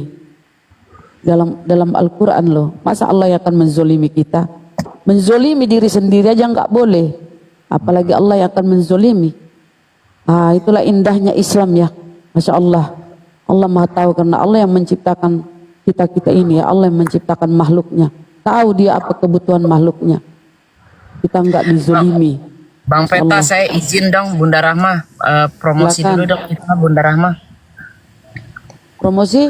Oke, teman-teman ya yang 32.000 ya, tolong di polo-polo saudari kita Bunda Mila. Polo-polo ya. Dan aku pun ini akun baru ya teman-teman, silakan polo. Polo. Ini akun berapa followernya nih Bun? Oh banyak udah, cuma kan Ya kalau banyak gimana kalau yang sudah follow minta di follow lagi, bisa-bisaan follow. aku jarang naik sekarang di Akang. Apa kita ini coba permisi sama host, kalau memang nggak ada oten lagi atau mau diskusi apa, kita bagi-bagi hadiah juga bisa. Umpamanya kita bagi donat 15 orang, 10 orang. Ya, kirim apa kayak ke ini Antara terserah Bunda. Ntar, bro admin, masih monitor nggak bro admin? Masih. Bro, gua mau nanya sih, hukum pernikahan di di Kristen itu apa aja sih? Kalau di Islam kan harus ada ijab kabul, ada wali, terus ada ininya juga, saksinya juga, gitu kan? Ada mas kawin juga. Yang penting ada wali. Kalau di Kristen gimana tuh? Ada nggak tertulis? Enggak sih, kan kita sudah ada lembaganya tuh Bang. Secara seremonial itu kurang lebih sama kok dengan yang di Islam. Ya mana? Ditunjukin datanya. Iya ditunjukin ada datanya. Saksi, ada datanya ya, data. Data yang tertulis di Bible. Kalau enggak ada, itu dari lembaga enggak ada. Masalahnya gini. Setahu gua, kalau lu ngajari ngikutin ajaran Yesus nggak pernah mengajarkan nikah kepada umatnya atau kepada Kristen, nggak pernah. Coba dicari dulu. Ada. Kan Yesus bilang. Iya, dicari dulu kalau ada. Coba aku buka. Ini penting loh, ini penting dari tadi ngomongin cerai, gitu kan?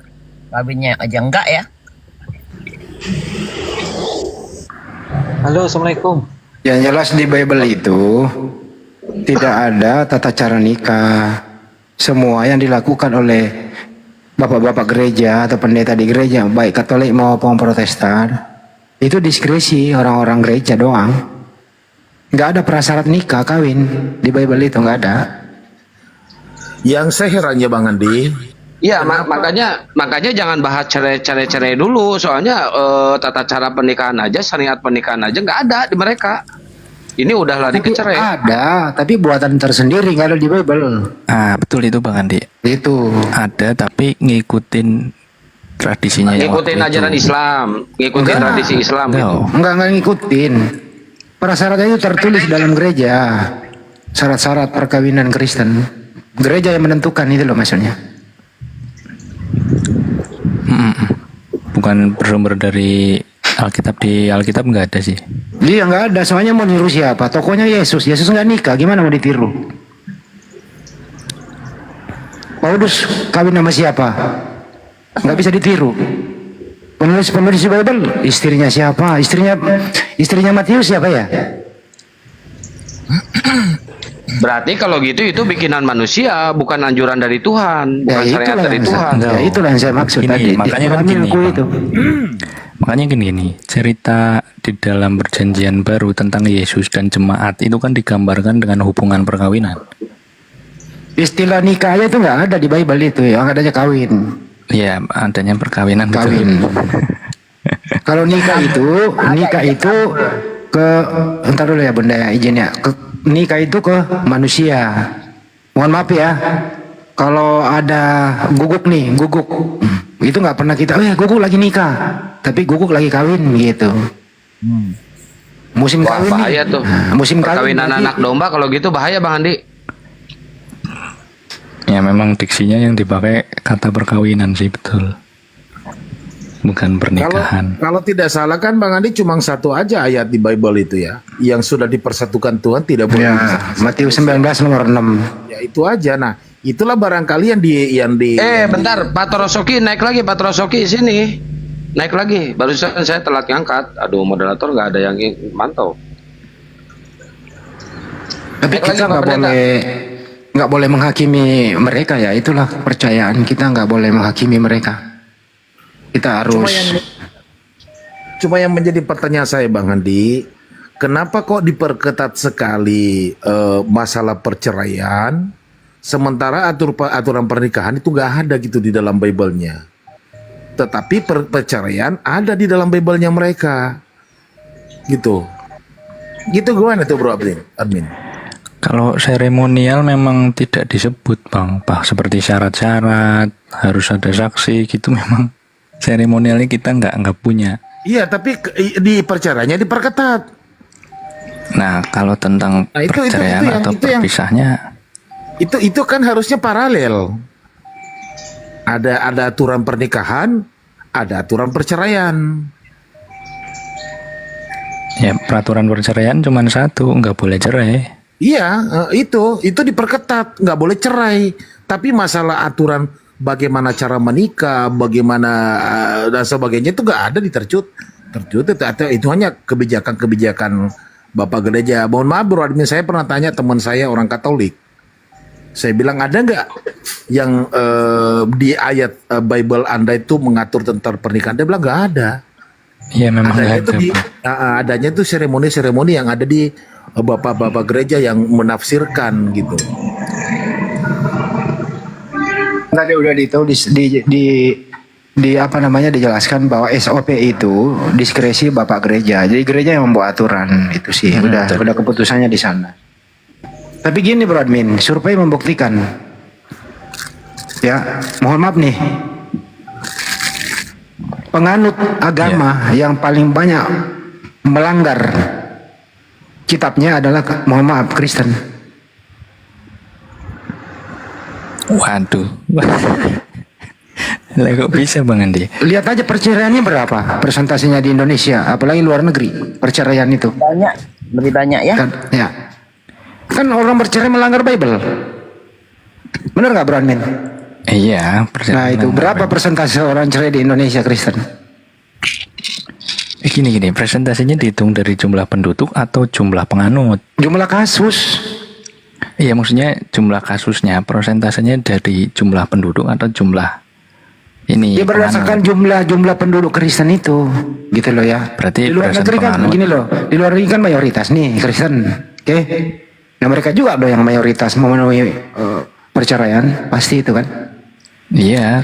Nah itu berarti yang bercerai itu yang banyak itu ya, itulah yang melanggar Bible kan? Bagaimana? Ya kalau bicara perceraian melanggar Bible, yaitu memang melanggar. Makanya kan peraturannya kan jelas nggak boleh bercerai.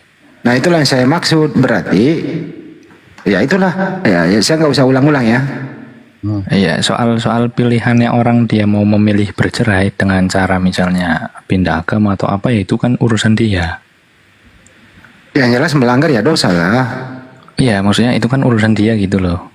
Iya memang urusan dia, tapi yang jelas dosa. Dosa itu kan tempatnya neraka. Tapi jangan dulu, ada jawabannya mereka. Kan udah ditebus Yesus di tiang salib. Kan gitu Bro Admin. Bener gak? Enggak, bukan setiap orang yang berseru kepadaku Tuhan Tuhan yang akan masuk dalam kerajaan surga, tetapi mereka yang melakukan kehendak Bapa. Bapa mau minta untuk percaya kepada Yesus. Ini Bro Admin gimana sih, perceraian ada aturannya tapi pernikahan gak ada aturannya? Gimana sih? Harusnya Bukan pernikahan yang ada aturannya. Nggak ada. Itu bikinan manusia.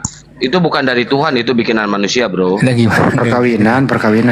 Ya soal perkawinan, aturan itu ada semua. Aturan dari siapa? sumbernya- Aturan dari siapa? Dari Tuhan atau dari manusia?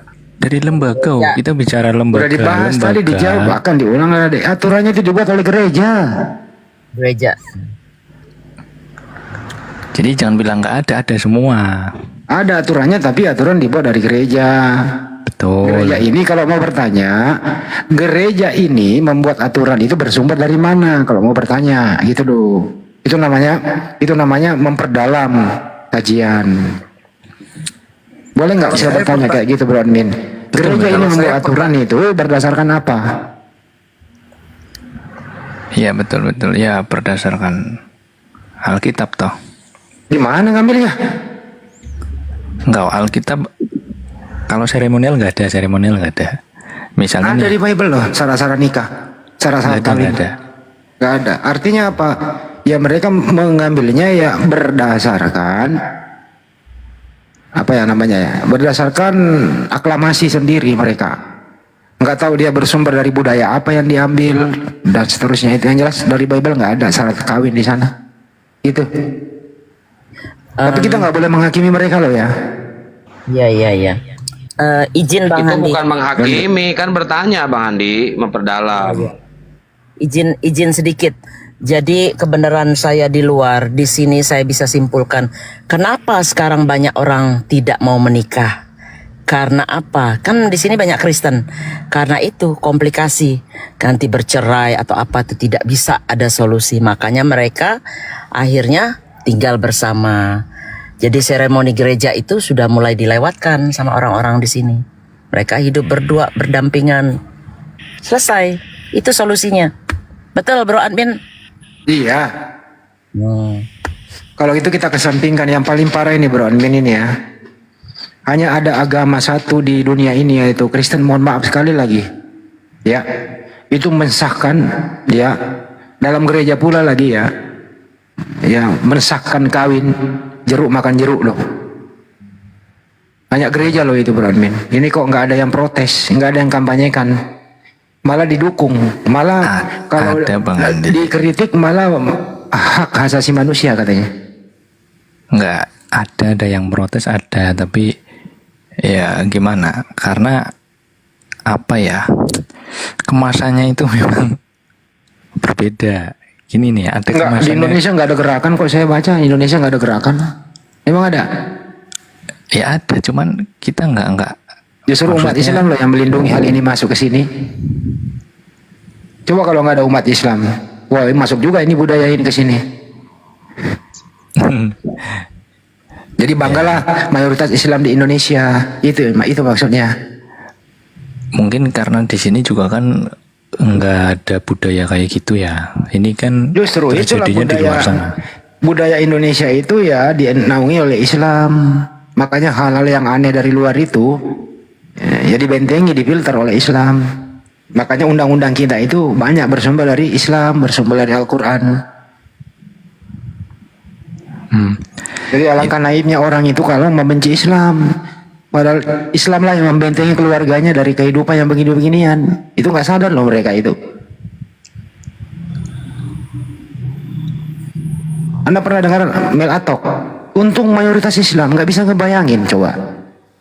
Siapa yang mau memfilter itu? Los masuk di sini, kacau negara kita. Cukup aja di luar negeri. Belanda, Jerman, Swiss, ya Inggris, dilegalkan itu jeruk makan jeruk. Indonesia ada, cuman nggak dilegalkan, sembunyi-sembunyi dia. Ada, itu penyakit. Tapi yang melindungi siapa? Yang kampanyekan tiap hari siapa? Kami Islam loh. Sekali seminggu sholat Jumat. Hati-hati, tuh khutbah. Dan seterusnya itu Islam loh yang kampanyekan itu. Kristen mana kampanyenya? Di gereja itu urusannya apa bro admin? Perpuluhan pendeta itu nggak mau ngurusin itu. Ya masing-masing kalau itulah. Nah itulah yang saya maksud, banggalah mayoritas Islam di Indonesia, gitu ya. Jadi naib, munafik itu orang-orang yang membenci Islam. Padahal dia berlindung di Islam. Di mana mayoritas Islam pasti damai. Kata Mel Atok, di mana kantong-kantong Kristen kacau. Contoh yang sekarang yang membunuh saudara TNI Polri itu, kacau kan? Malah ingin mendirikan negara Kristen. Fakta loh ini. Takbir teman-teman. Allahu Akbar.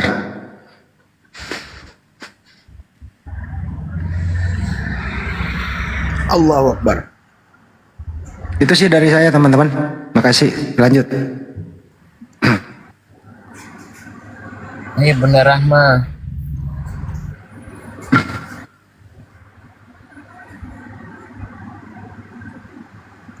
Ya Bang Andi, barangkali ada Kristen lain yang mau naik, silahkan dinaikin Bang Haus.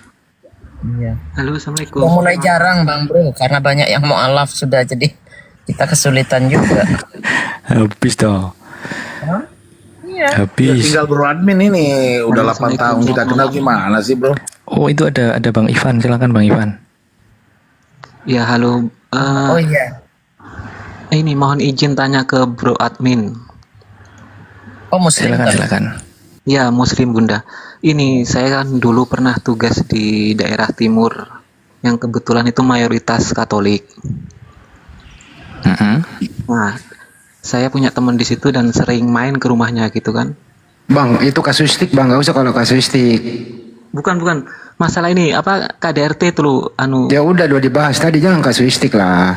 Berbicara sedikit agak umum gitu loh. Kasuistik mah banyak bang, kita juga di Muslim banyak kasus.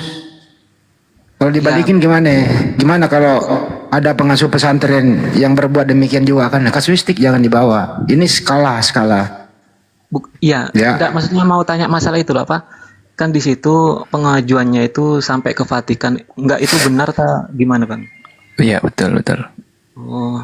Sampai ya kan kita punya satu otoritas ya. Jadi pembatalan perkawinan itu memang sulit. Cerai nggak bisa, pembatalan masih mungkin, tapi faktornya, penyebabnya, faktor X-nya harus jelas. Kalau karena ditipu itu masih mungkin lebih bisa. Maksudnya kalau sudah kawin dibatalkan gitu maksudnya? Ataukah sebelum kawin? Enggak, jadi di dalam gereja kan kita ada administrasi. Nah, kita cuma bisa melakukan pembatalan perkawinan. Jadi dinyatakan bahwa perkawinan itu sejak semula tidak sah. Karena unsurnya bukan kasih tapi penipuan. Kalau pendeta sudah membatalkan, apakah kedua pasangan ini bukan lagi suami istri? Iya, tidak. Sejak semula dinyatakan tidak sah. Jadi berarti udah boleh menikah. Berarti boleh menikah lagi dia. Aku sih belum pernah dengar ya, cuman ya mestinya boleh. Boleh, artinya cerai juga namanya. Boleh cerai memang juga. Tadi sudah dijawab Bang Andi. Hasil akhirnya memang sama. Ya itu. Cuman formatnya berbeda. Jadi gue paham nih Bang Andi. Maksudnya ini Bro Admin, perkawinannya selama sekian puluh tahun itu dianggap tidak sah. Iya. Ya dianggap tidak sah. Makanya pakai istilah pembatalan gitu ya, kurang lebih begitu Bro Admin ya. Nah terus gimana kalau ada anaknya? Anak haram dong? Ya enggak masalah, karena enggak sampai ke anak, enggak sampai ke anak. Enggak, maksudnya gini loh Bang Adi, artinya kan dia kan sudah sekian puluh tahun nih menikah. Nah seperti yang tadi saya tangkap dari bahasanya Bro Admin bahwa dianggap dari perkawinannya dari awal itu udah nggak sah, makanya dibatalkan. Nah terus gimana kalau seumpamanya dia di dalam perjalanan sekian puluh tahun itu mereka sudah punya buah hati. Nah terus gimana dong statusnya itu anak itu? Ya aku nggak ngerti sih, cuman nggak bisa bayangin aja kalau gitu ya. Iya. Nggak ngerti, aku nggak ngerti.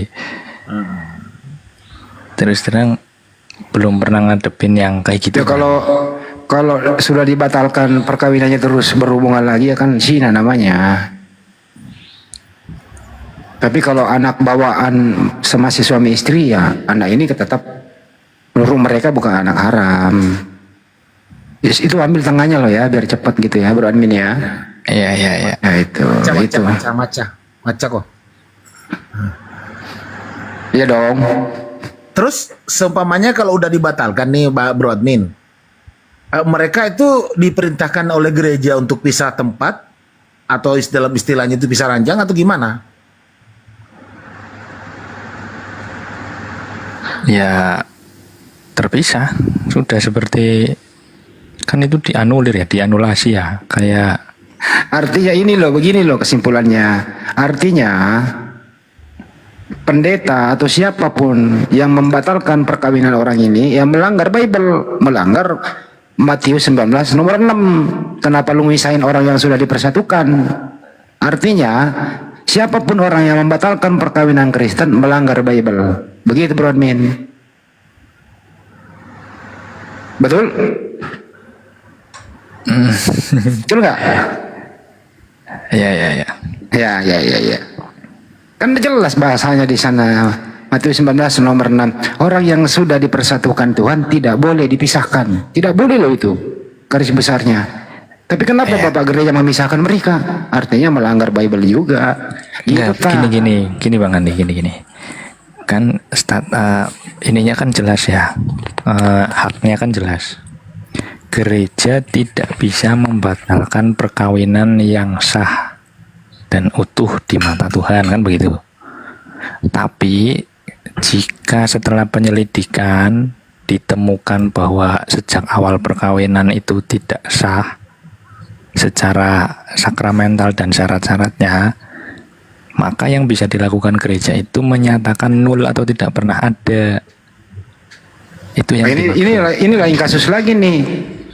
Artinya kita mundur lagi, artinya apa? Perkawinannya yang dahulu itu sah atau tidak?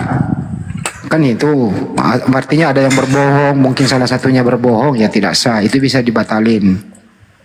Tapi kalau udah sah menurut aturan gereja, boleh nggak dipisahkan oleh gereja kalau ada kasus? Tidak bisa. Enggak, dalam hal pemisahan atau perceraian, gereja tidak punya hak untuk itu. Oh, jadi kalau begitu hak gereja adalah administratif membatalkan doang. Ya, membatalkan. Oh ya, yang dibatalkan jadi, gereja administrasinya. Jadi bukan kasusnya gitu loh ya. Waduh, jadi parah perkawinan ini. itu dinyatakan tidak ada. Misalnya contoh, Bro Admin lapor ke gereja Katolik, mau kawin dia berdua. Tapi Bro Admin bohong. Di situ dia bilang saya belum punya istri misalnya. Kan begitu ya, disahkan oleh gereja. Ketahuan belakangan ternyata maladministrasi. Ya itu gereja bisa membatalkan, betul? Betul. Nah itu maksudnya. Jadi dibatalkan gereja itu masalah administrasi doang. Ini namanya ruwet ya. Assalamualaikum. Waalaikumsalam. Ini aja bang, kita bahas tentang Alkitab sama Al-Quran aja gitu. Ini Bible yang dibahas bang, Matius 19. Gitu. Ini Bible dibahas, Matius 19 nomor 6 ini. Kita mah pakai data bang, bahasnya jangan cuma gini. Pakai data ini. Matius 19 nomor 6 data ini. Kita orang yang sudah, aja, saya bacain ya. Orang yang sudah dipersatukan Tuhan tidak boleh dipisahkan. Data loh itu bang. Iya, tidak bisa dipisahkan kecuali berzina. Itu nomor 9-nya. Iya kan, kita kan lanjut ayatnya bang. Jangan cuma satu ayat doang, abang baca gitu. Jadi Kristen boleh cerai kecuali zina ya bang ya? Kristen boleh cerai kecuali zina. Kecuali zina. Nah, berarti yang bercerai itu berzina ya? Bentar dulu. Kalau dia udah kalau dia udah zina, dengerin dulu. Jadi Kristen yang bercerai itu pasti berzina ya, salah satunya ya? Iya. Perceraian di dalam Kristen kalau udah berzina ada artis dulu itu ya, Kristen itu zina dia bang. Masa gini bang, masalah itu kan manusianya. Nah, kalau masalah artis yang ini masalah cerai, ini itu masalah kan hukum dia. kita bahas hukum. Kita beribadah dengan agama kan, bukan beribadah dengan hukum. Hukum di Bible-mu. Hukum mana? Ya kan nggak boleh cerai kecuali zina, itu kan hukum. Iya. Aturan. Gimana sih lu? Kalau ada berzina kawin lagi, itu berzina lagi. Iya benar itu. Berzina itu. Artinya adalah kalau ada Kristen di dunia ini bercerai, berarti salah satunya ada yang berzina, betul? Iya. Udah. Itu doang. Ada jujur di sini. Ya terus? Ya kenapa tadi abang bilang tadi sanggup pakuan sama itu artis ada? Kenapa abang bilang tadi kan? Memang ada kan artis yang cerai. Itu kalau ada artis yang cerai, itu tentang pribadinya, bukan tentang Alkitab itu. Emang pribadi yang cerai, bang. Emang lo pikir bukan pribadi yang cerai? Kita kan, ya di sini kan kita bahas tentang Alkitab, bukan tentang manusia yang di sana, artis. Bible ini kan ada penganutnya, bang. Ada yang mengikutinya, gimana sih? Gini bang ya, intinya kalau ada Kristen yang cerai itu sudah berzina. Jadi kalau dia juga udah kawin lagi, itu tetap dianggap berzina.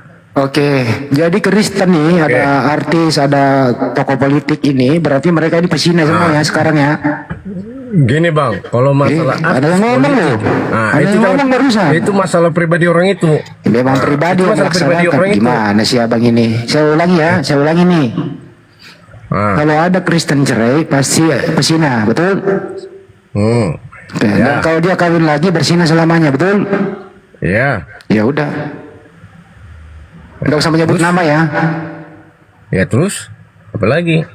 Nah, udah selesai masalah ini. Udah. Nah, terus udah, saya cuma menjawab pertanyaan-pertanyaan abang aja tentang Alkitab. Setuju nggak tuh, Bro? Nanti saya bahas tentang Al-Quran abang. Nah, saya nanti dianggap menghina. Rese banget sih orang. Bro Admin Katolik, setuju nggak Bro Admin? Ya saya masih santai aja bang, tenang. Lu ngoceh dulu sih. Diam dulu, Bro Admin. Enggak. Cuma ya udah lanjut bang. Masih mau datang besok. Kalau lagi ngobrol santai kok. Tapi kamu udah menjawab, selesai sudah, diam gitu loh. Kan kamu udah ngomong, terekam di YouTube bahwa kalau ada Kristen bercerai pasti dia salah satunya berzina. Dan kalau udah cerai kawin lagi dia berzina selamanya. Kan kamu udah jawab. Kenapa ngomong lagi? Kecuali kami membantahnya baru gitu. Enggak kok. Biarlah netizen yang mendengarkan gitu. Bro Admin, gimana tadi itu orang itu? Bahaya loh ini Bro Admin, kalau nggak diluruskan.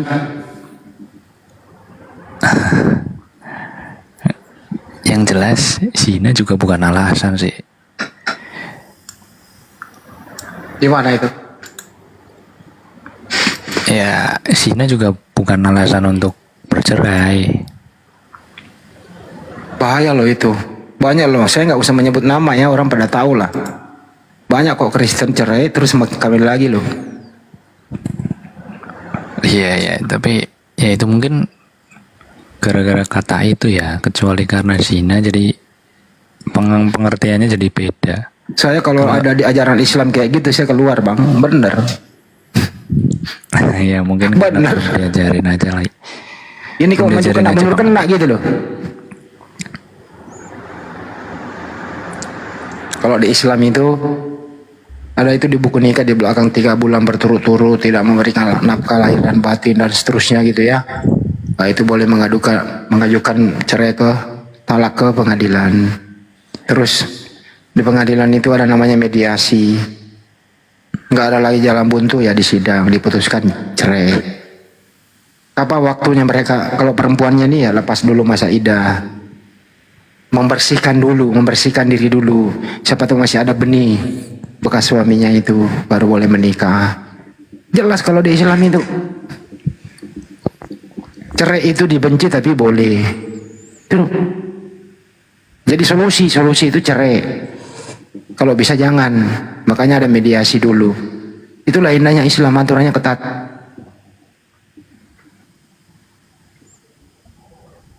Gak ada tuh sina-sina.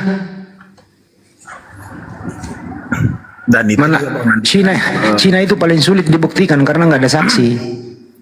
Ya, disitulah ledak keadilan Tuhan ya, bahwa setelah semuanya dilakukan mediasi, Anda tidak bisa ada jalan keluar ya, apa boleh buat gitu. Itulah di Islam. Betul. Demi kebaikan bersama tuh, menyongsong masa depan berikutnya. Iya, daripada hidup menyatu tersiksa. Kan banyak yang terkait, bukan cuma 2 individu manusia itu antara laki-laki dan perempuan, tetapi keluarga juga itu kan terseret-seret gitu, kedua belah pihak. Apalagi seumpamanya kalau dia mau caranya sesuatu yang kurang baik ya, itu pasti terseret. Jadi disitulah letak keadilan Allah, Bro Admin. Nah kalau seumpamanya di kitabnya Anda atau di agamanya Anda, makanya saya dari dulu bertanya, kok kenapa aturan pernikahan nggak ada, malah perceraiannya yang diperketat gitu loh, yang dimasukkan dalam Bible. Harusnya kan dua-duanya. Tapi ya itulah faktanya seperti itu ya, seperti Bang Andi, kita nggak bisa memaksakan, itu hak ya. Tapi seharusnya kan Bro Admin harus berpikir secara logis gitu. Intinya kalau di Islam itu perempuan itu sangat dihormati, hak-haknya dilindungi. Perempuan itu bukan objek, hak-haknya sangat dilindungi. Kalau di aturan di Bible saya lihat gimana hak-hak perempuan ya. kecuali zina ya, kalau udah digebuk, tidak beli nafkah lahir batin, gitu ya, suaminya nggak, aduh, udah manusia tapi kayak animal gitu ya. Gimana coba? Nggak bisa cerai loh itu. Nggak ada solusi ya Bro Admin ya? Ya nggak Bro Admin? Ya, nggak bisa. solusinya cuman pisah ranjang. Kalau statusnya tetap nggak bisa diceraikan. Iya nggak bisa. Jadi misalnya gadis ini, perempuan ini usianya masih 24 tahun lah ya, masih produktif begitu. Dapat suami yang bajingan gitu ya, gebuk, KDRT, tidak diberi nafkah, pemabuk, udah diedukasi nggak ada perubahan, bertahun-tahun udah bisa ranjang. Perempuan ini tersiksa, masih status istri orang, nggak boleh nikah gitu loh. Hak-haknya dicabut semua itu loh. Iya, dan bukan cuma yang bersangkutan yang tersiksa, Bang Andi. Tapi orang tua perempuan itu yang dianiaya itu juga sangat tersiksa, tetapi dia sudah pasrah karena terikat tadi dengan janji itu. Ya itu dia Belum lagi kalau anak pertama, anak satu-satunya perempuan, orang tuanya pingin punya cucu. Iya. Ya begitulah Bang Andi. Belum Makanya lagi misalnya hati-hati. nih, ini satu lagi kasus nih, ini kasus loh ya. Nah ini boleh kasuistik kalau begini nggak menyebut nama. Bro Adi punya anak laki-laki, terus punya mantu perempuan. Perempuan ini diponis oleh dokter tidak bisa memberikan keturunan. Tapi Bro Admin satu-satunya anak Anda ini harus punya cucu gitu loh, punya keturunan keluarga. Solusinya gimana Bro Admin? Ya mengadopsi paling. Oh adopsi. Kalau yang Islam itu parah boleh. Kalau di Islam itu Bro Admin boleh. Kemudian istrinya dipanggil, bisa menikah lebih dari satu. Yang penting nanti adil ke depannya begitu. Tuh kalau di Islam tuh solusinya cakep kan? Kalau solusi di Kristen tuh nggak ada. Jadi yang paling sadis itu kulihat ini ya, ketika mereka terpaksa bercerai karena zina, boleh bercerai karena zina ya, dan akhirnya berpisah. Ada menyandang status janda, ada status duda.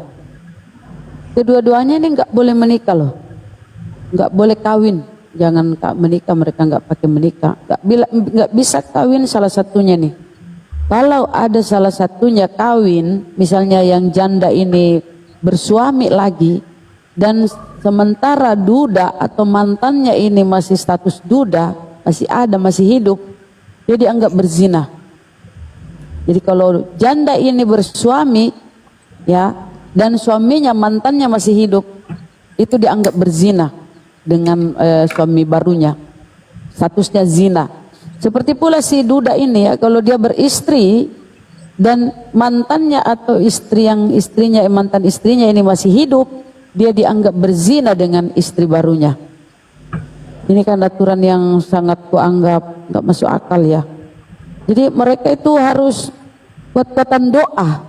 Status janda, status duda itu nggak boleh mereka masing-masing salah satu kawin ya kalau masih hidup kedua-duanya. Jadi apa solusinya? Kuat-kuatan doa mereka. Siapa yang cepat dipanggil Tuhan, meninggal gitu ya. Karena harus ada meninggal baru bisa menikah salah satunya. Emang ada hukum jinah di Kristen?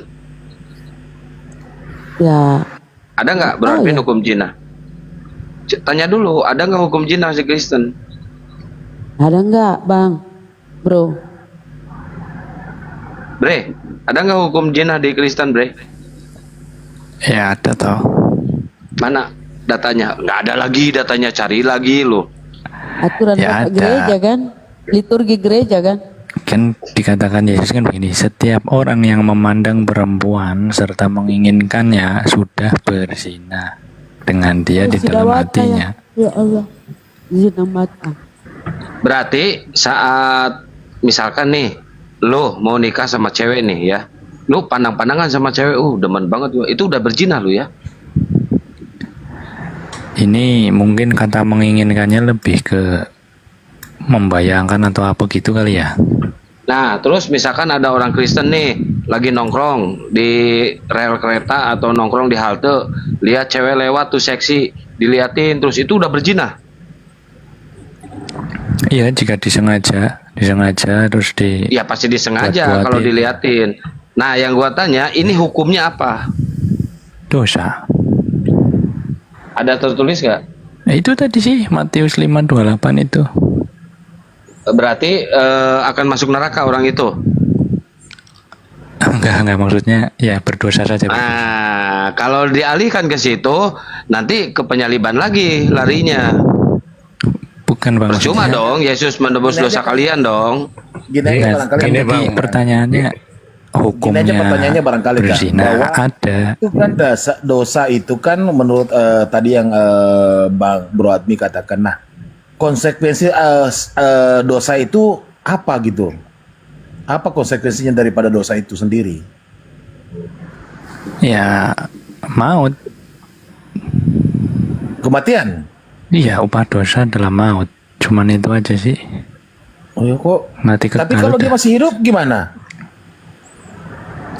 Ya maksudnya tidak mengalami keselamatan. Ya, banyak juga yang selamat. Banyak malah tambah kaya. Maksudnya dalam hidupnya gitu. Iya. Nah, ya nggak tahu sih kalau itu. Cuman Iya, kalau gitu. diajar, ya kalau Alkitab sih bilang upah dosa adalah maut kan begitu. Jadi konsekuensinya nggak ada ya bagi orang yang suka berzina. Ya ada, kan dia artinya tidak mengikuti firman Tuhan. Ya berarti masuk neraka orang itu.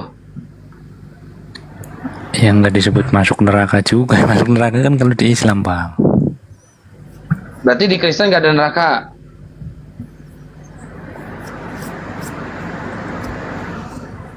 Nggak tahu sih aku jelasinnya. Nanti tak cari dulu. Bingung, soalnya ini konteksnya pasti akan berkaitan dengan penebusan dosa. Bingung sendiri nantinya. Kalau lahir di situ, berkecimpung di situ, bingung. Lo dari tadi ngebahas perceraian, sedangkan pernikahan itu, persyaratan pernikahan di Kristen nggak ada.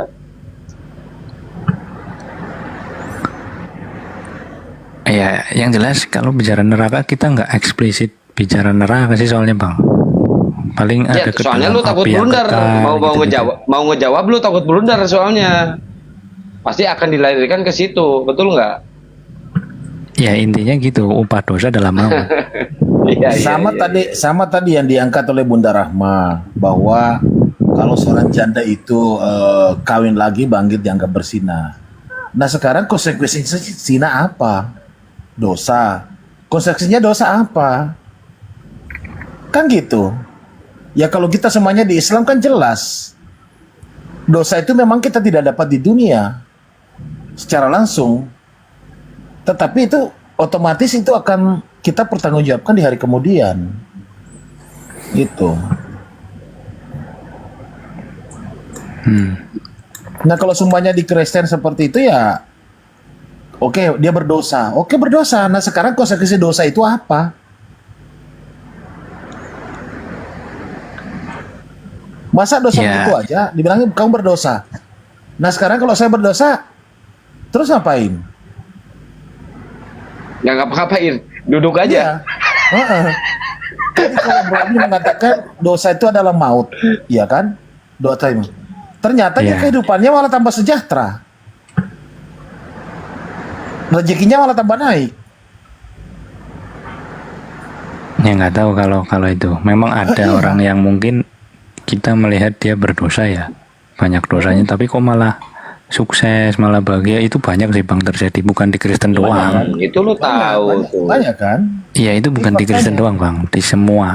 Mungkin di Hindu juga ada yang seperti itu. Jadi nggak tahu jawabannya kalau yang kayak gitu. Cuman secara hikmat kan kita diajarin kalau kita nih. di Islam bro, oke mungkin kita di segi itu ujian buat kita. Tapi dosa yang pernah kita lakukan tetap kita akan pertanggungjawabkan di hari kemudian. Gitu. Itu kalau kita Islam jelas. Kalau di Kristen, mohon maaf ya, saya berbicara dengan Bro Admin ini, ya bingung kita, bingung.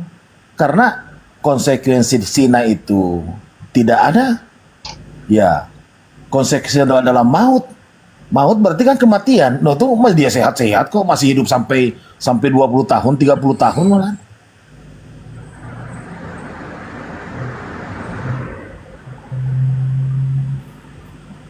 Masalahnya gini, kalau di agamanya Bro Admin, pertobatan itu dilakukan oleh Tuhannya. Kalau di kita kan pertobatan itu dilakukan oleh kita.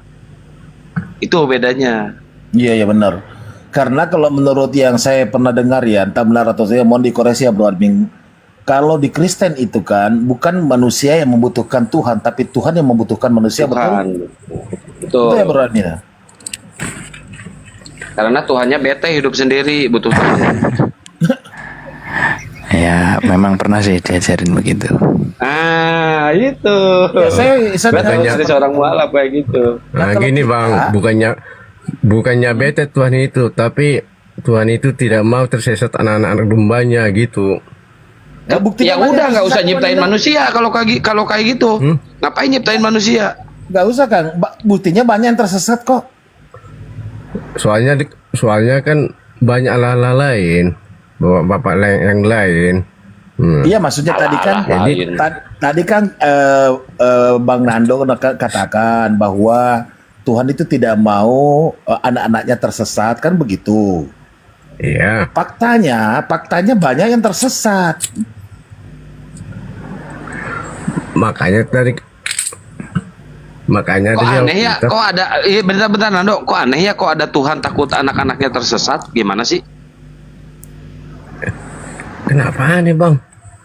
Ya aneh lah. Coba Bro Admin jelasin ke dia.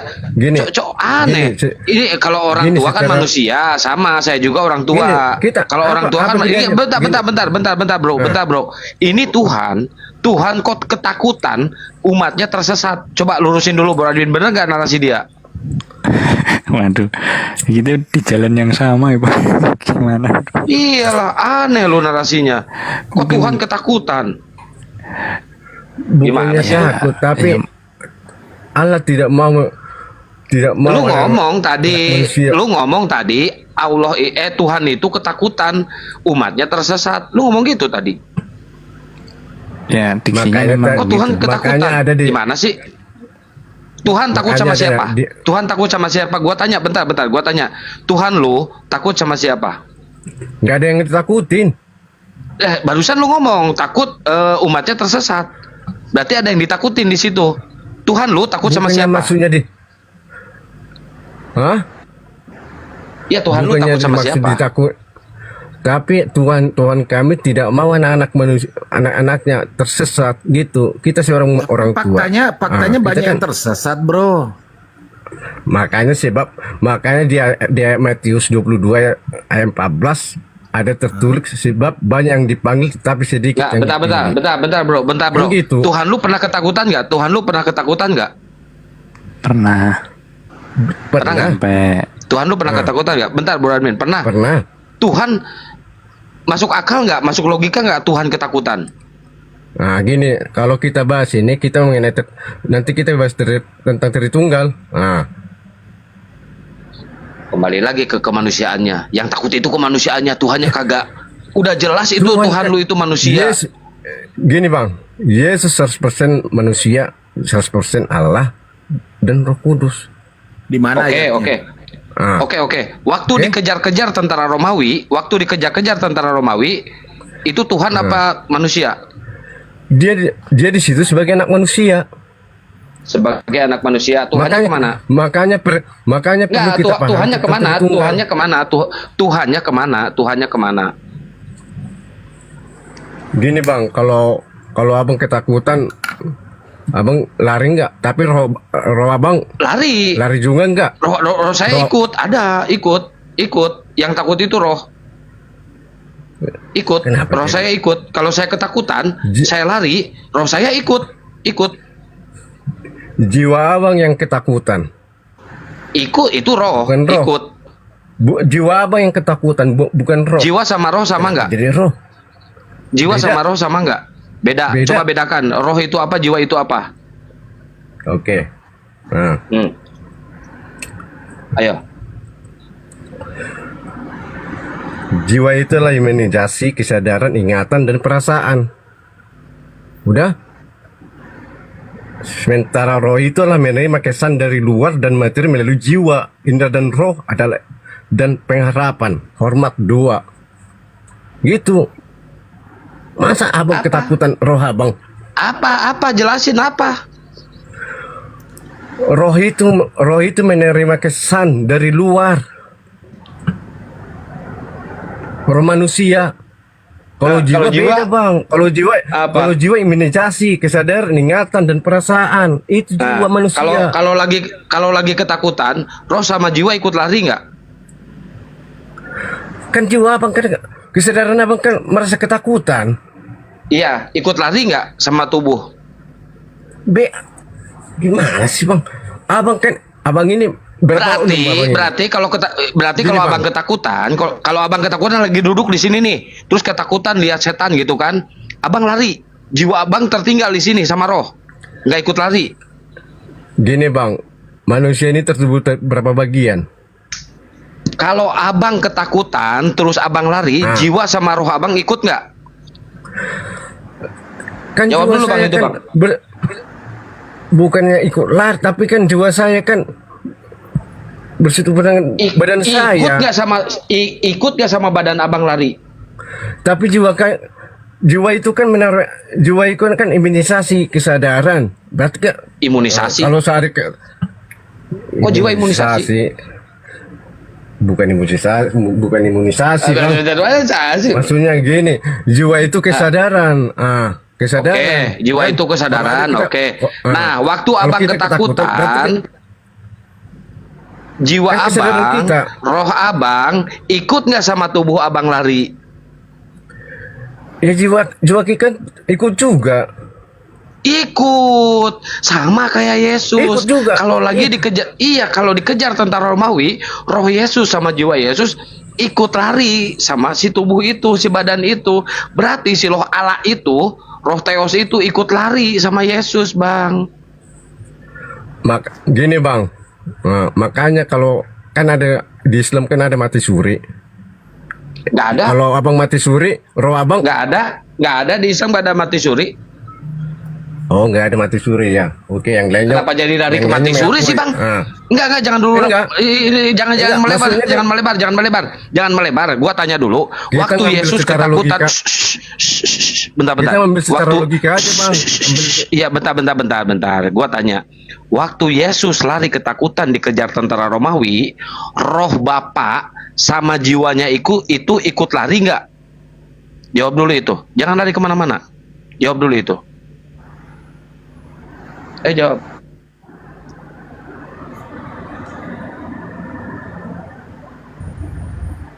Woi.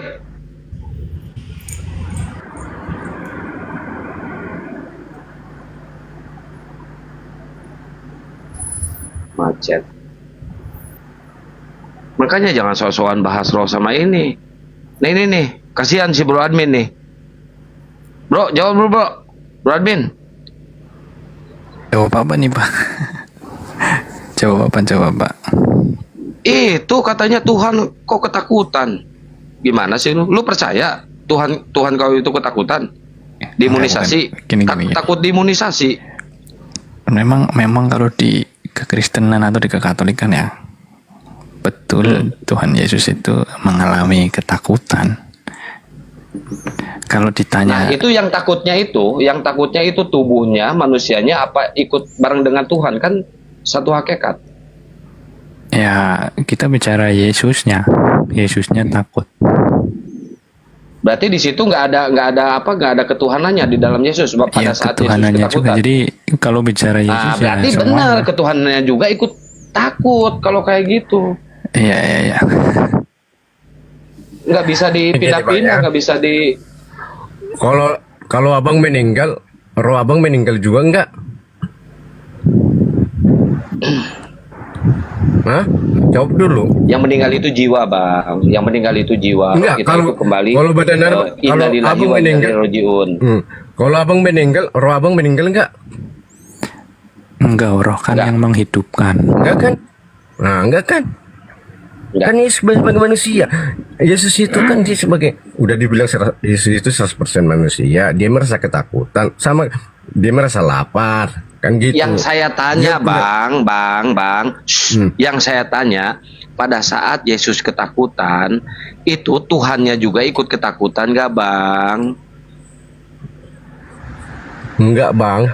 Udah. Hanya Tuh, kata Bro Admin tadi ketakutan. Di mana sih kok beda-beda kalian dua Kristen ini? Roh Allah kan enggak. Kalau abang ketakutan, rohmu ketakutan juga enggak? Takut. Kan bareng sama tubuh saya nyatu. Mana kok pasti yang merasakan sesuatu, misalkan saya kebakar nih. Kebakar nih. Roh saya juga ikut sakit, Bang. Kenapa? Kalau abang kebakar itu tubuh abang. Kemana? Nah, sekarang saya tanya, orang yang udah mati, Bang, yang orang udah mati, yang rohnya udah nggak ada, dibakar itu kesakitan nggak? Gini, Bang. Jangan gini, jawab dulu. Orang yang sudah mati terus dibakar, dia merasa kesakitan nggak?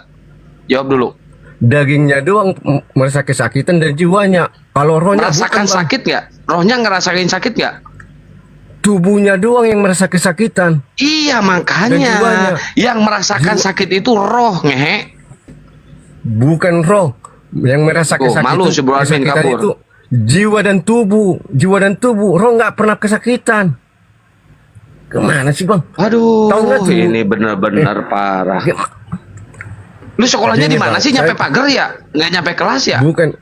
Nah, kita kan membahas tentang Alkitab, bukan tentang sekolah. Nah. Nggak ada.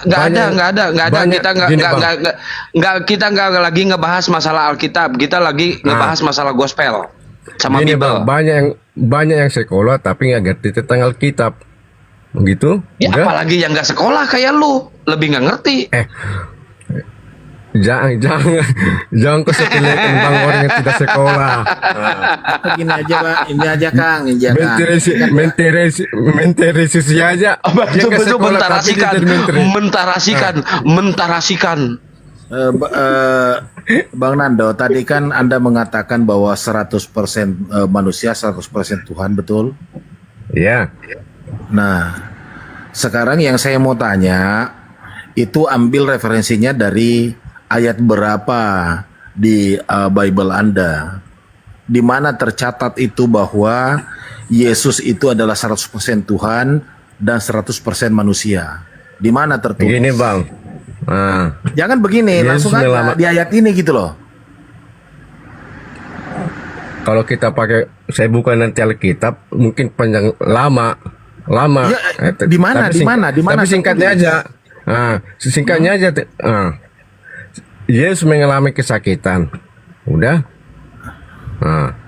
Berarti kalau Yesus mengalami kesakitan, berarti dia ada kemanusiaan dia. Enggak, yang saya mau tanya itu kan Anda mengatakan 100% Tuhan, 100% manusia. Nah, sekarang kamu Bang Nando ini beragama itu berlandaskan Alkitab atau berdasarkan nalar? Saya berdasarkan Alkitab, bukan nalar. Nah, sekarang gua tanya, di mana ayatnya itu yang menerangkan bahwa 100% manusia dan 100% Tuhan? Di ayat mana gitu loh? Nanti kalau saya buka Alkitab, nanti panjang lebar, makin lama. Gue yang buka. Ayo, di mana? Gini aja, Bang. Kalian aja yang buka. Jangan gini aja. Lu sebutin ayatnya, gua buka di sini. Lu sebutin ayatnya, gua buka di sini. Ayo. Gini, Bang. Gua nggak butuh karena gini, nggak main sekarang. Langsung aja. Udah, sok. Gitu loh. Langsung. Ayo, Buka Alkitab kalau nggak tahu apa, bilang Bang? nggak tahu.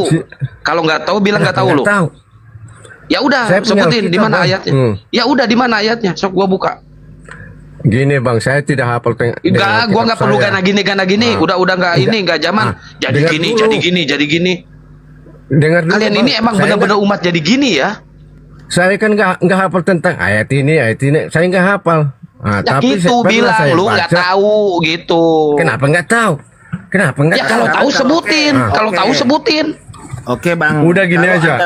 Anda mengatakan tidak Siapa yang lamun deket di kerawas siapa yang uluna? Sekarang landasannya tadi Anda mengucapkan kalimat itu dari mana? Ada tertulis di Alkitab, Bang. Ya di mana? Nih, tertulis di sini nih, tertulis di sini nih, tertulis di sini. Itu Kang Santang itu sudah mau sebut, Anda tinggal sebutkan ayat sekian. Bang, saya ini nggak hafal tentang Alkitab, nggak bisa saya sebutin Matius kayak gini. Saya nggak hafal. Nah, tapi pernah saya baca, makanya saya bilang abang, kalau ada pertentangan Alkitab, tentang Alkitab, bisa saya jelaskan, bisa saya jelaskan.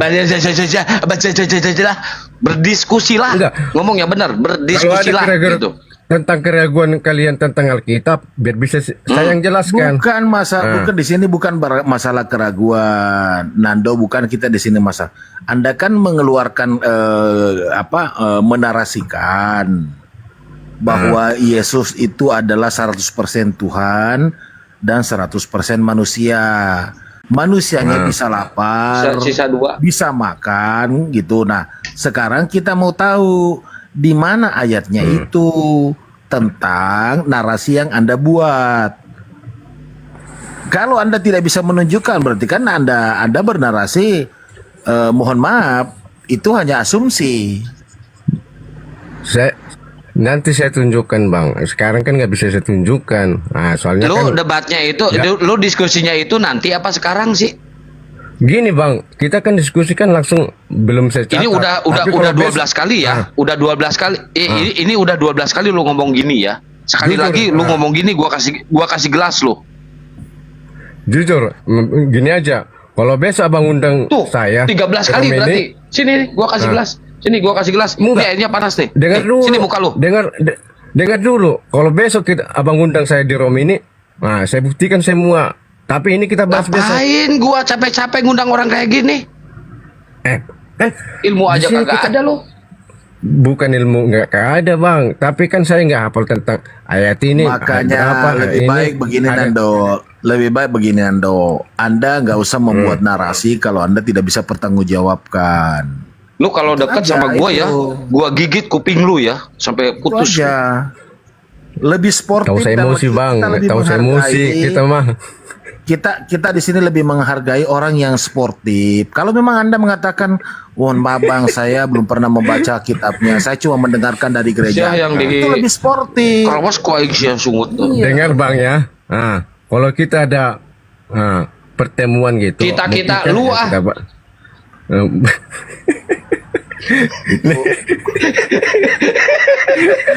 Tapi kalau besok abang undang saya, nanti saya tulis semua nanti. Gak mau, gua gak mau ngundang lu. Lu aja datang ke sini. Lu aja Saya datang ke sini tunjukkan. gak perlu diundang lu. Gak mau, lu mau nunjukin Bukan. apa lu? Gua juga punya tuh. Lu mau nunjukin apa lu? Yang Nah, pernah aku- kan saya bilang kan pernah saya baca, tapi besok saya tunjukkan ayatnya ayat berapa, ayat berapa mungkin, gitu. kita next Nah, time, kalau next sekarang time. enggak, kan saya kan enggak hafal ayat Oke, next Alkitab. time. Soalnya ayat Oke, Alkitab kalau seumpamanya belajar kita ini besok. sampai wahyu. Nah, Kalau seumpamanya Lumayan lah buat besok, hiburan. Bang Nando tidak bisa menunjukkan konsekuensinya apa? saya masuk Islam. Masya Allah. Jangan. Saya masuk Enggak, Islam. enggak. Nah. Enggak, jangan. Kenapa Bang. enggak? Pasti, udah Nah, pasti jangan, kamu jangan. masih Saya Islam. masih Karena Islam. tidak ada satu di Bible itu tidak ada, dari Kejiran sampai Wahyu tidak ada itu yang mengatakan 100% Tuhan dan 100% Jadi gini Bang ya. manusia. Nah, jadi kalau saya tunjukkan itu ayatnya, nanti Bang bilang itu palsu, itu udah dikira Paulus. Kan gitu. Ayat. Ih, Jadi ini nanti kan abang bilang Kesebelan sih ngesekolot sih, tapi kesebelan. rubah. Nah, udah rubah-rubah gitu. Nah. Kumaha. Nanti kalau saya tunjukkan nanti kumaha sia dirubah-rubah. Kumaha sia. Kira aku bang. Kumaha sia belegug. Dasar blok sia belegug sia. Diburak ku aing sahuluna. Sia. Tapi besok bang, kalau bang undang saya tunjukkan nanti serius. Saya catat nanti semua ini malam ini. Nah, enggak, gua nggak percaya sama Kristen. Enggak, gua nggak percaya sama Kristen, tukang ngibul. Itu kan menurut abang itu. Iya, menurut orang sia teh geus kolot berokok pika sebeleun sia teh ngomong oge balelol sia teh. Kang, ini orang masih berondong bang. Orang masih berondong.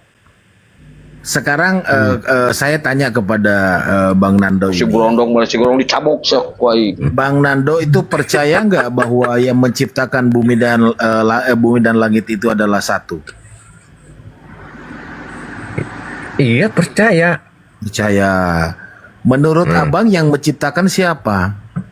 Yesus yang kita percaya atau adalah Allah? Yesus atau bapaknya Yesus? Yang kita percayalah Allah Yesus. Allah Yesus. Iya.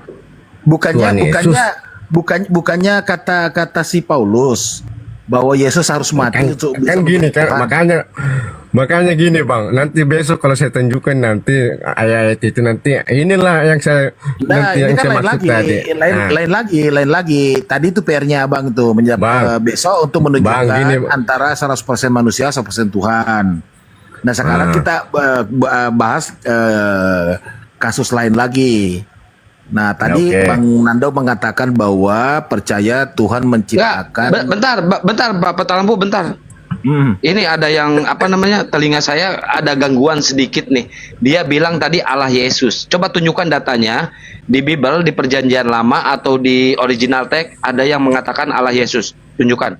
Kalau enggak gua gua sembur muka lu ya. Kalau enggak ada. Ayo. Nah, gini Bang ya, bisa tunjukkan ya. Nah. Besok. Bukan. Aina orang tunjukkan. Santai tuh Bang. Makasih Bang. Tunjukin sekarang. Nah. Terus Bang Nando naik ke sini modalnya apa dong? Congor. Bukan modalnya, saya pegang Alkitab Bang. Nah, bukan congor. Kenapa? Nah. Kenapa? Saya megang Alkitab. Yang megang saya pelajari. Alkitab, tapi ditanya malah nunggu besok. Itu si Bibel, jangan dipegang doang, dibaca ngehe. Nah, dengar Bang, kalau tentang Tuhan Allah, ya ini malam ini saya jawab. Nah, udah. Oke. Oke. Ketika Yesus bangkit dalam kuburannya, murid Yesus jumpa sama seorang Rasul Thomas jumpa sama Yesus. Thomas berkata, "Ya Tuanku dan Allahku." Yang ngomong siapa? Yesus apa Thomas?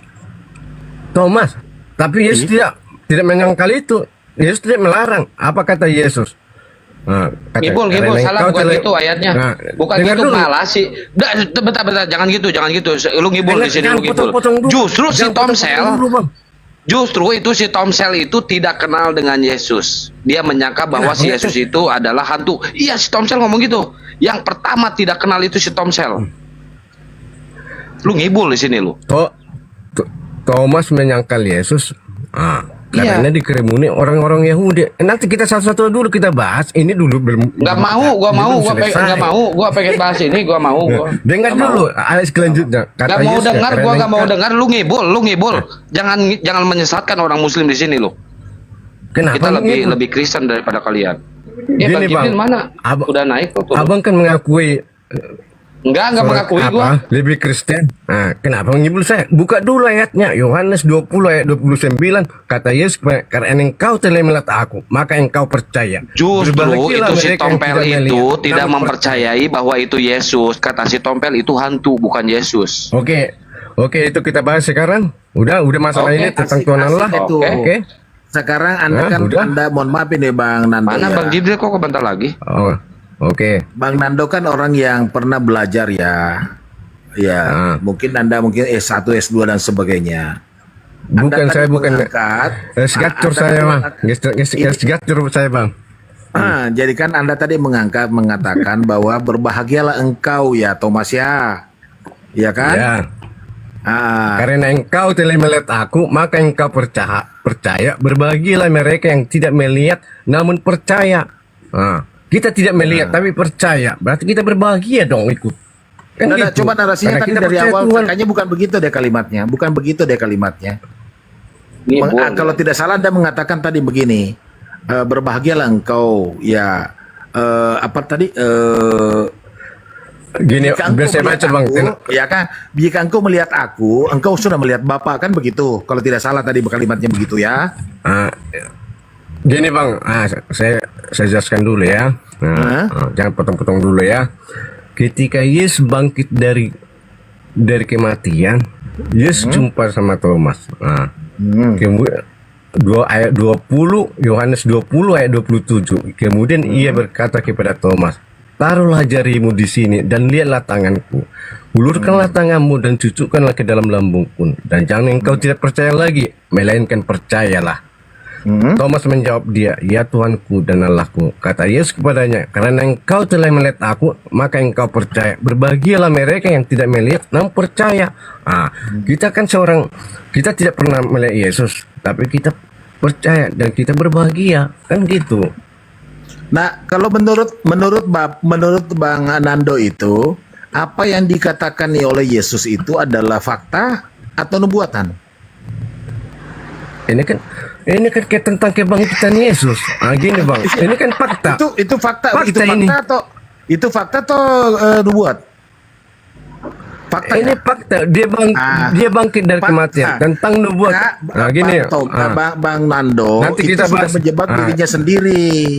Karena Nanti Anda kita bahas mengatakan tentang- itu, sebentar. Anda mengatakan itu oke. fakta. Terus Anda larikan, maka berbahagialah orang yang tidak melihat namun percaya. Berarti itu kan kalau maksudnya gini. mengacu kepada itu kan nubuatan. Karena kan belum Bukan ada. nubuatan. Anda kan belum Ini ada tentang Bang Nando kebangkitan satu. Yesus dari kuburan bang. Ini tentang kebangkitan Iya, Yesus. Waktu Yesus disalib. Gini bang. Nah gini Sebentar, dengarkan baik-baik dulu, dengan baik-baik. Tadi kan Bang Nando mengatakan berbahagialah engkau, ya kan? Berbahagialah orang yang percaya namun tidak melihat kan? Nah, makanya saya tanya tadi, ayat yang baru Bang Nando tadi angkat itu fakta atau nubuatan? Bang Ini Nando menjawab fakta. itu fakta. Itu fakta. Kan gini. Sementara Simak dulu. sebentar. Sementara di Oke. ayatnya yang terakhir Anda katakan, maka berbahagialah orang yang tidak melihat namun dia percaya. Yang Anda maksud diri Anda dan Kristen yang ada sekarang. Itu Ya, nubuatan yang karena sekarang lah. pada saat itu kan belum Bukan. ada Anda. Gini bang ya. Logikanya Waktu kan Yesus begitu. jumpa Oke, udah. Saya dulu yang berbicara. Jangan berbicara dulu, diam dulu. Oh, ya udah lanjutkan. Ya. Mungkin kalian menangkap tentang Ya. pembicaraan saya. Takut kalian. Ya, ya udah diam dulu. Oke, saya diam. Oke, saya Ya. diam bang. Orang mah santai-santai mah. Sedot dulu rokoknya. Ya, lanjut bang. Kemana? Peta. Karena tadi Anda mengatakan bahwa itu adalah fakta yang terjadi pada zaman itu. Terus Anda menarik kepada yang Bang Nando dengan sekarang, sementara Bang Nando tidak ada pada saat itu. Berarti itu bukan fakta. Itu udah. bukan fakta, Udah, Bang. tetapi itu adalah Anda larikan ke nubuatan yang akan datang. Udah bang, bisa jelasin udah. Udah. Belum. Iya, Belum. Gini. Belum? Gimana? Oke, lanjut kalau belum. Ya.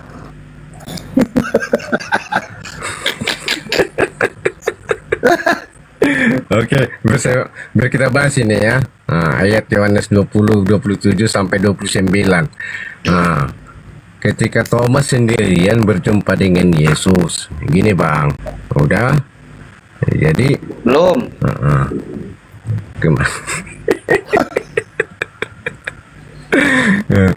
Kemudian ia berkata kepada Thomas, ini waktu Yesus disalibkan dan bangkit dari kematian itu. Yesus jumpa sama Thomas. Nah, Itu Yesus setelah disalib itu. sesudah disalib, Sesudah dia disalib. dikubur dan bangkit. Nah, udah Bangkitnya dikubur dan kapan? bangkit dia. Hah? Bangkitnya kapan bangkitnya? Nanti kita bahas ini. Ini dulu saya jelasin dulu, nanti Bang. terus lu mah. Kan kita debatnya sekarang. Nah, ini kan belum satu-satu kita bahas. Ini aja belum saya jelaskan tentang ayat ini. Iya makanya Gimana mau satu-satu. melangkah? Jelasinnya, Bre, jelasinnya satu-satu. Jelasinnya Jangan kita kayak satu-satu biar tumpah. paham. Nah, habis ini tunggu saya jelasin dulu, baru abang jawab lagi, abang sangkal Ya. lagi kan gitu. Ya udah, sok, Abang jelasin bantah sekarang. lagi. Abang Ya, bantah lah. jelasin. Nah, Oke. ketika Thomas berjumpa dengan Yesus, Thomas sendirian. Jam berapa ketemunya? Nanti kita masuk masalah jam berapa, Bang. Oke. Santai, weh. Aku mah tuh. Iya.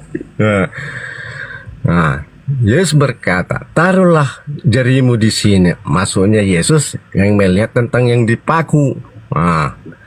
Dan lihatlah Itu tanganku. pakunya masih nempel. Tentang paku itu kan, pakunya kan tembus. Jadi tertutup semua. Udah? Oh, berarti masih nempel pakunya ya, gini. Udah, kayak tangan abang lah, udah mulus semua. Nggak ada tentang. Oh, berarti nggak ada dipaku lubangnya. Udah nggak ada lubangnya. Nggak ada lubangnya. Udah, ulurkanlah tanganmu dan cucuklah ke dalam lambungku. Dan janganlah engkau Ini tidak dicucuk. percaya lagi. Melainkan percayalah.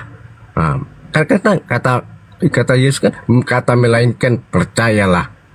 Thomas menjawab, apa kata Thomas? Ya Tuhanku dan Allahku.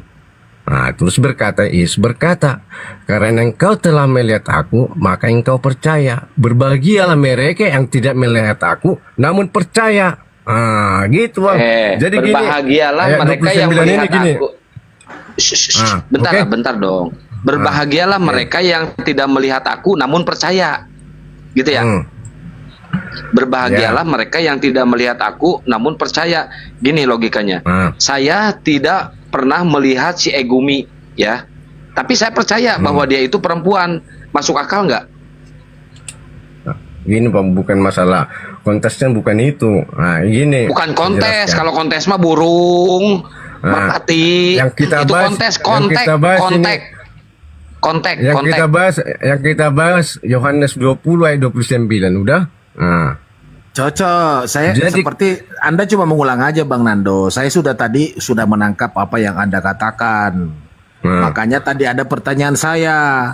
Ayat yang Anda angkat itu fakta atau nubuatan? Tapi Anda menjawab tadi mengatakan itu fakta. Sementara di ayat terakhir, narasi terakhir Anda mengatakan Yesus berkata, berbahagialah orang yang percaya namun tidak melihat. Nah, faktanya kan tidak ada di situ pada saat itu, Bang Nando. Berarti itu kan Anda melarikan ke nubuatan yang akan datang. Di situ kan logikanya. Gini, Bang. Dengar dulu, Bang. Tentang penyelipan Yesus. Jangan. Kita udah paham. Thomas ditusuk menurut lambungnya. Di situ kan Thomas ada di situ dan dia menyaksikan. Berarti itu kan fakta. Udah saya jelasin ya. Enggak, bentar. Sebelum dijelasin, Nando, sebentar. Dari tadi gua diem. Sebelum Bang Dando menjelaskan, tadi Bang Dando ada kesalahan 2, ya. Diam dulu, saya lurusin. Bang Nando tadi bilang tangannya Thomas mencucukkan ke lambungnya. Itu salah. Tangannya Thomas itu, jarinya Thomas itu, bentar. Jarinya Thomas itu ternyata mencucukannya itu ke telapak tangan bekas paku. Kata Bang Nando, itu tangan Yesus itu udah mulus seperti saya, udah nggak ada lubang lagi. Ternyata tertulis di Yohanes 20 pasal 25, tangan Yesus masih bolong. Lalu Thomas mencucukkan jarinya ke dalam ini telapak tangan Yesus, bukan ke lambung. Itu ayat bikinan siapa, bro? Yang lu baca tadi? Oke, saya baca. Itu bikinan siapa? Oke, Bang. Itu bikinan siapa, bro? Oke, Bang. Itu ayat yang lu baca, Bang. bikinan siapa tadi? Iya. Maka simak dulu, Bang. Tadi kan Abang bilang ngibul. Ngibul. dengar dulu. abang tadi bilang, dengar dulu, biar saya baca semua. Abang tadi bilang Yohanes 20 ayat 25. Oke, biar saya baca ayat 20 Yohanes 20 ayat 25. Maka kata murid yang lain kepadanya, kami telah melihat Tuhan.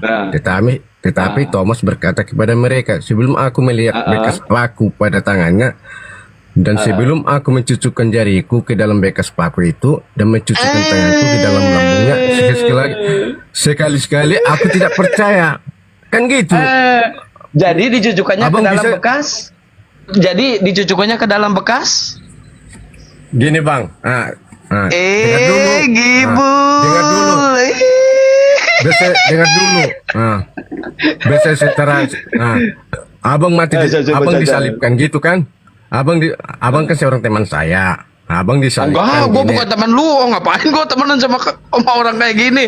Nggak mau gue temenan sama orang kayak gini. Males. Parah banget menganggap agama Kristen kayak gitu, nggak nganggap teman sesama manusia. Aduh bang. Kita mah sesama manusia, kita anggap teman. Sesama manusia, teman gua semuanya manusia. Gua nggak punya teman anak domba, nggak punya. Oke. Kalau abang mengatakan seperti itu, udahlah, biarlah orang lain yang menilai itu. Bisa ya. Udah, biar saya jelaskan ayat 25 ini. Udah, abang. Abang kan jadi akui ya, gitu. Jadi diakui ya, lu salah tadi ya. Tangannya itu ternyata nggak mulus, ada bekas bolongnya. Bukan saya akui, itu saya bukan salah bang. Bukan salah. Bukan saya bukan salah. Gini, bukan salah, enggak, abang nggak salah di sini. Coba abang berniat untuk ngibul, cuma ketahuan ngibulnya. Udah, sok lanjut. Ngibul, makanya dengar dulu bang, dengar dulu penjelasan saya. Tangannya nggak mulus, tangannya nggak mulus, bolong, belum mulus, belum. Kenapa? Dengar dulu penjelasan saya. Belum ditambal, pakai baik, belum dilem. Masih bolong. Baca dulu. Masa abang nggak bisa menyimak? Udah gua baca. Jadi si Thomas itu mencucukkan jarinya ke dalam bekas dipaku. Masih bolong, belum ditambal. Belum. Udah baca lu di Yohanes 20 pasal 25. Lalu Thomas mencucukkan. Nah, Thomas di ayat 25 Thomas jumpa sama teman-temannya bang. Jadi teman-temannya mau apa? Mau ngapain jumpa teman-temannya? Mau nunjukin bahwa Tuhannya itu bangkit? Gimana? Gimana sih? Dengar dulu bang, kami telah melihat Tuhan. Lu ganggu tidur aja, lu berisik lu.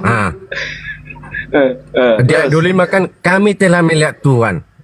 Kami telah melihat Tuhan ini kan kata temannya. Tetapi Thomas berkata, sebelum aku mencucukkan jariku ke dalam bekas paku itu dan mencucukkan ke dalam bekas. Maksudnya gini bang, maksudnya ya sini. Perempuan diam dulu kau maksudnya ayat ini. Bang Andi, saya ngerokok dulu Bang Andi di ini. Maksudnya ayat ini bang. Kalau saya itu yang dicucuk itu Tuhan atau bukan yang dicucuk? Maksudnya dicucuk.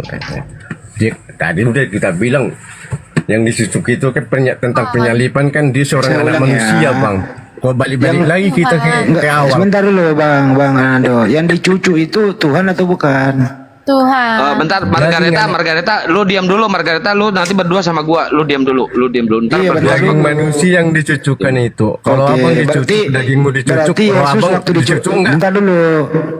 Jadi waktu Yesus dicucuk, dia bukan Tuhan ya? Kalau abang dicucuk, daging abang dicucuk, roh abang saya dicucuk enggak mau dicucuk, saya pencucuk gitu loh. Enggak, kalau abang ditikam pakai pisau, enggak usah terbang ke saya, abang ditikam juga enggak? Baik, jangan ini waktu loh. Yang dicucuk itu Tuhan atau bukan? Tuhan. Yang dicucuk yang dia sebagai anak manusia, daging anak manusia yang dicucuk. Berarti waktu Yesus dicucuk dia bukan Tuhan, betul? Tetap Tuhan. Tuhan. Kenapa? Sekali Tuhan tetap Tuhan. Tetap Tuhan dia. Berarti abang ditikam, makanya dengar dulu bang. Kalau abang ditikam, kalau abang membohongi dirimu sendiri, saya ulang nih, saya mundur lagi nih. Jawab baik-baik. Yang dicucuk itu Tuhan atau bukan? Yang dicucuk itu anak manusia, Bang. Daging anak manusia. Oke, anak Bukan manusia roh, ini bukan Oke, rohnya. cukup. Anak manusia ini Tuhan atau bukan? Tuhan. Tuhan Nando. juga. Oh, berarti yang dicucuk Tuhan. Iya Tuhan. Gini, Bang. Gimana Kalau sih kamu nanti abang- muter-muter loh? Ya, dengar dulu. Saya ulang Makanya lagi. abang kan, Iya, benar, abang kan yang motong-motong perempuan penjelasan. ya. Ini diam lu diam. Perempuan. Yang dicucuk itu Tuhan atau bukan? Tuhan. Jadi Tuhan dicucuk. Iya. Oh, udah cukup. Nando, yang dicucuk Tuhan atau bukan? Kau kok membohong dirimu loh. Jawablah, yang dicucuk Tuhan atau bukan? Nando, ini ibu-ibu udah ngaku nih, Tuhannya dicucuk. Kau lagi Nando. Apa salahnya Tuhan? Ya nggak salah. Nggak apa-apa, silakan aja cucuk Tuhan mau nggak apa-apa. Nando, yang dicucuk Tuhan atau bukan? Iya Tuhan. Ya udah, Tuhan dicucuk udah. Kenapa kau bolak-balik dari tadi?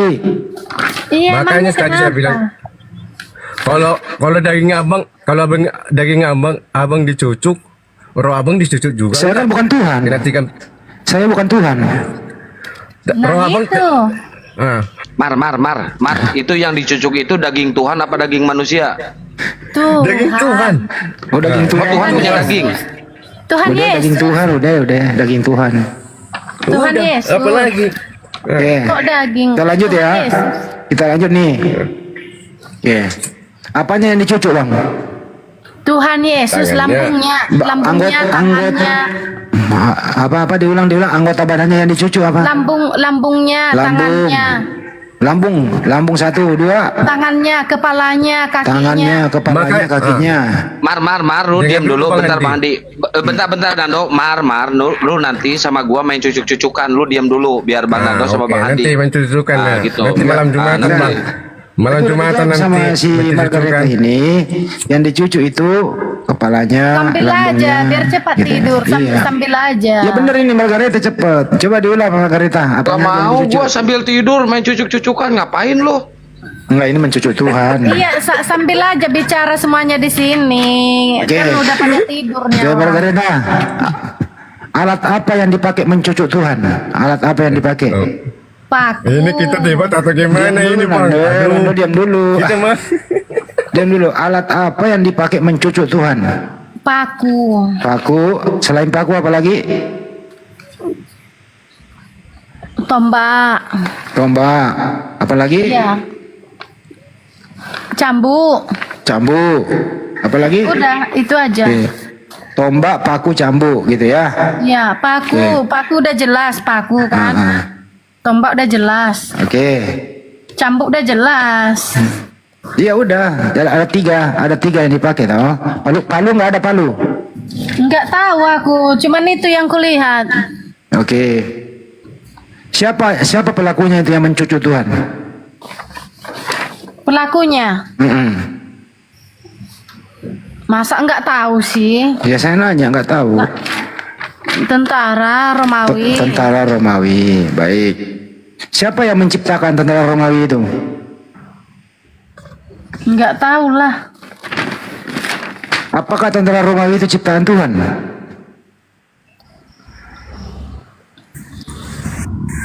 Kok lari ke situ sih? Ya nggak apa-apa kan nanya. Kan dia juga manusia itu. Kan mencucuk Tuhan. Nah siapa yang Tuhan siapa yang menciptakan tentara Romawi ini? Masalahnya kan tentara Romawi itu tidak suka kepada Yesus. Iya saya nggak nanya itu. Apakah tentara Romawi ini ciptaan Tuhan? Iya. Kalau tentang menanya ciptaan, kembali ke Kejadian 1. Pada Iya. masa gini, pertanyaan Bapak gini, pada masa keberapa manusia diciptakan gitu, ngasih pertanyaannya. Saya nggak. Ya. Apakah tentara Romawi ini ciptaan Tuhan? Iya. Ya Tuhan. Iya, Siapa nama Tuhan yang menciptakan tentara Romawi? Elohim. Bukan Yesus. Ya sama aja. Oh berarti Yesus menciptakan tentara Romawi mencucuk penciptanya begitu. Iya. Jadi ciptaan mencucuk penciptanya ya. Oke, penciptanya mati nggak? Dicucu. Tes. Mati. Mati. Jadi ciptaan membunuh penciptanya. Betul? Iya. Iya. Saya ikuti kamu aja. Saya ikuti kamu. Nah, saya kan cuma nanya. Iya. Jadi saya ngikuti kamu. Kan Berapa hari pencipta itu mati? 3 hari. Oke. Waktu pencipta mati 3 hari, siapa yang menggantikan menjadi pencipta? Rohnya sendiri. Katanya mati tadi. Roh keilahiannya. Tadi katanya mati. Kan punya roh di surga, roh Bapa. Oh, emang ada berapa ya Tuhan? Roh Bapa. Ada berapa roh? Kita ini terdiri dari salib. Saya nggak membahas kamu Saya nggak ada urusan membahas kamu. Tunggu, ini vertikal. Vertikal itu Bapa, atas nama Bapa. Vertikal kan? Putra dan Roh Kudus seperti itu. Ada berapa roh itu? Hitung aja, roh Bapa, udah? Roh Bapa, roh Putra, kan? Roh Putra, Roh Kudus. Ada berapa jumlahnya? Ada 3 roh. 3 roh. Iya, roh Elohim ada 3. Nah, ketiga roh ini Tuhan nggak? Tuhan. Oke, ada berapa Tuhan? 1. Lah. Tadi udah kita bahas tentang itu Bang, kenapa balik lagi seperti semula? Lu diam dulu, Iya, jangan ulang-ulang. Kan udah tahu, jangan ditanya lah. Iya, jadi ada 3 roh, ada berapa Tuhan? Umpamanya Bapak ada kepala Bapak Saya ada kan kepalanya. Saya bukan Tuhan. Iya, Bapak ada kepalanya. Ada. Dadanya ada, jantungnya. Berarti saya Tuhan. Ada. Nah terus? Gitu. Terus Bapak tinggalkan 1 rohnya di apa? Mengosongkan diri. Saya gadaikan roh. Kadang-kadang saya gadaikan. Rohnya juga saya gadaikan. Kosongkan diri Bapak dulu. Turun dulu Bapak ke bumi. Tinggalkan pemikiran Bapak sekarang di surga. Kita ulang lagi, kita berhitung roh dulu ya. Ada berapa roh tadi? Ada berapa roh? Ada 3. Oke, apakah ketiganya roh ini adalah Tuhan? Nando, ganggu aja lu Roh Bapa. Roh siapa lagi? Roh Bapa. Roh siapa lagi? Roh Yesus. Roh siapa lagi?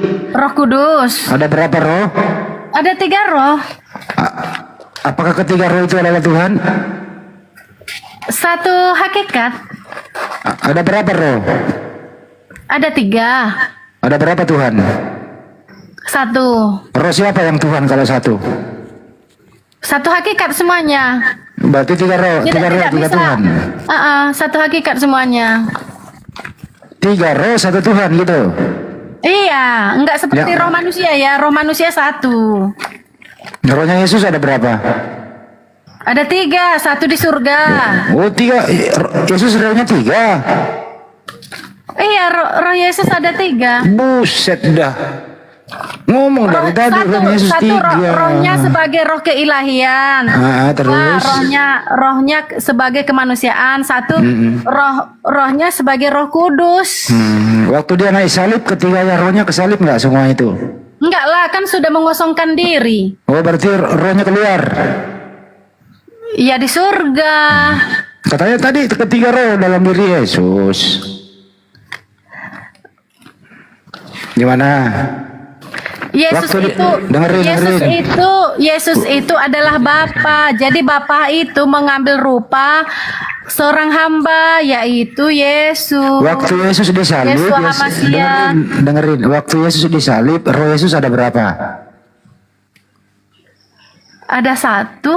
Tadi 3. Kan sudah mengosongkan diri di surga. Oh, jadi roh Bapa sama roh Kudus pergi waktu mau disalib, keluar. Gimana? Waktu Yesus disalib, rohnya Yesus ada berapa? Ada 1. Berarti rohnya Yesus cuma 1 ya? Iya. Oke. Tapi tadi kau bilang 3 rohnya Yesus. Saat disalib tapi pertanyaan Bapak saat disalib. Saya sedikit aja satu pertanyaan Bang Andi, pertanyaan aja. Pusing kepala aku dulu. Iya. Waktu Yesus disalib, ya, Mar. Waktu Yesus disalib, Bapak yang ada di surga nengok Yesus nggak waktu disalib? Nengok nggak? Ngejenguk nggak? Melihat. Menjenguk nggak? Nyamperin? Iya. Menjenguk, nyamperin? Iya. Kenapa nggak ditolong? Wow. Kenapa nggak ditolong? Itu kan rencana Banyak kau Pak. Bingung. Gimana sih menolong bagaimana? Tadi kan udah saya jelasin tentang Tritunggal. Kenapa diulang-ulang lagi? Nando, ntar dulu. Bentar lu, Nando, bentar. Ih, mulut lu. Bentar. Iya, nggak usah diulang lagi, Pak. Bapak udah tahu. Yang gua tanya, bentar, yang gua tanya ke si Margareta, waktu Yesus disalib, Bapak yang dari surga nengok gak, ngejenguk gak ke Yesus mau disalib? Melihat. Menjenguk gak, nengok gak? Iya, melihat. Ngeliatin doang? Iya, melihatin doang. Kenapa diliatin? Emang itu tontonan? Enggak. Kenapa nggak ditolong? Kenapa harus ditolong? Ya, dia kan Tuhan. Ya harus ditolong sama Tuhan. Enggak, kenapa Yesus harus ditolong? Salah sih Kang. Bagaimana ada Tuhan melawan Tuhan? Kelihatan maksudnya jatuh cinta sama si Margareta dah. Kenapa harus ditolong? Lu juga Tuhan salah Yesusnya? Kang. Mana ada Tuhan melawan Tuhan? Gimana sih Kang? Ya masa Tuhan besar cuma ngeliatin Tuhan kecil lagi disalib? Iya, cuma Masa? dilihatin doang. Tega Tuhan besar tuh ngeliatin anaknya lagi disalib dan ditolong. Bang Os, jangan kelihatan suka sama Margareta dong. Ini Mas diulang-ulang lagi pertanyaannya. Tadi udah saya jelasin. Itu tega banget. Itu Tuhan besar itu. Kok ngebiarkan si anak Tuhan ini mati disalib? Nggak ditolong. Kalau anak saya digituin sama orang lain, gua tolong. Lebih baik gua yang mati daripada anak gua yang mati. Itu Nolongnya sehat. dalam doa. Dalam ini lu punya duit gak? Lu punya duit gak? Dalam lu punya duit gak? Kebenaran. Enggak, gua tanya, lu punya duit gak? Punya. Punya berapa? 1.000. Kere anjing. Tuh jadi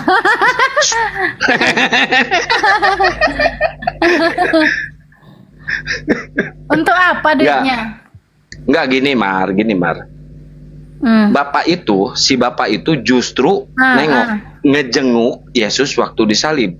Terus dia meninggalkan Yesus itu. Nggak ditolong, nggak diapa-apain. Buktinya Yesus teriak-teriak, Eli, Eli lama sabaktani. Tuhanku, kenapa engkau meninggalkan aku? Artinya si bapak ini meninggalkan anaknya mati terkutuk di kayu salib. Setuju nggak? Iya, memang wajib. Memang wajib. Udah lanjut Bang Andi, udah kena tuh. Memang wajib mati loh Tuhan Yesus. Saya dulu yang bahas tentang ini, biar saya jelasin. Gak mau. Nando mau ngomong, biarin Nando mau ngomong. Enggak. Silakan. Ya udah. Oke, lanjut ngomong. Memang harus wajib Tuhan Yesus. Udah Margaret diam lagi, Nando mau ngomong. Cepat Nando, belagu ontokot baru kokok sih ngomong. Siap. Nah, gini Bang, umat Kristen mempercayai Allah itu terdiri dari 3 onum, bukan berarti Allah itu 3. Kita cuma mengajarkan bahwa Allah itu terdiri Esa adalah Esa. Tetapi Alkitab juga mengajarkan bahwa Allah terdiri dari 3 pribadi, yaitu Bapa, Firman, dan Roh Kudus. Makanya ada tertulis. Nanda, stop dulu. Ya, udah, saya cukup, jelasin semua dulu. Udah paham, penjelasan mudah, paham. Waktu Yesus dijelasin semua. Nando, waktu Yesus dikubur, waktu Yesus dikubur 3 hari, sembahan manusia siapa? Roh. Siapa yang disembah? Roh siapa? Tuhan Yesus. Makanya ada tertulis di Alkitab, sembahlah dengan roh kebenaran. Nando, dengerin Pak pertanyaannya. Waktu Yesus dikubur 3 hari, manusia menyembah siapa?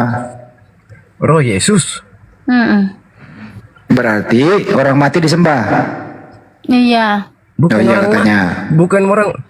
orang mati disembah, tapi Roh Kudus kan mati. Abang kan, kalau abang meninggal, roh abang. Saya bukan Tuhan. Karena Yesus mati tetap disembah, tapi kan Iya. masih hidup sampai sekarang. Margareta ngomong loh, dia maupun dia mati tetap disembah loh. Gimana sih kawan doa? Iya, masih hidup sampai Nah, sekarang.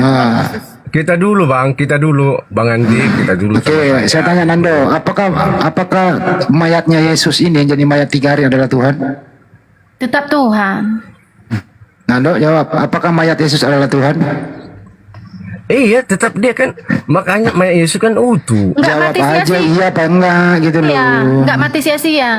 Saya ulang ya, Tetap Tuhan. dengerin pertanyaannya Nando. Apakah mayatnya Yesus adalah Tuhan? Tuhan. Iya. Ya, apakah Tuhan disembah? Disembah. Tuhan disembah, Apakah mayat itu disembah? Disembah. bukan mayat. Roh Allah Ambil disembah. sendek. Bukan, salah jawab dia. Gue bolak-balik kan Lu jangan bikin malu, masa lu nyembah mayat lu? nyembah mayat. Walaupun Tuhan Yesus mati, tetap disembah. Karena matinya Tuhan Yesus tidak sia-sia. Iya, nggak apa-apa. Jadi kalian berdua ini pernah menyembah mayat ya? Roh Yesus itu kita sembah Bang, Roh Yesus. Saya ulang kembali. Sudah saya bilang tadi. Saya nggak nanya rohnya loh, saya nanya badannya. Dengerin ya. Apa Tapi mati badannya? tidak membusuk kan? Dengerin Mati dulu, dalam hidup kan? Margaret, dengerin dulu. Apakah badannya Yesus ini yang menjadi mayat adalah Tuhan? Gimana? Apakah mayat Yesus ini adalah Tuhan? Tuhan. Oke. Apakah mayat Yesus disembah? Iya, disembah. Disembah. Nando, pusing. Kita mah gini Bang Andi. Jangan gini, lu jawab. Kita dulu, kita dua dulu. Iya lo, ya sama kamu ya, diam ya. Apakah fisiknya Yesus adalah Tuhan? Dia, ya. Ya. Apakah mayatnya Yesus adalah Tuhan? Iya. Apakah Tuhan itu disembah? Iya, disembah. Ya. Apakah mayat Yesus yang Tuhan ini disembah? Yang kita sembah waktu Yesus dikubur yang kita sembah ini. Ngaco. Makanya ada tertulis begini. Ngaco, nggak usah, diam. Makanya ada tertulis di Yohanes Saya malas sama orang yang muter-muter, nggak jujur kau, jujur lah. Kau nggak jujur, kau bilang tadi Abang kan Yesus. kelihatan menjatuhkan. Abang kan makanya kita baca Yohanes 4 ayat 4. Allah itu roh. Tadi ini ngomongin fisik saya nggak ngomongin roh. Saya ngomongin roh, enggak ngomongin roh, ngomongin fisiknya. Sekali lagi Nando, apakah mayat Yesus disembah? Jawab. Kita ini pakai data Bang, baca Yohanes 4 ayat. Justru ini berdata, pernah jadi mayat 3 hari gitu loh. Abang kan kelihatan cuma menjatuhkan doang. Saya nggak menjatuhkan, saya nanya. Saya ulang ya, ini dengerin pertanyaan ke Margareta ya. Kamu kalau nggak perempuan lo menjawab, dengerin Margareta menjawab. Margareta. Lu diam dulu, Dok. Apakah mayat Yesus adalah Tuhan? Tuhan. Apakah Tuhan disembah? Ya wajib. Wajib. Apakah mayat Yesus disembah? Wajib disembah. Nah, itu. Karena kan hidup yang kekal. Nah itu dijawab Margareta, Nando. Kau ini muter-muter loh Nando.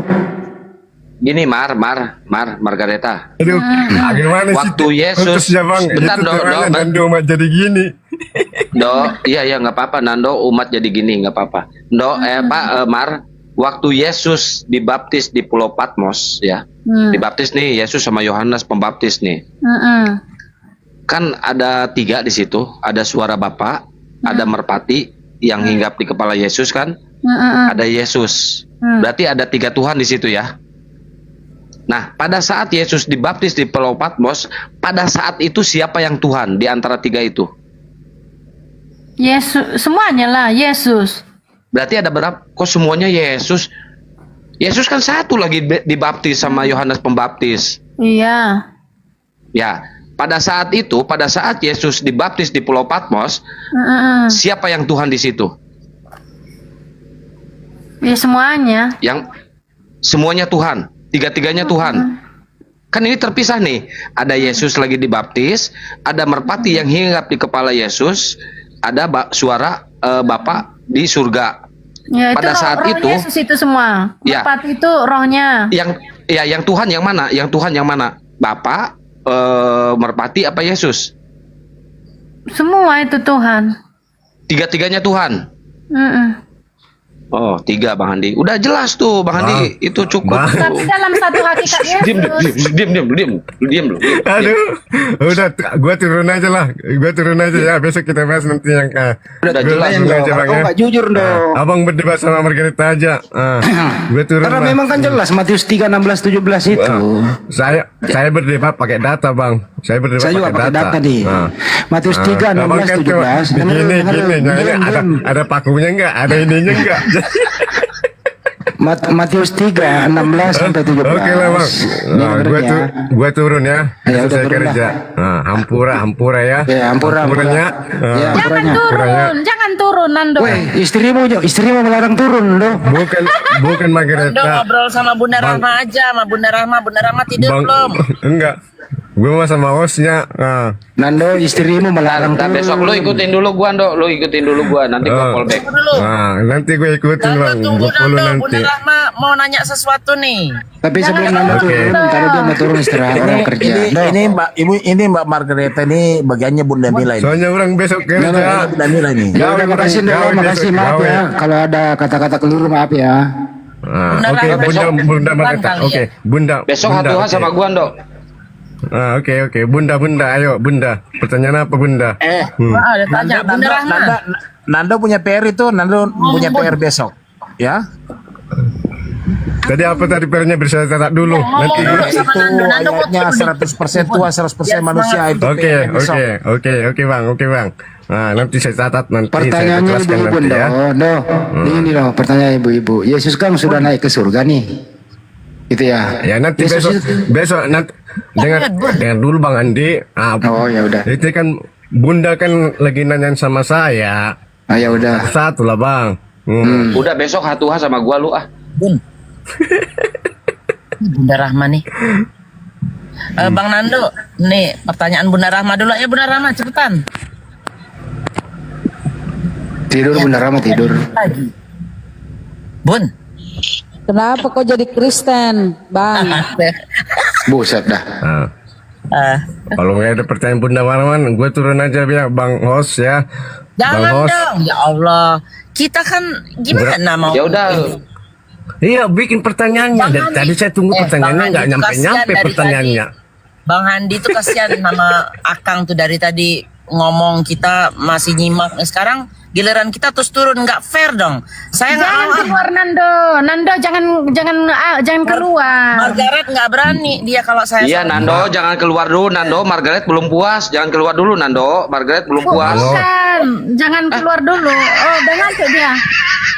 Gini Bang Os, dengar dulu Bang Os. Saya mah butuh makan. Saya mah gawe besok. Besok saya masuk pagi. Nah, jangankan lu Yesus aja butuh makan. Saya bukan ini. Tuhan, jangankan lu, Tuhan lu aja butuh makan. Lapar sih Nando, cari makan. Lapar lo.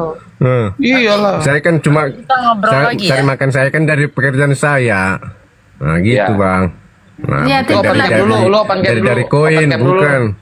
Tidurlah saya follow ya Margaret. Iya Bunda, terima kasih Bunda. Kalau saya sama-sama. Kalau saya tunjukkan wajah saya nanti Bunda nanti cinta sama saya. Kalau saya tunjukkan wajah saya nanti Bunda nanti jadi jatuh cinta sama saya. Gimana mau jatuh cinta, muka lu aja kotak kayak apa, petak kayak kotak amal perpuluhan di gereja. Enggak. Bukan Bang, kalau muka saya mah kayak orang Korea, sipit. Nah, ciri saya kan sipit putih. Nah, rambut putih. Nah, tinggi lagi. Coba lihat. Gua itu mah. Saya ini nggak bisa, Bun. Saya nggak bisa ngomong noise. Ya sekarang ngomong deh. Jadi itu tiga-tiganya Tuhan, Mar. Waktu saat Yesus dibaptis di Pulau Kapuk. Ya udah gini aja Bang ya, maaf dulu Bang, saya potong. Gua turun dulu ya. Dari tadi saya tunggu pertanyaan Bunda nggak nyampe pertanyaannya. Nah, ya udah turun saya dulu ya. Maaf kalau ada kata-kata saya salah. Besok hatuha sama gua ya. Oke, nanti undang aja saya. Tapi Saya juga sebelum banyak saya gawe, pertanyaan loh buat si Bang Nando ini. nah, saya cuma kalau ada pertanyaan kalian tentang Alkitab, Aku juga ya saya tidur jawab. dulu ya Bunda Rahma, Bunda Mila, bapak-bapak, ibu-ibu Kalau- semuanya. Nanti kalau- bentar. Mar, bentar. Emang lu gak kangen sama gua? Besok aja. Gua putusin Tidur lu. dulu. Udah jam 2, lewat 11 nih ya. Emang kerja besok. Dadah, Tuhan Yesus memberkati. God bless you. Ya Allah, kok masih Tuhan Yesus dituhankan. Gimana sih Margaret? Bun, kita mah kerja besok. Kita bukan PNS, kita mah swasta. Nah, besok kan cuma cuti bersama. Penes. Itu kan- PNS ngehe. Penes. Lu bener-bener kalau ngomong ya. Nah, nanti kita Bun ya. Nah, follow saya nanti. Enggak, jadi saya nggak bisa pakai kamera. Kan pengikut saya kan masih 18 orang. Ini kan pakai akun palsu saya buat ini. Kalau kalau akun asli itu mah udah lebih dari abang ini, abang Os ini. Osnya kan masih 20. Kalau akun asli saya 50.000. Lu terguncang sama pertanyaan Bang Handi tadi ya? Bukan terguncang Bang. Nah, saya mah Bang, besok orang mah gawe. Nah, orang besok gawe Bang. Enggak, tadi Bang Handi kan nanya ke lu Tuhan mana Maria sama Yesus. Lu nggak bisa jawab. Nah, tadi kan Bang Handi tadi kan bertanyakan sama si Margareta, bukan dipertanyakan sama saya. Ke lu Gimana juga sih? sama tua mana Malah saya- Yesus sama Maria. Enggak, mik saya dibisukan Bang, mik saya didiamkan. Pertanyaan Sama kedua, siapa? Jadi maaf ya. apakah mayat Yesus itu adalah Tuhan? Itu pertanyaan gua. Habis ini kita saya tidur ya. Habis ini kita oke. Kalau anda tidur itu merem apa main bola? Ampun. Lo sengsara lo kalau ada Bang Handi lo. Jangan main. Oke, bikin pertanyaan Bang. Oke. Bikin pertanyaan ya. Yesus di surga sekarang itu masih anak Maria atau bukan lagi ya? Tadi tentang kematian. Sekarang Ya kan udah naik ke surga Maria nih. lagi. Tadi Yesus tadi ini abang udah naik tanya ke surga. Dengerin dulu. Yesus kan menurut kamu udah naik ke surga nih. Nah, sampai di surga itu masih anaknya Maria atau bukan lagi? Bukanlah. Kalau bukan lagi anak Maria kemana? Tapi kedudukan Maria ada juga di surga Bang. Berarti Tuhanmu di surga masih anaknya Maria. Maria itu ibu segala ibu. Iya, saya tanya, status Yesus sama Maria sekarang ini masih anak ibu atau bukan lagi? Ya bukanlah. Tapi bukan lagi. Jadi lu pisahin lagi ya. Yesus memberikan Maria itu kedudukannya di surga ada. Jadi Yesus tidak mengakui lagi ibunya di surga. Bukan masalah itu Bang. Nah. Kau jawablah. Kita ini pakai data aja. Ya data saya kasih ya. Alkitab aja. Ya, berdasarkan Lukas 2. Kalau bikin pertanyaan Bang tentang Alkitab aja. Lukas 2 60. Ya ini saya kasih data dulu, dengerin. Berdasarkan Lukas 2:69. Mulai saat ini Lukas 2:69. dengerin dulu. Lukas 22:69. Lukas 22:69. Biar saya baca dulu. Ya, coba baca. Oke, ya. Mulai sekarang anak manusia sudah di sebelah kanan Allah yang Maha Kuasa. Oke. Jadi Yesus itu di surga, dengerin. Anda udah baca, diam dulu. Yesus itu di surga anak manusia atau bukan? Dia udah roh Allah. Barusan Anda baca loh, coba baca lagi. Ini kan sebutan anak manusia. Anak manusia ini kan sebutan di dunia, Bang. Baca ulang dulu. Mulai sekarang anak manusia sudah duduk sebelah kanan Allah yang Maha Kuasa. Mulai sekarang ini ya. Sekarang ini, saat ini juga Yesus itu anak manusia atau bukan? Sekarang bukan. Ya kau baca itu berarti kau bantah bacaanmu, gimana sih kamu? Gini Bang, sebutan Yesus sebut Yesus dunia dikatain anak manusia. Mulai saat ini anak manusia duduk di sebelah kanan yang maha kuasa gitu kan ya. Anak manusia ini siapa? Yesus. Allah itu Yesus. bukan Yesus. Yesus artinya Yesus di surga itu adalah anak manusia, betul? Betul? Maksudnya? Betul. Enggak. Mulai sekarang anak manusia sudah duduk sebelah kanan Allah. Ya sekarang Pertanyaannya ini. tadi, Nah pertanyaannya adalah sekarang ini Yesus itu anak manusia enggak?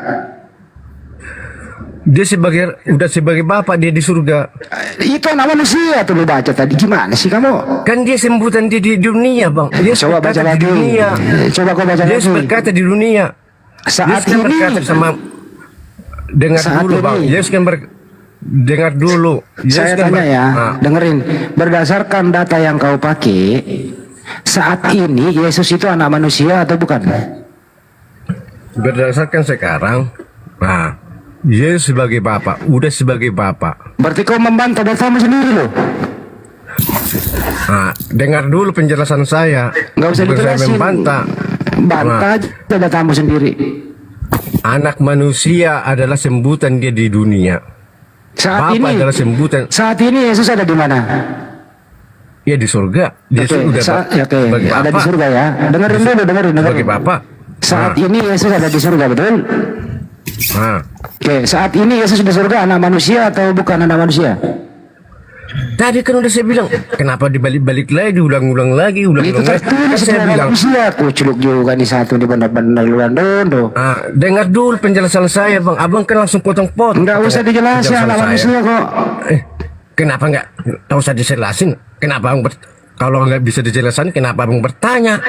Ya kan udah jelas kau baca sendiri, kau bantah datamu. Kalau saya nggak bisa menjelaskan ayat ini, kenapa Abang bertanya? Tapi kan itu kau Apa bantah, gunanya? kau membohongi datamu. Gini, makanya saya jelasin dulu ayat ini. Nah, Yesus berkata sama murid-muridnya. Nah, Yesus sebagai di dunia dia sebutan anak manusia. Nah, Yesus berkata sama muridnya, mulai sekarang anak manusia sudah di sebelah kanan Allah yang Maha Kuasa. Nah, dia kan dia berkata selama dia di dunia, waktu berkata dia kan sebagai anak manusia. Ya udah, gue ikutin aja udah. Yesus itu Tuhan. Lu jangan marah Dano. Bukan. Gini, Bang. Tadi balik-balik. Kan udah saya bilang, Yesus sekarang udah sebagai Bapa. Ya udah. Yesus di surga, Yesus waktu terangkat itu sama fisiknya atau bukan sama fisiknya? Waktu Yesus terangkat sama fisiknya. Sama fisiknya. Berarti Yesus di surga punya fisik, betul? Iya. Oke. Fisiknya itu jenis kelaminnya laki-laki atau perempuan? Udah kita tahu. Gimana sih, Bang? Yesus di bumi laki-laki nggak? Yesus di bumi laki-laki atau perempuan? Mungkin di ayat Al-Quran juga ditulis bahwa Yesus itu adalah seorang laki-laki. Laki-laki. Sampai di surga masih laki-laki nggak? Dia di Alkitab waktu perangkatnya dia kan seorang laki-laki diangkat ke surga dia. Nah, berarti Yesus Itu laki-laki. seorang laki-laki. Laki-laki Kalau ini, tentang dia udah di surga dia, cukup ya. saya nggak pernah lihat. Saya nggak pernah lihat. Dengar dulu, Bang. Nah, saya nggak pernah lihat Yesus itu di surga, belum pernah lihat dia. Tapi tertulis bro, tertulis di Bible itu Yesus itu di surga laki-laki. Kan saya bilang kalau dia di surga, saya belum pernah lihat dia ada laki-laki. Saya nggak tanya anda lihat, saya nggak nanya anda pernah lihat atau enggak. Pertanyaannya sesuai data, Yesus di surga itu laki-laki atau perempuan?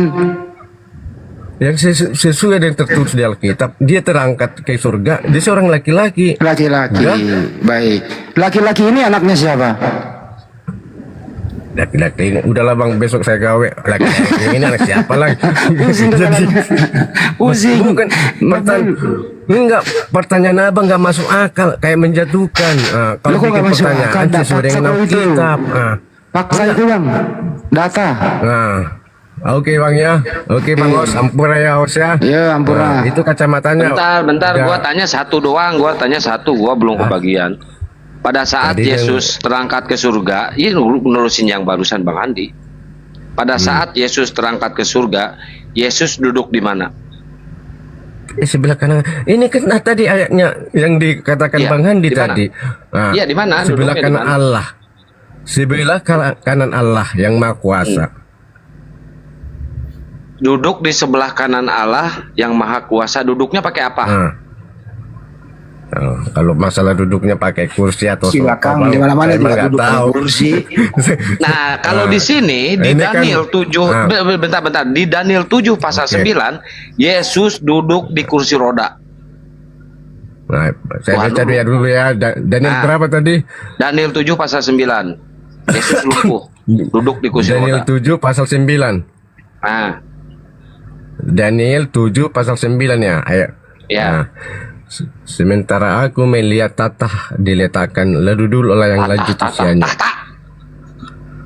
Tahta. Makanya lalu duduklah yang lanjut usianya. Pakaiannya putih seperti salju dan rambutnya bersih seperti bulu domba. Kursinya dari nyala api dengan roda-roda api dan Yesus duduk di kursi roda. Tuhan lu lumpuh. Ayat ini tentang nubuat, Bang. Enggak ada, lu mau enggak ada itu ayat makanya udah buka- benar itu. Tuhan lu lumpuh, duduk di kursi roda. Dengar dulu. Enggak mau dengar gua, enggak mau dengar gua enggak mau. Gimana Tuhan lu kalau lumpuh, duduk saya di kursi roda. menjelaskan? Jadi kalau kemana-mana didorong Makanya- tuh sama bapak tuh. Dengar dulu, Bang. Didorong tuh. Makanya buka ayat Wahyu Buka, 1. tapi gua buka nih. Gua udah buka nih. Tuhan lu lumpuh, bre. Udah. Nah, makanya Abang Belum, buka belum. ayat Wahyu 20 ayat 4. Wahyu 20 Udah jelas ayat itu 4. di Daniel 7 pasal 9. Di Daniel 7 pasal Gini, 9 Tuhan lu lumpuh, duduk di kursi roda. Ayat tentang ayat kita Tentang tahu, apa dan itu? tentang Kan gua nurusin yang Bang Hadi tadi. Itu kayaknya Bang. Tuhan lu kena stroke ya. Bang, Habis gini disalib. di Alkitab itu banyak kata-kata kiasan. Nah, ini dia yang gua nggak demen, dikit-dikit kiasan, Nah. dikit-dikit kiasan, dikit-dikit alegoris. Ini Kan firman itu Tuhan, bukan firman alegoris. Anak manusia, anak bapak.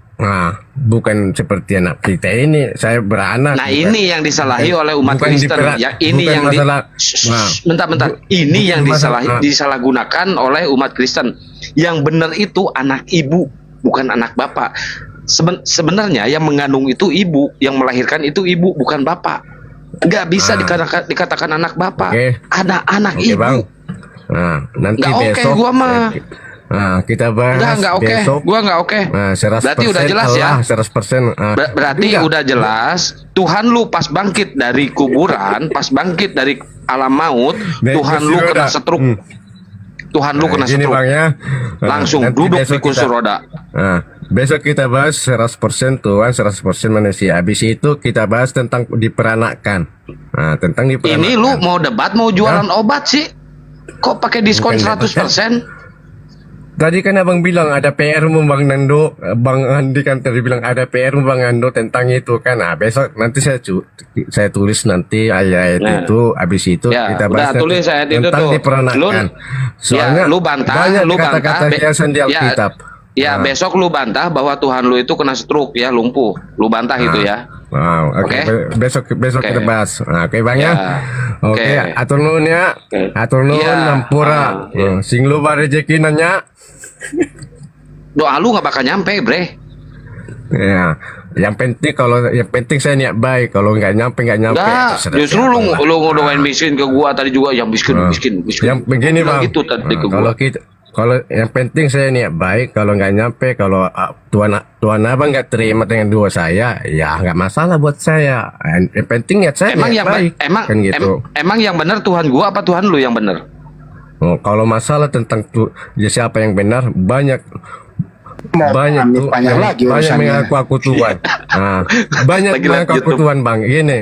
Katanya mau Agama pamit, Hindu, urusannya panjang lagi agama urusannya. Hindu ada Tuhannya, agama Itu Islam ada Tuhan. Tuhannya, Nah, gua Kristen tanya dulu ada sekali Tuhannya, dikit-dikit Buddha ada dikit-dikit. Tuhannya.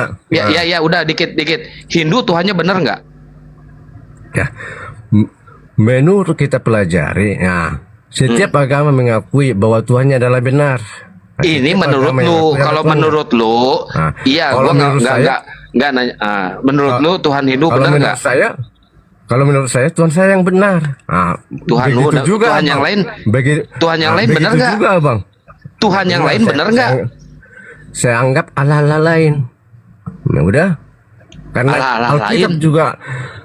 Alkitab juga mengatakan jangan percaya sama Allah lain. lain. Enggak, kalau Allah lain, bentar-bentar. Kalau Allah yang lain berarti rujukannya ke Islam dong, bukan ke Hindu sama Buddha. Soalnya Hindu sama Buddha tidak berarti ke Islam dong. Lu nyerang ke Islam berarti kan? Lu nyerang ke Islam kan?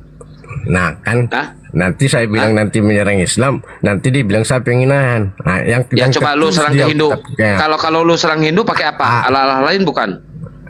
Allah lain, termasuk agama-agama lain. Agama Hindu nyebutnya Allah bukan? Agama Hindu nyebutnya Allah bukan? Kalau sang pencipta itu apa disebut bang? Allah. Kan gitu. Kan? Berarti bukan Yesus. Kalau Hindu dianggap Krishna. Turun aja, udah turun. Oh berarti tidak ada Krishna lain kan? Udah katanya mau tidur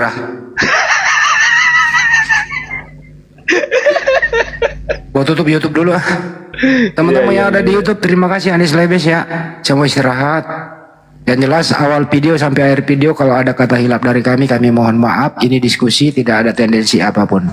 Sekali lagi, saya mewakili teman-teman yang diskusi di sini, mohon maaf atas segala hilap. Wabillahi taufiq wal hidayah. Assalamualaikum warahmatullahi wabarakatuh. Sampai jumpa. Waalaikumsalam warahmatullahi wabarakatuh. Teman-teman yang di sini juga jangan lupa ya di subscribe YouTube saya, Panglima Apologet Islam ya. Di follow ya, di subscribe ke YouTube Panglima Apologet Islam. Itu YouTube Akang guys. Mohon bantuannya ya untuk di subscribe. Baru 25.000 followernya atau subscribernya ya, dibantu. Ayo digas. Ayo oten yang mau belajar lagi silakan sini naik. Kang, izin ngomong dulu sebentar. Kang, tanggal 17 jadi ya? Nggak tahu tuh Kores tuh, belum ada kabar ke saya. Nanti ada namanya Bang Rio, tapi dia sama Bang Yan Api nanti. Nitip itu ya, nitip apa namanya? Dia hibahkan itu timer buat ini. Jadi si Akang atau Bang Andi yang jadi moderatornya karena harus dimoderatorin. Untuk itu loh. Itu moderatornya nanti Goldian. Oh Goldian, oke. Ya pokoknya insya Allah bagus itu. Karena dia udah hibahin ke Kodondi 1. Jadi nanti buat Api 1 kebenaran siapa namanya Ustaz Wafi duluan kan yang pakai, itu aja saya mau ngomong. Ya itu berarti barang hibah untuk Api berarti ya? Iya hibah untuk Api lah. Jadi Jakarta nanti kalau umpamanya dia punya kemampuan lagi mungkin kita titipin satu lagi di mana, jadi nggak usah ditenteng-tenteng. Nih saya juga dapat hibah nih sorban dari Bang Apit, Masya Allah adem banget sorbannya, keren bahannya, Masya Allah. Kashmir. Iya. Kashmir. Dari Mekah. Keren. Dapat 2. Iya dapat 2. Yang satu warna putih keren-keren loh. Mar naik sini Mar. Bolak balik aja lu. Naik sini lu.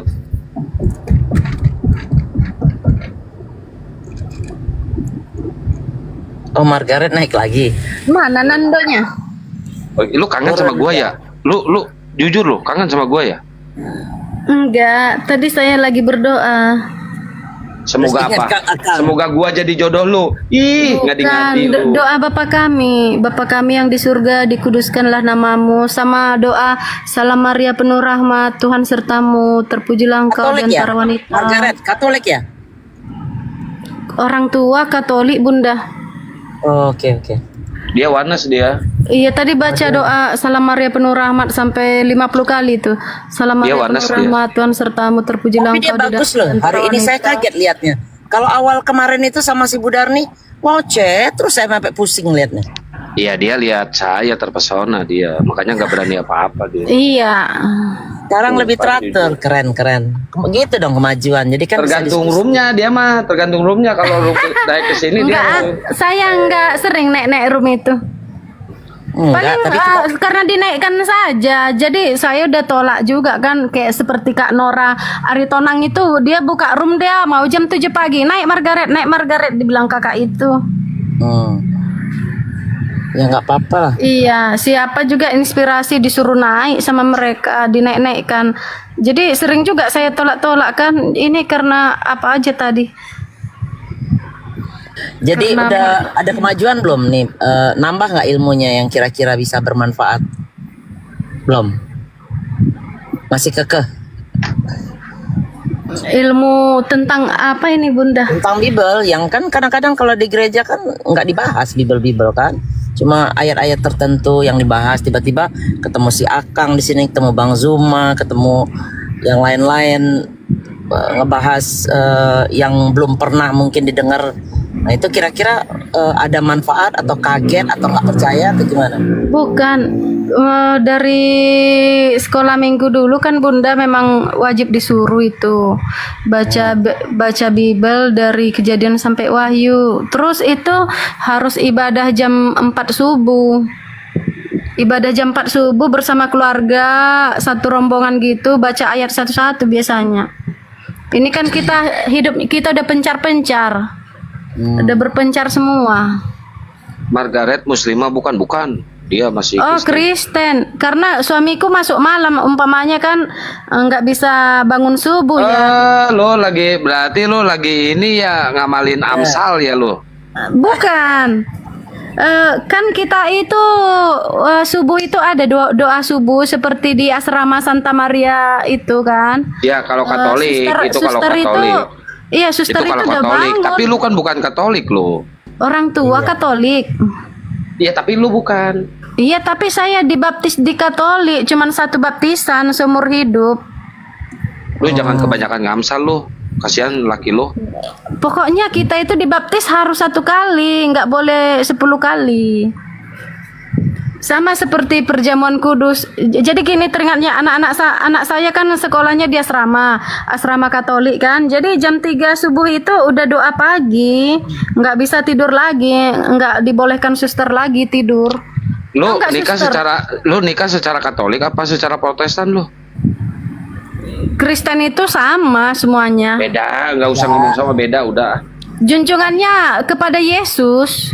Beda, udah. Yang gua tanya, lu nikahnya secara Katolik atau secara Protestan? HKBP. Tuh, beda lagi, Mas. HKBP sekarang. HKBP itu gereja Batak itu. Iya, Protestan HKBP apa? Debata Jehovah. Kalau Oh, HKBP Jehovah. Debata Jehovah. Jehovah Witness. Debata Jehovah. Tapi anak saya sekolahkan di asrama Katolik. Jadi kan Pemain sulap aja.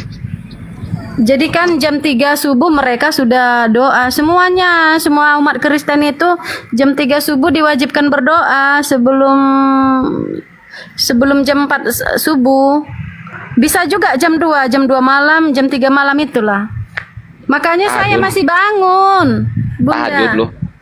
Tahajud ya benar. Makanya saya masih bangun, Bunda. Mau juga 7 kali berdoa saya gitu. Doanya gimana? Doanya Joget-joget? kepada Bunda Maria. Nanti doa kita ini disampaikan Bunda Maria kepada Tuhan Yesus. Bunda Maria itu Tuhan bukan? Bunda Maria itu Bunda seperti Bunda Mila. Perantara. Iya, Bunda Rahma gitu. Tuhan bukan? Bukan, Bunda. Bunda Nah, berarti itu lu bukan Katolik.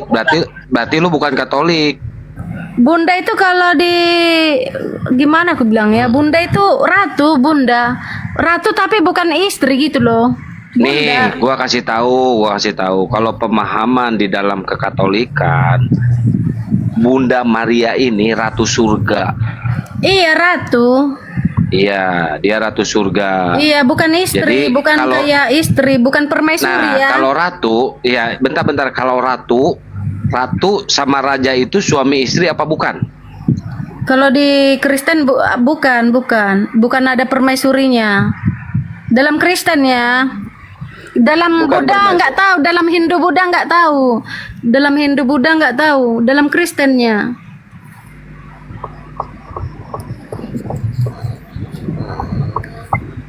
Nggak bisa juga kita paksakan kan dalam Buddha, dalam Hindu ya kan? Kalau ratu suaminya raja bukan? Kalau dalam Hindu iya. Kalau dalam Kristen? Dalam Kristen itu bunda surgawi.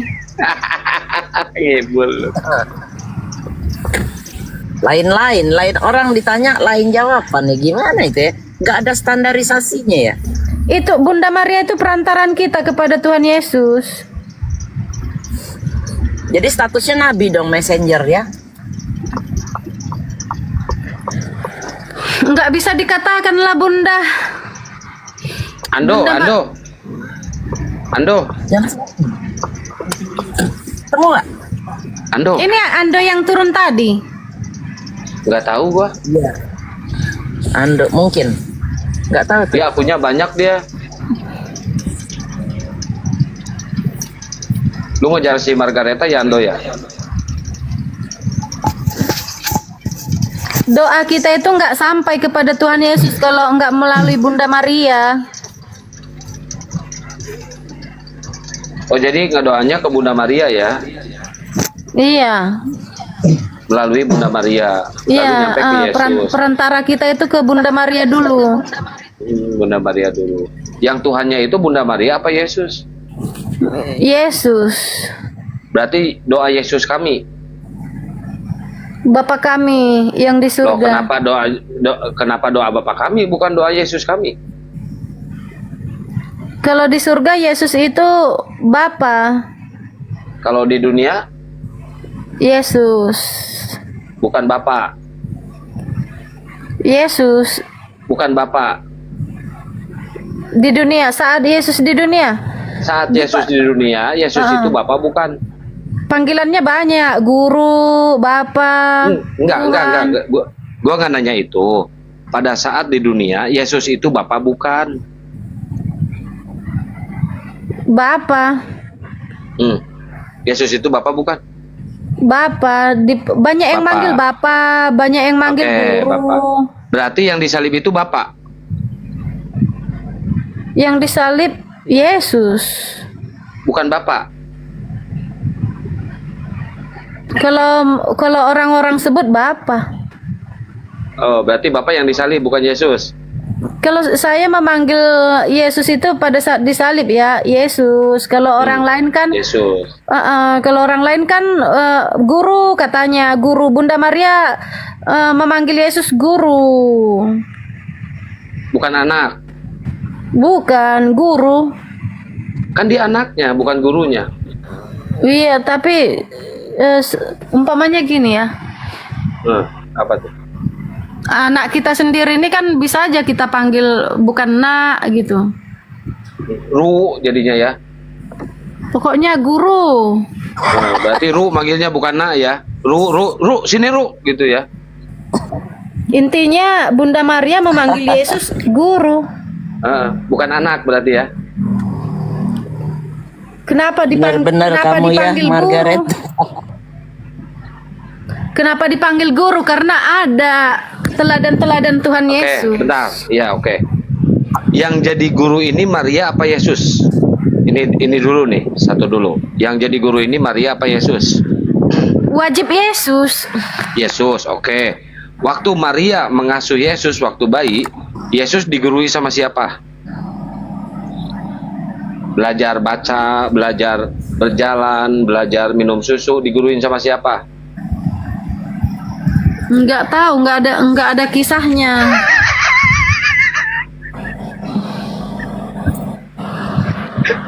Ya mamanya lah, siapa mamanya? Bunda Maria mamanya. Jadi yang wajib dipanggil guru itu mamanya, bukan Yesus anaknya. Tapi kenapa Bunda Maria memanggil Yesus guru? Itu karang-karangan si Paulus aja kalau itu mah. Yes, lu logika aja, lu logika. Yang berhak dipanggil guru itu sebenarnya mamanya. Kayak lu punya anak, lu yang ngajarin anak lu berjalan, lu yang ngajarin anak lu membaca waktu kecil sebelum sekolah, lu ngajarin semuanya kepada anak lu. Yang wajib dipanggil guru itu adalah ibu, bukan anak. Ini kebalik, ibu manggil ke anak malah guru. Ini Iya. kita main logika kan, kita tanggalkan dulu keimanan, kita main logika. Secara logika yang gua katain masuk akal nggak? Iya, tapi di filmnya itu Mai, kok jadi ke film lu? kan ada film Tuhan Yesus yang sudah berabad-abad. Nah, itu ngibul itu film bohong itu. Guru, kata Bunda Maria begitu. Ya itu bohong, itu film ngibul itu. Itu hanya karang-karangan manusia kalau film. Kita kan secara logikanya, secara fakta dan buktinya.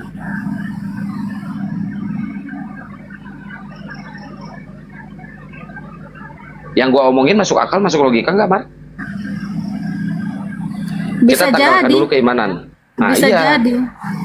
Ya, harusnya yang wajib memanggil guru itu anak kepada ibu, bukan ibu kepada anak. Jadi jangan dibalik-balikin. Udah mulai kebuka, Bun. Masuk, Bun. Rokok dulu. Bang, peta lampu masih nyala nggak? Itu udah tidur Bunda Rahma tuh. Lo jangan debat sama Bunda Rahma, Bunda nanti Mila udah ketampol tidur. lo. Bunda Mila tidur. Handi Belum, tidur. di sana masih siang. Peta tidur. Lo kalau mau debat H2H sama gua besok sore lu masuk.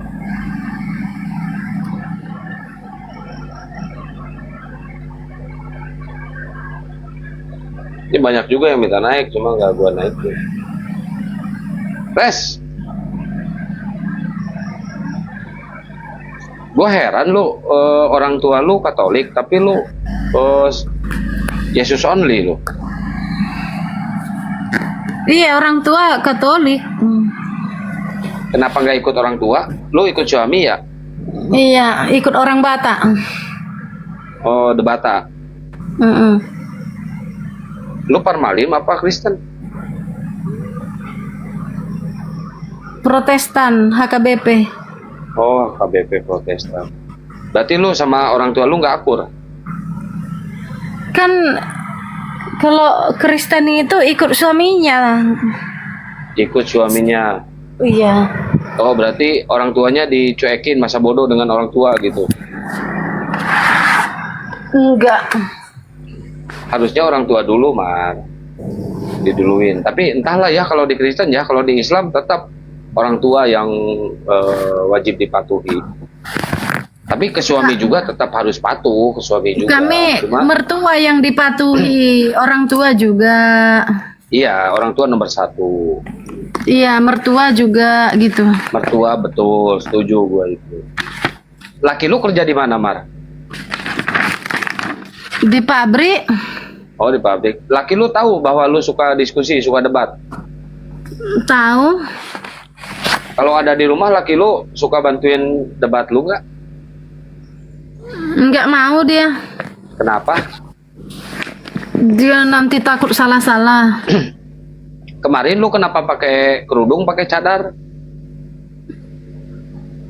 Karena taat sama Bunda Maria. Taat sama Bunda Maria, jadi lu pakai cadar, pakai kerudung ya? Ala-ala Iya. Islam gitu ya? Enggak juga. Islam itu berasal dari Kristen Ortodok. Mana ada Islam berasal dari Kristen Ortodok?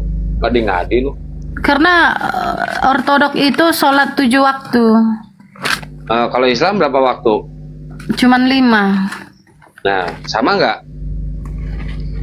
Enggak sama lah. Ortodok itu Iyalah, nggak 7 sama. waktu. Sholatnya gimana Ortodok? Ortodok. Banyak lah sholatnya. Iya, tata cara sholatnya gimana? Banyak. Tata cara sholatnya gimana? Bukan banyak. Yang gua tanya tata cara sholatnya. Kali kunjungi saja, kan ada di Indonesia. Nah, berarti Lihat lu di nggak tahu. apa? Lihat di YouTube. Berarti lu nggak tahu.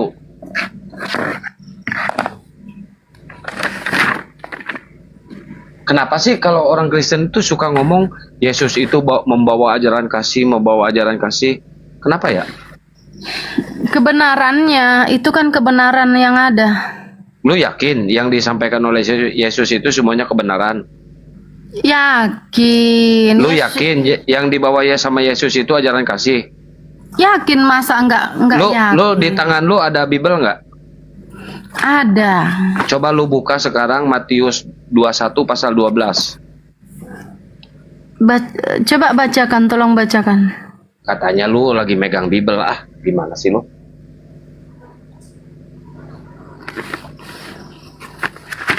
Yesus itu suci, baik.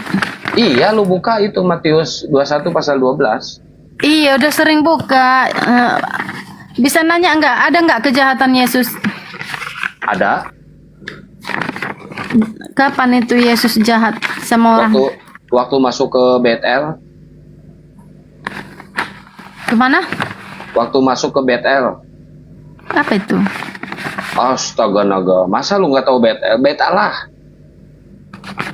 Oh, Makanya karena orang berjualan di mana? Itu kan karena orang berjualan jadi pusat perdagangan. Di mana jualannya? Di Bet Allah. Di Bet Allah apa di halaman? Dijadikan Enggak, jualannya di dalam Bait Allah apa di halaman? enggak tahu, tapi kamu yang bilang tadi. Ya, gua bacain ya. Lalu Yesus masuk ke Bait Allah dan mengusir semua yang berjual beli di halaman Bait Allah. Ingat, di halaman Bait Allah, bukan di dalam ya. Ia membalikan meja-meja penukar uang dan bangku-bangku pedagang merpati. Ia berkata kepada mereka, ada tertulis, rumahku akan disebut rumah doa. Yang gua tanya di sini satu, kenapa Tuhan perilakunya seperti itu kayak Satpol PP? Karena di situ pendosa semua yang berjualan. Tahu dari mana yang berjual beli di sana itu pendosa? Semua didagangkan. Semua didagangkan. Emang dia jualan apa? Kan tidak boleh. Emang ada larangannya? Tuhan melarang orang berjual beli di halaman Bait Allah? Tidak boleh. Kata siapa tidak boleh? Karena mengganggu orang saat berdoa. Mana datanya, tunjukkan, tertulis nggak bahwa di halaman Bait Allah tidak boleh berjualan? Ada nggak datanya? Assalamualaikum warahmatullahi wabarakatuh. Waalaikumsalam warahmatullahi wabarakatuh. Bingung kan lu? Nah, satu itu pertanyaannya, lu nggak bisa jawab. Yang kedua, pertanyaan gua, kan itu tertulisnya di Matius 21 pasal 12 itu. Ia membalik-balikan meja penukar uang dan bangku-bangku pedagang merpati. Dan wajib. Berkata, bentar, jangan dipotong dulu. Dan berkata kepada mereka, ada tertulis rumahku disebut rumah doa. Tertulis di mana ini? Di Alkitab. Di mana? Tunjukkan datanya. Di mana tertulisnya? Nanti dicari. Udah Res, santap lu Res. Kasihan aja. Oh, kasihan dia langsung ngikuk nggak bisa apa-apa. Margareta fotonya nggak cukup. Belajar lagi. Fotonya nggak cukup itu. Profile picture-nya.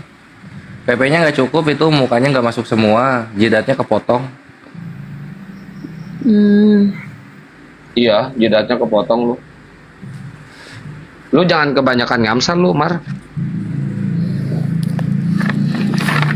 Yang saya tanya, kejahatan Yesus di mana? Itu udah gua bilang. Res, tunjukkan Res kejahatan Yesus, Res. Iya, itu yang ngebolak-balikin meja pedagang, itu kan jahat itu. Sama ngambil gandum yang bukan haknya, itu kan jahat. Karena manusia di situ berdosa. Emang kalau berdosa harus diobrak-abrik barang-barangnya? Kan nggak juga. Umpamanya kasih lah solusi ya. lah, kasih solusi di mana tempatinnya, Res. Kalau bapak lagi sholat, banyak orang berdagang tuntitut, tulilulilulit gitu, jualan es krim. Kita kebalikin gitu gerobaknya. Ya enggak lah. Masa sih? Ya enggak lah. Berikut kan bukan kami yang agama kasih, itu kan kalian agama kasih. Agama kasih kok ngerusakin barang orang. Karena orang yang di situ berdosa. Boleh dirusak, kalau orang berdosa boleh dirusakin barangnya. Murka. Jadi Tuhan Yesus murka. Boleh dirusakin barangnya. Boleh kalau orang berdosa. Oke, mantap. Sip, mantap. Nanti gue cari orang-orang berdosa dari Kristen, gue rusakin barangnya. Saya ngikutin Yesus, itu gue bilang. Yesus murka di situ. Pada saat itu Yesus murka. Iya. Tuhan kok maksudnya kalau murka, kalau marah-marah ya jangan rusak barang lah. Buset. Wajib. Wajib rusak barang. Wajib digusur dari situ. Itu Tuhan apa Satpol PP cocok sih? dong. Cocok dong sama Satpol PP. FPI juga dulu gitu kan? Yesus kayak gitu boleh, FPI kayak gitu nggak boleh. Iya, intinya Yesus marah itu, Mas. Tapi nggak seperti Muhammad membunuh orang. Ya, jangan rusak barang. Makanan. Waduh, asik makanan deh. Iya. Yesus itu Tablet belayar, teman-teman, tablet belayar. Dengar. Yesus itu nggak bunuh orang karena dia nggak punya pasukan. Baca di Lukas 19:27 di situ. Yesus itu bukan penipu kayak Muhammad. Gitu. Wah, dia penipu.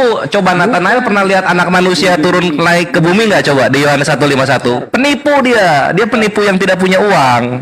Apa? Itu penipu. Suci. Tuhan kau itu yang palsu. Dia penipu. Dia janji Nathanael untuk melihat malaikat turun naik kepada anak manusia di Yohanes 1:51. Kejadian nggak? Nggak kejadian. Penipu dia. Penipu yang apa ya? Penipu yang amatir. Dengerin gue. Apa? Yohanes 1:51 itu dibaca, dia janjiin apa ke Nathanael? Janjiin apa? Sebelum kamu mati, kamu akan melihat anak manusia turun naik kepada malaikat-malaikat. Apa yang terjadi? Mana nabimu bilang? Udah kebelah bulannya. Kok pembohong kamu, nabimu itu? Oh enggak, Yesus lu yang pembohong. Mana orang yang dibangkitin nama dia mana? Ternyata Muhammad selain penipu juga pedofil kan? Yesus itu takia Korintus itu udah miskin, gembel, dia penipu lagi. Iya, dia penipu, nggak laku dia, nggak ada istrinya dia, nggak ada yang mau sama dia.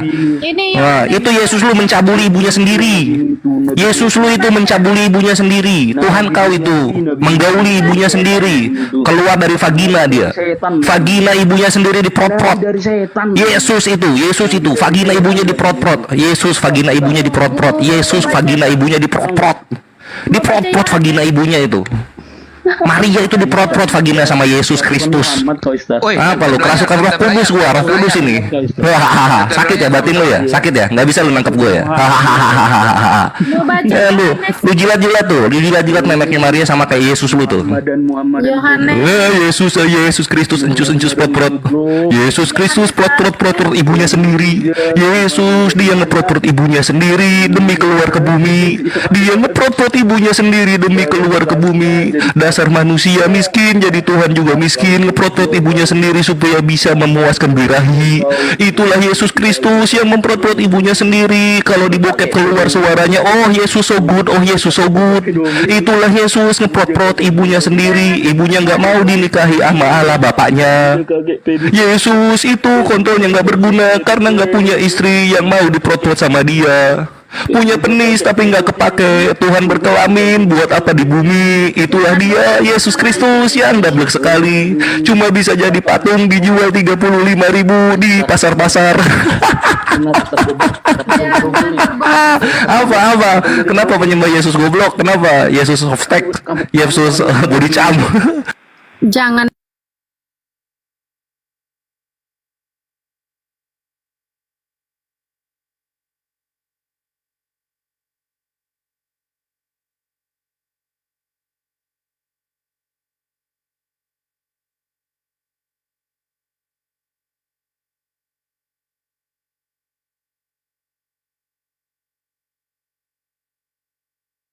Kena report ini udah nggak bisa. Tab-tab layarnya telat. Gua udah tahu ini pasti kena report ini. Ada suaranya nggak? Ya buat teman-teman yang di Panglima Apologet Islam ya, sambil makan jeruk. Itu ya tadi ya. Pakai nama Muslim. Dia naik. Ngehujat guys. Itulah kelakuan Oten kayak gitu. Parah. Tuh. Nah, repot nggak bisa.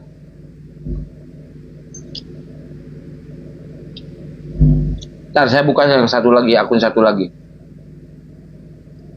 Ini teman-teman yang 1,7 ya, tolong ke YouTube dulu, ke YouTube Panglima Apologet Islam, ya. YouTube Panglima Apologet Islam, di follow tuh, di subscribe YouTube. Itu YouTube saya itu. Panglima Apologet Islam ya. Silakan di follow. Oke, buat teman-teman yang di Panglima, ada Kang suara. Bentar ya, saya cut dulu live-nya yang di YouTube. Nanti saya live ulang ya, jangan kemana-mana. Tetap stay terus di Panglima Apologet Islam. Saya mau ganti akun dulu guys ya. Oke? Jazakallahu khairan katsiran. Wabillahi taufiq wal hidayah. Wassalamualaikum warahmatullahi wabarakatuh. Ini buat yang di YouTube ya. Bentar di sini nih saya ganti akun. Makan dulu jeruk nih. Bunda Anti, syukron.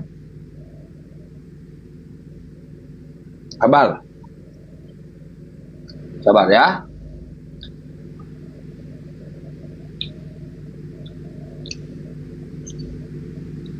Yang baju hitam ya. Iya. Logonya itu yang baju hitam. Panglima Apologet Islam nih saya tunjukin. Nggak bisa dibalikin kameranya nih. Nah ini nih. Ini guys. Panglima Apologet Islam ya. Ngopi dulu, belum ada kopinya. Saya live di Kian Santang ya, atau di Pengamat Debat ya. Stay terus ya.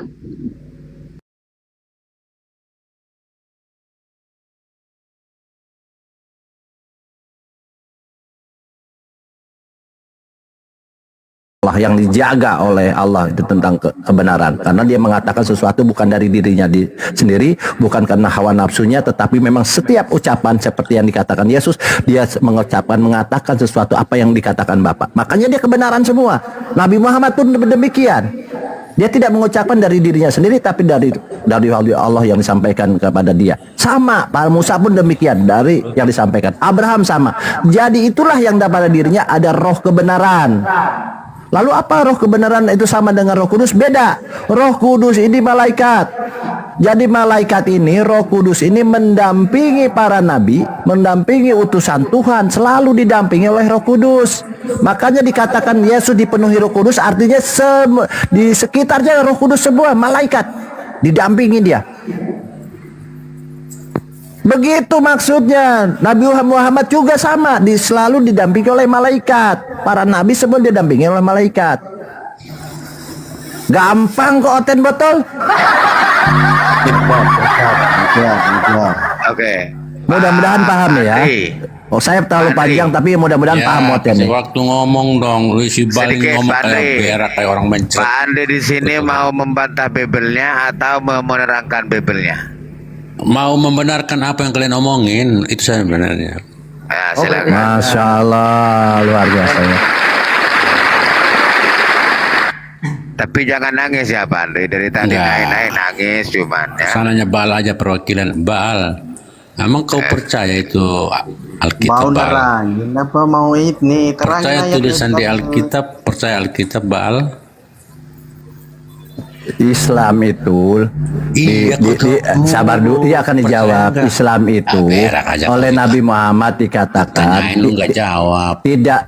Islam itu dalam memandang kitab dalam memandang Injil itu tidak menolak semuanya dan tidak menerimanya. Begitu, tidak menerima semuanya. Itu Islam menjawab. Kalau ditanya apakah kamu percaya, Nabi Muhammad berpesan, jangan kau tolak semuanya, jangan pula kau terima semuanya, karena di sana ada kebenaran. Nabi Muhammad, itu jawabannya. Selesai. Gampang kok, Islam itu nggak bertele-tele. Gampang Oten. Gampang.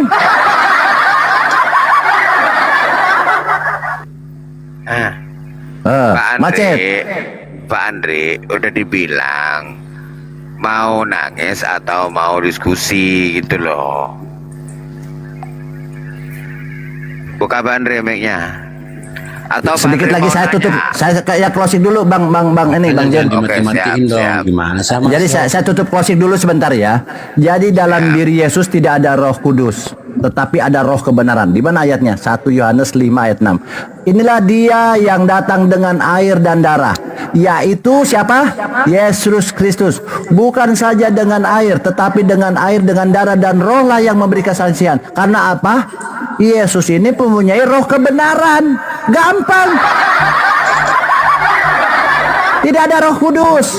Iya, aku nanya kau Bal. Oke, sepakat ya. Jadi tidak, Yesus tidak punya Roh Kudus ya, tapi punya roh kebenaran. Tetapi jangan lupa Yesus didampingi Roh Kudus. Nabi Muhammad juga sama didampingi Roh Kudus oleh malaikat. Jadi Roh Kudus ini malaikat. Bukan roh Allah. Bukan rohnya Allah. Tetapi malaikat Allah. Di mana datanya itu malaikat Allah? Di sini datanya dijelaskan di dalam Bible, dia malaikat Allah. Oten botol tidak paham. Dia asal congor aja di sini. Kan dia percaya Pak pendeta-pendeta saja dia. Pakai data. Jadi di sini Roh Kudus ini adalah malaikat Allah. Di sini Matius 18 ayat 10. Ya. Ini 18:10 ini kita merujuk dulu ke sini. Di sini Yohanes 5 ayat 7. Ya, di sini. Saat ini yang selalu dikatakan Tritunggal, pret, bukan Tritunggal ini.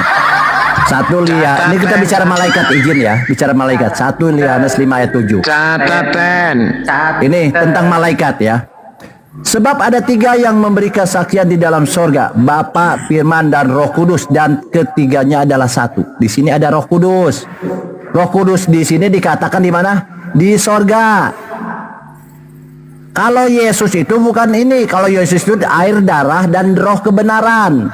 Yesus adalah air, darah, dan kebenaran. Di sini di ayat 6. Yesus ini air, darah, dan roh kebenaran. Bukan Roh Kudus. Paham? Oke. Kalau Roh Kudus ini ada di ayat 7. Bahwa di sini di dalam sorga ada Bapa, Firman, dan Roh Kudus. Jadi Yesus itu bukan Firman. Tapi Yesus dari Firman. Oh, bukan Firman, Yesus. Ya betul, karena di sini ada, sebab ada 3 yang memberi kesaksian di sorga, Bapa, Firman, dan Roh Kudus, dan ketiganya adalah satu. Kenapa Abah kamu pintar mengatakan tidak ada Yesus di sini? Ini berbicara di sorga. Lalu Yesus di mana? Yesus ada di bumi. Di mana ayatnya? Di ayat berikutnya. Dan ada yang 3 yang memberi kesaksian di bumi, roh, air, dan darah. Ketiga dan satu, yaitu roh kebenaran, air, dan darah, dan ketiganya ada satu. Ini Yesus di bumi. Jadi Yesus itu bukan Firman, Yesus itu bukan Roh Kudus. Gampang kok ini. Dan ada yang memberi ada 3 yang memberi kesaksian di bumi, roh, air, dan darah. Siapa tadi? Ini roh, air, dan darah. Yesus. Jangan membaca Al-Quran, membaca bukunya Kristen itu. Kristen lah. Oh, berarti selama ini Kristen nggak pernah baca? Nggak pernah. Dia ngarang aja, dibilang Yesus ini adalah Firman. Padahal Firman ini di sorga, Yesus di bumi, dia bilang. Jauh. Jauh bumi dengan sorga, jauh banget. Nah, kita satu lagi poinnya, saya mau bicara Roh Kudus ini siapa? Roh Kudus ini siapa? Nah, Roh Kudus ini di sorga, dia bilang. Ya kan, tadi di ayat 7, Roh Kudus ini di sorga. Di dalam sorga Bapa, Firman, dan Roh Kudus, dan ketiganya adalah satu. Jadi Roh Kudus di sorga bersama Bapa. Malaikat. Kok tahu dari malaikat dari mana? Kita pakai ayatnya menunjukkan siapa yang di sorga di sini. Di ayat berikutnya ada ayat. Nah, di sini Matius 18:10 yang di sorga ini. Ingatlah, kata Yesus, jangan menganggap rendah seorang dari anak-anak kecil ini, karena aku berkata kepadamu, ada malaikat mereka yang di sorga selalu, always, selalu di sorga, selalu memandang wajah Bapakku yang di sorga. Jadi yang bersama Bapa itu, yang selalu sama Bapa ini, Bapa, Firman, dan Roh Kudus. Roh Kudus ini malaikat. Gampang kok. Bangal. Andre kemana Pak Andre? Jadi gampang loh, ini Bible ini bahasa Indonesia. Pingsan dia. Jedan, kamu jangan repot-repot aja Jedan. Kalau mau diskusi. Jangan nangis.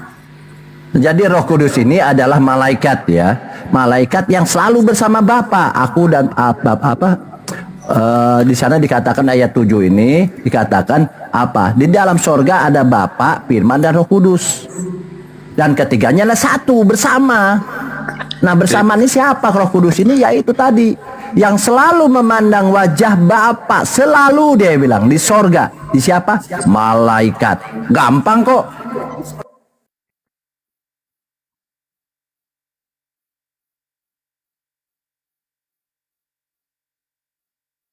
Bentar. Gampang kok, Ten. Kalau mau diskusi, Ten. Iya. Jaban. Icat ini Muslim apa Kristen? Mohon izin, Bang Icat, monitor. Kang Baal itu commute, Kang Baal. Bang Icat.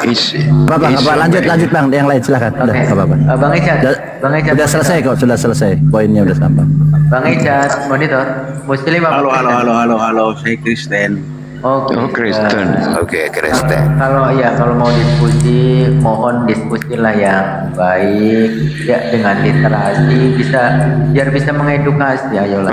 Bang Senois. Noise ya. Di komal saya kasih karpet merah. Buat teman-teman Kristen, saya kasih karpet merah. Kita kasih ruang dan waktu seluas-luasnya. Yang terpenting diskusi dengan baik. Oke, siapa yang mau duluan ini? Bentar dulu. Izin Yang Bang. duluan siapa dulu? Saya aja bentar aja. Saya aja 2 menit. Ya. Oke, kamu mau apa? Mau diskusi bagaimana? Ya. Kalau saya mau menanggapi. Apa yang mau yang sisi mananya yang mau ditanggapi? Ya, di sini Islam menista Allahnya sendiri karena Allah yang mengutus Muhammad. Di mana dari tadi kita menista? Iya, karena di mana dari tadi? Yesus lah yang mengutus Muhammad, padahal Allah lah yang mengutus Muhammad. Jadi Muslimlah yang menista agamanya sendiri. Siapa yang bilang Yesus mengutus? Ya, dari tadi kan kau bilang Yesus mengutus Muhammad, padahal Allah mulai yang mengutus Muhammad. Jadi kau yang bilang itu siapa? Sendiri. Kau dari tadi. Ngomong siapa? Nah, Bang Baal ada yang bilang begitu loh, nggak ada yang bilang begitu. Bang Baal tadi bilang Yesus mengutus Nabi Muhammad. Nggak ada yang bilang begitu. Mengada ini. Udah air matanya dilap dulu ya. Itu iya, netes itu ngetes. Dilap dulu. Ya, air matanya dilap dulu. Iya, kalau sesebukan itu. Iya, dilap dulu ya. Kan kau bilang Roh Kudus itu adalah Muhammad. Ya, dilap dulu ya, Bunda. Siapa Roh Kudus bilang Roh Kudus Muhammad itu siapa? Kenapa kamu juga jedah terus? Kamu mau diskusi atau mau jeda-jeda terus? Mau ngerepot ya. Orang Islam itu nggak sebodoh itu. Rohil Kudus itu ada di Al-Quran. Rohil Kudus itu adalah malaikat. Kalau mau diskusi yang baik. Kok tantrum malah beoten ya? Mana sih? Nggak sebodoh itu. Itu masalahnya kemarin viral 55 pertanyaan itu loh Bang Kan. Viral pada tantrum semua naik ke sini. Gak punya data. Silakan Bang, siapa ya? Silakan kalau mau tanya Joshua minta permintaan Joshua mau minta diskusi permintaan dua arah atau mau bertanya? Icat buka mic-nya. Joshua ini, apa? Bang sabar Bang, ini saya sambung ke mikrofon dulu ya, nanti saya lanjut, saya sambung dulu ke mikrofon. Iya Joshua. Kalau jeda terus saya kick dulu biar di bawah dulu. Kalau jeda terus. Oke, Joshua, halo. Iya, selamat pagi Bang Joshua. Udah nyala tuh.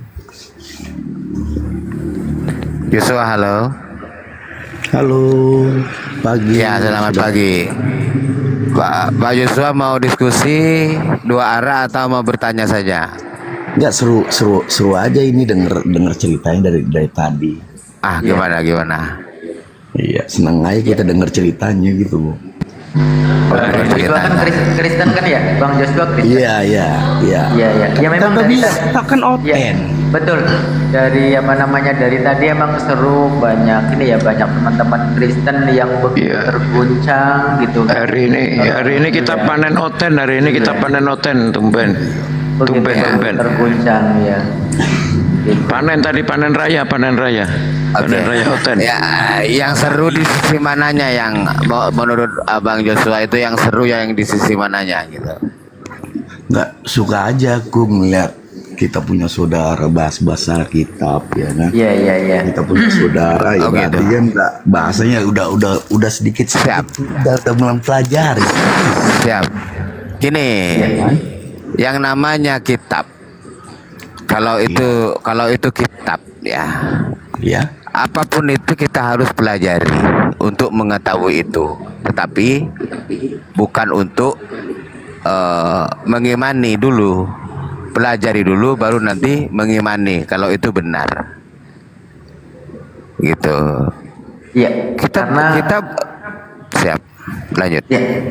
Karena di dalam ini Muslim itu punya kaidah fala tatafakkarun. Artinya apa? Kita diberikan akal di dalam otak kita ini supaya apa? Memiliki kecerdasan, digunakan dengan baik, tidak seperti teman-teman di oten gitu loh. Yang ada dalam otak itu isinya blok otak. Nah, jadi kita balik lagi ke pelajaran SD. Sebelum kita pintar, kita kan belajar SD dulu. Iya, betul. Teman-teman Kristen rata-rata PAUD, karena teman-teman Kristen rata-rata PAUD. Dari mau PAUD mau apa, tapi kan kita pelajarin dulu, akhirnya jadinya kita pintar kan. Iya. Tapi sebenarnya gini loh, sebenarnya saya sangat tersayat ya sebenarnya ketika teman-teman Kristen begitu pede dengan menyebut Alkitab. Sebenarnya saya sangat tersayat gitu, tapi ketika mereka berdiskusi dengan baik, ya saya tahan sayatan itu. Bukan aku bukan masalah. Saya sangat tersayat sebenarnya. Apa bedanya Alkitab sama lagu? Ya udah, Pak Joshua, saya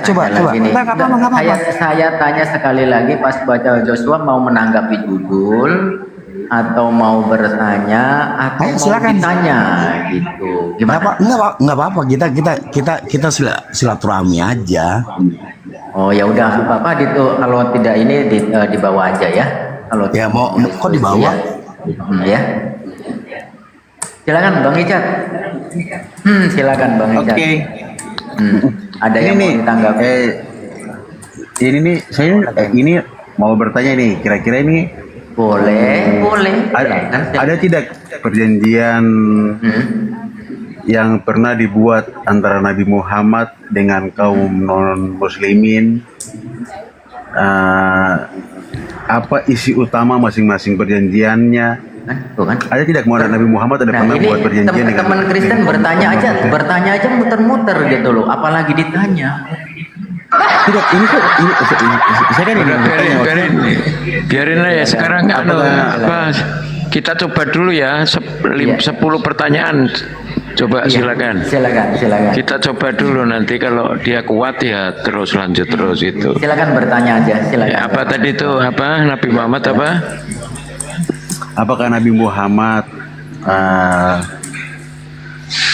pernah buat perjanjian tidak dengan kaum non-muslimin? Banyak. Ayo, terus apa lagi? Ya itu pertanyaan saya. Tidak, ada tidak? Berarti pernah. Ada banyak pernah. Salah satunya udah di Madinah. Udah satu, terus lanjut yang kedua apa? Lanjut, silakan. Gampang kan? Yang kedua lagi. Ya. Kita kan tadi udah kan. Ayo pertanyaan apa lagi? Kita coba 10 dulu ya. Oke, 10 aja dulu. Silakan.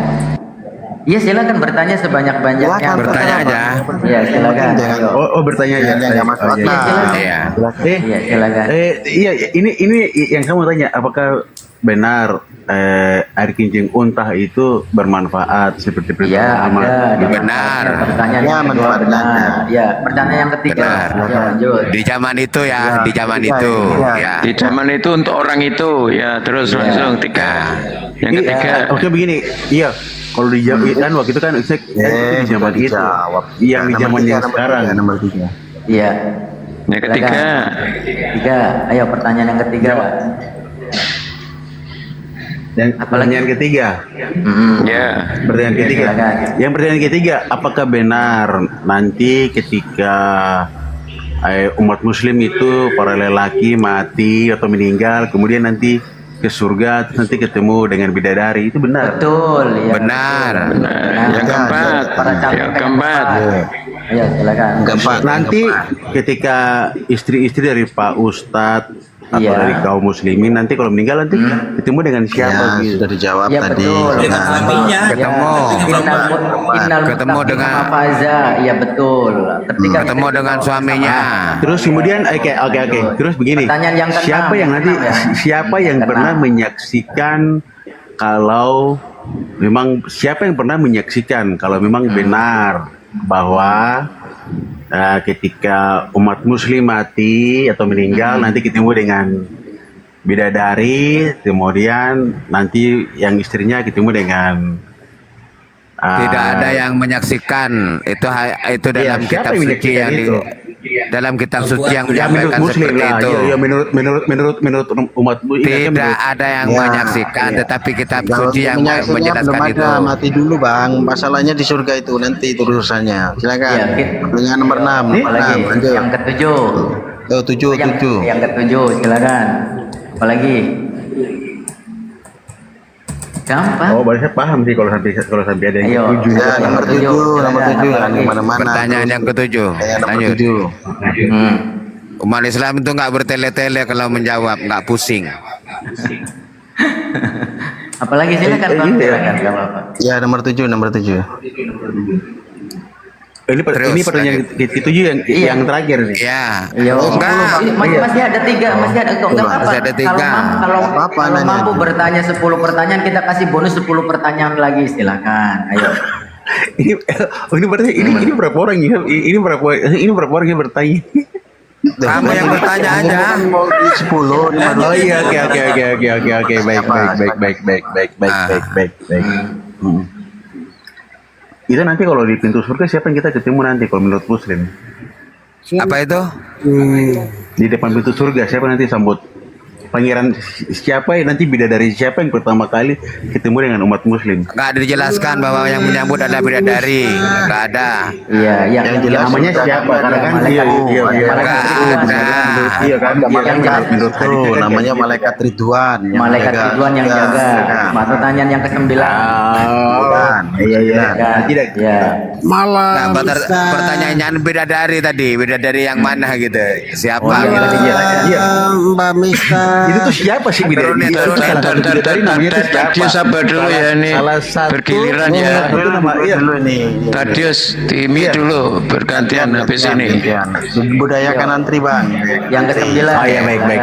Silakan nomor pertanyaan 9. Silakan bang.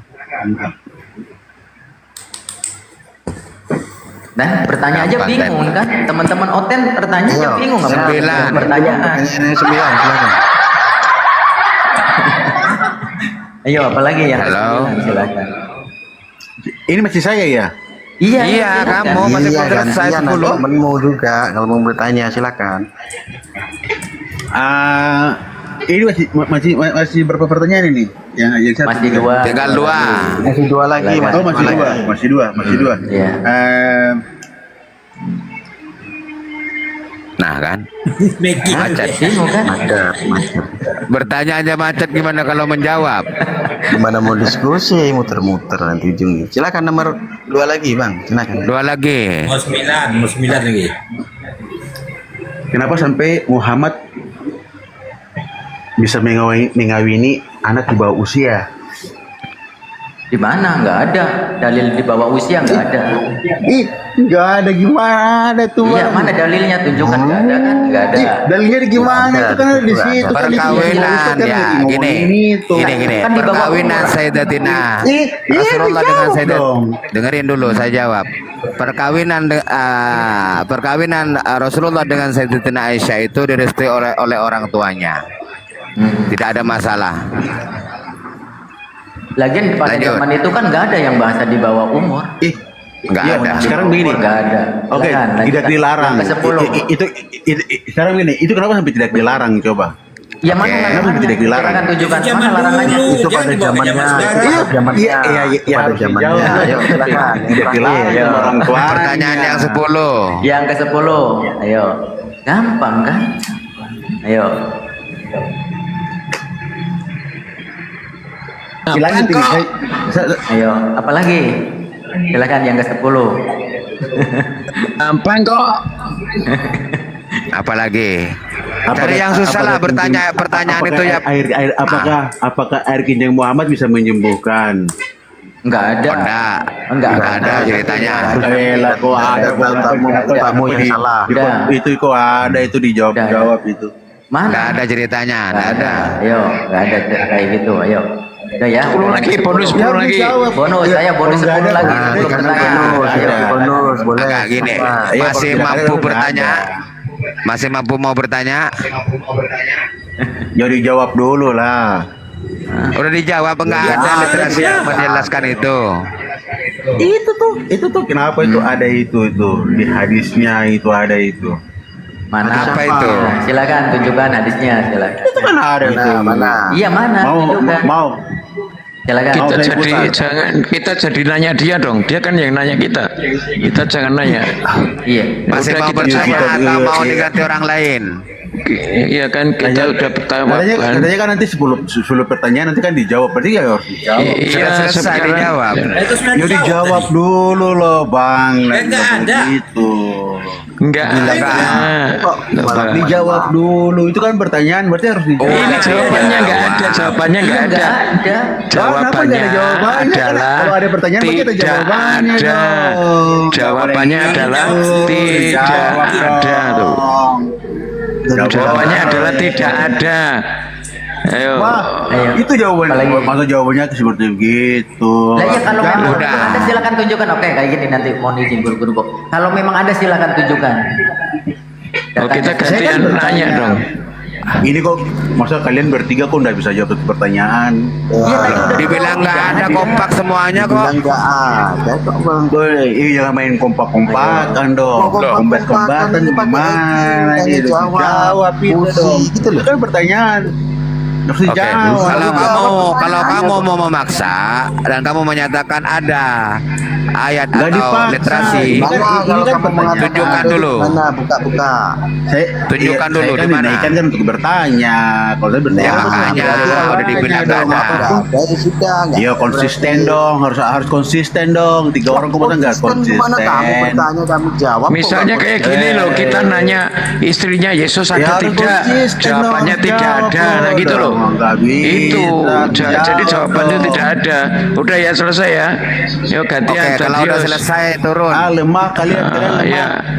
Ya, jangan lupa konsisten. Ya, jangan lupa sendalnya dibawa. Bau. Kayak gitu memang enak. Di bawah tetap layar dulu menyemak. Tetap aja dulu. Bawa sendalnya. Ada Tadius, halo. Ya setidaknya gini ya, guru-guru mohon izin dan teman-teman, setidaknya ya kita tahu bagaimana siapa sih sebenarnya penghujat itu dan bagaimana karakteristik yang berlabelkan ajaran kasih seperti mereka ketika bertanya pun itu penuh dengan kebencian. Ya setidaknya teman-teman bisa menilai. Dia tahu dia kalau itu tadi pertanyaan terakhir, makanya dia tantrum. Itu supaya tiket tahu saya. Ya kan. Ya, Bang Tadius, silakan Bang Tadius. Mau berdiskusi, mau tanya jawab, atau mau berdebat atau gimana silakan.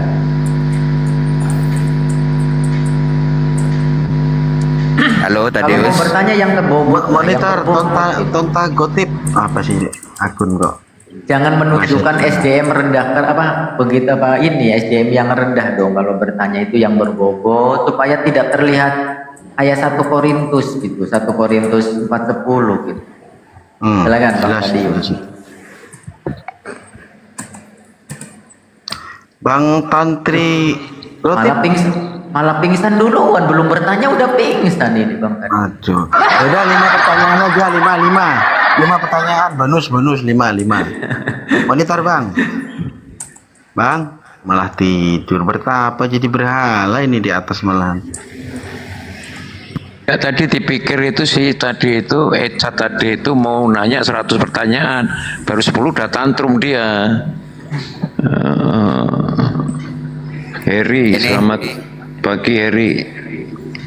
Iya, selamat pagi. Ya, Kristen ya Bang. Abang dari Kristen ya? Iya, saya dari Kristen Bang. Oh iya. Mohon izin, shalom. Assalamualaikum warahmatullahi wabarakatuh. Iya Bang, selamat pagi ya Bang. Waalaikum. Waalaikumsalam. Oke. Ini jadi saya ingin menanggapi dari keterangan dari Kang Baal atau dari siapa tadi saya mengikuti. Yang cuman yang untuk di mana di akhir-akhir cerita aja soal pertanyaan dari Bang Richard tadi yang mengatakan bahwa untuk di surga nanti kita kalau bagi umat saudara kami yang dari Muslim itu kan katanya ketemu dengan 72 bidadari ya, kemudian dari Kristen. Dalam pengertian surga bagi kami tidak seperti itu. Surga bagi Kristen itu adalah ketika kita itu bukan lagi hanya memikirkan, kalau kita memikirkan masalah 72 bidadari atau 72 pangeran yang akan menyambut istri-istri kita yang sudah meninggal atau perempuan, itu sama aja masih menggunakan syahwat. Bang Baal masuk Bang Baal tentang surga ini Bang Baal. Ya, ini pengertiannya kan seperti itu. Padahal pengertian dari surga bagi umat Kristen itu adalah kesukaan roh. Jadi kita itu yang namanya kita sudah mati, syahwat itu ada di badan. Badan kita tinggalkan di dunia. Yang ada kita masuk ketika kita memang mau ke surga itu adalah roh. Menurut pengertian saya seperti itu. Oke, ketika di surga ngapain nanti? Kita ketemu dengan Allah kita ketemu secara kesukaan, secara roh. Kita tidak lagi memikirkan apa yang ada di dunia, baik itu nafsu, baik itu benci, suka, dan sebagainya. Dan kita hanya memuji, memuliakan Tuhan, begitu. Wassalamualaikum warahmatullahi wabarakatuh. Waalaikumsalam. Jadi hanya memuji-muji Tuhan ketika di surga. Betul, karena perjalanan kita sudah finish. Nggak cukup di dunia memuji-muji Tuhan. Oh, tidak cukup Pak, tidak cukup. Sehingga di surga juga hanya kerjanya memuji-muji Tuhan. Betul, kita menikmati kesukaan. Kita menikmati kesukaan secara roh ya. Secara roh, bukan lagi secara dunia. Apa bedanya sama malaikat, Pak? Apa bedanya sama malaikat? Perbedaan apa yang ditanyakan ini? Iya, kalau memuji-muji, malaikat dari dulu sudah memuji-muji. Sama, tapi kenapa diciptakan manusia yang harus menderita dulu ke dunia itu kan? Terus ada risikonya ke neraka. Ya nanti proteslah malaikat manusia. Loh kenapa enggak kau ciptakan aja aku sebagai malaikat langsung? Kenapa kok diciptakan manusia? Ayo. Begini. Kenapa enggak langsung diciptakan malaikat aja? Karena Tuhan itu sudah menentukan bahwa siapa yang akan jadi malaikat, siapa yang akan menjadi manusia. Iya, tentunya manusia akan protes dong. Ya, enak kan malaikat dong, dia tidak mengalami kehidupan di dunia dulu kan, yang pakai menderita segala macam. Kok manusia pakai menderita dulu gitu loh. Protes lah. sama malaikat. Nggak adil berarti. Nggak adil lah. Iyalah. Keadilan yang utama itu adalah rahasia dari Aduh kok rahasia. Adilnya dulu nih loh Pak. bukan begini. Ini kita lihat langsung loh ini, kalau Bapak tadi berpendapat kalau di surga kita Kalau seperti memang malaikat. Itu kan Kalau- bisa langsung dilihat Pak keadilannya Pak. Kenapa juga binatang juga nggak protes? Kenapa dia dilahirkan untuk menjadi binatang? Binatang nggak punya Binatang akal nggak budi dikasih kok. akal pikiran bang. Binatang memang tuh untuk manusia kok. Binatang tuh. Bapak Gerbes ini cuman mengarang-ngarang. Berarti surgamu itu beda sama Yesus. Oh sama. Sama. Oh, sama. Kami itu Yesus. Iya sama. Anda buka dulu di Lukas 22 nomor 30. Buka dulu. Anda buka dulu di Lukas 22 nomor 30. Oke, saya akan buka. Silakan dibaca. Saya satu device. Saya lagi di kebun. Saya lagi di Ya, lapangan. kita lihat nih reaksinya nih. Kita lihat reaksinya ya. Bagaimana? Ngapain? Surga cuma hidup kekal. Kalau terjeda, bapak nggak kedengaran suara bapak dalam hati, membaca dalam hati, Pak. Bapak, kalau nggak bisa buka, minta tolong boleh. Lama ini pakai nyatet dulu dia. Oke. Ya, gimana, silakan, Pak? Silakan. Saya belum buka, katanya mau dibacakan. Oke, saya Silakan. bacain aja ya, karena Anda nanti tidak bisa membaca ya. Di situ karena kami tidak mendengarkan. Oke. Oke, bahwa kamu akan makan dan minum semeja dengan aku di dalam kerajaanku. Dan Betul. kamu akan duduk di atas tahta dan menghakimi kedua belah suku Bani Israel. Kalau saya tanya Bapak, kalau makan minum itu pakai jasad nggak? Jadi pengertiannya begini Bapak. Jadi pengertiannya begini. Gimana, Pak?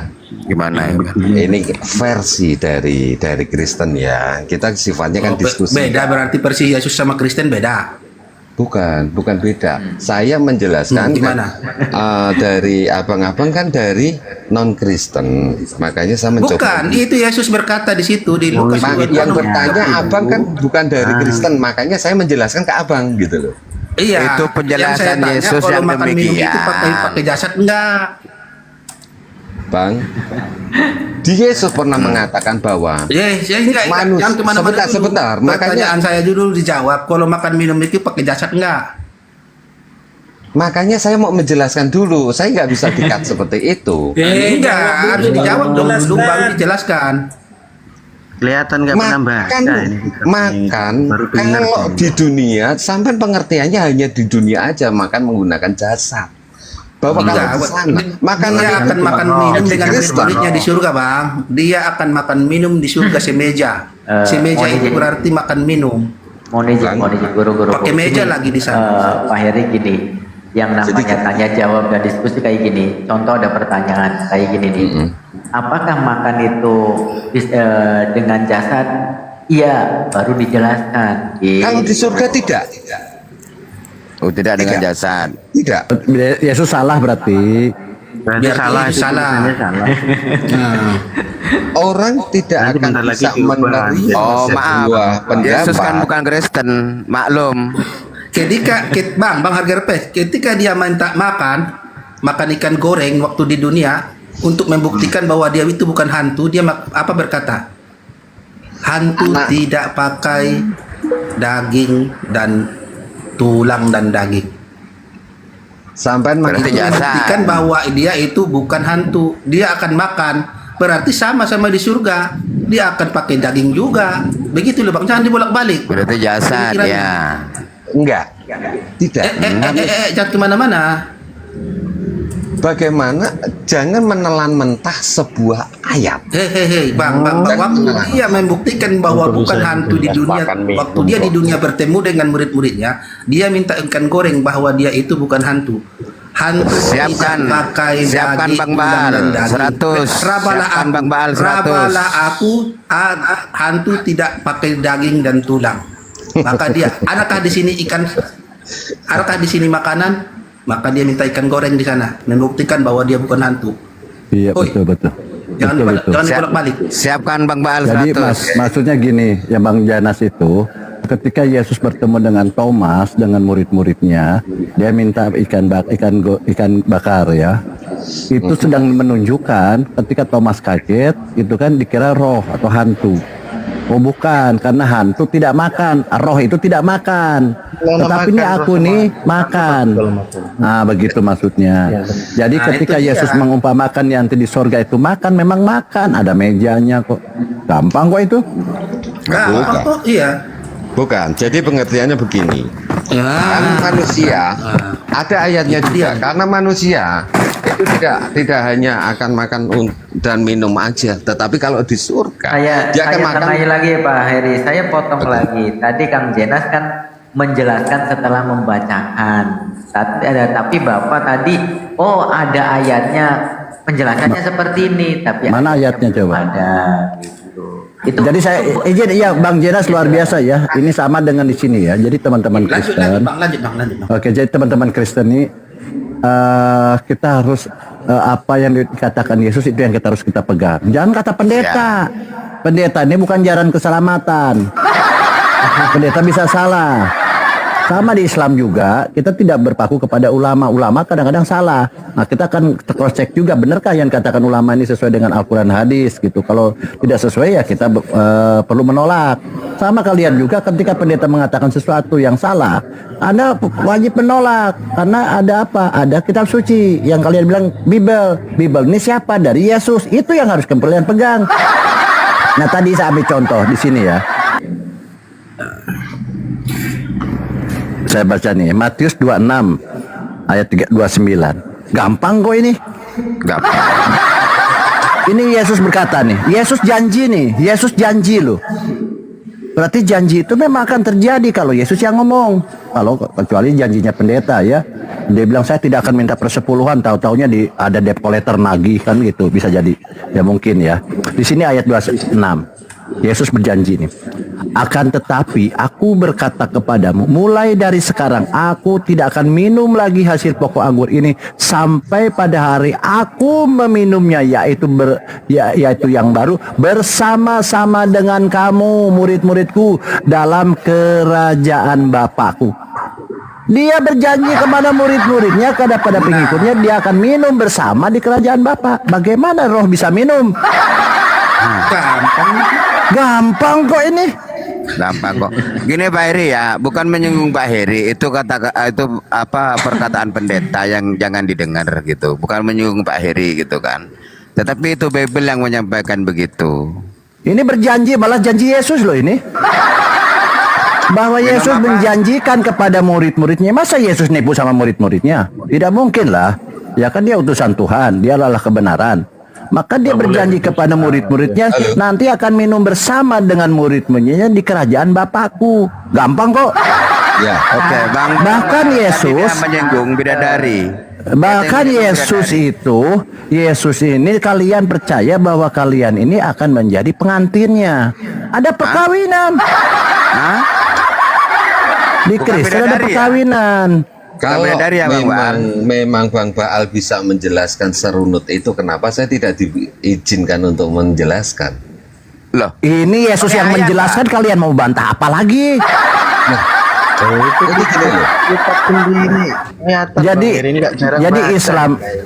Jadi Islam ini Bang tidak boleh menafsirkan, tidak boleh menjelaskan, framing atau lagi menghujat kitab-kitab orang, kitab Yahudi, Hindu, Buddha, Konghucu, Kristen tidak boleh. Tapi kita membacakan ini ada janji Yesus kepada murid-muridnya.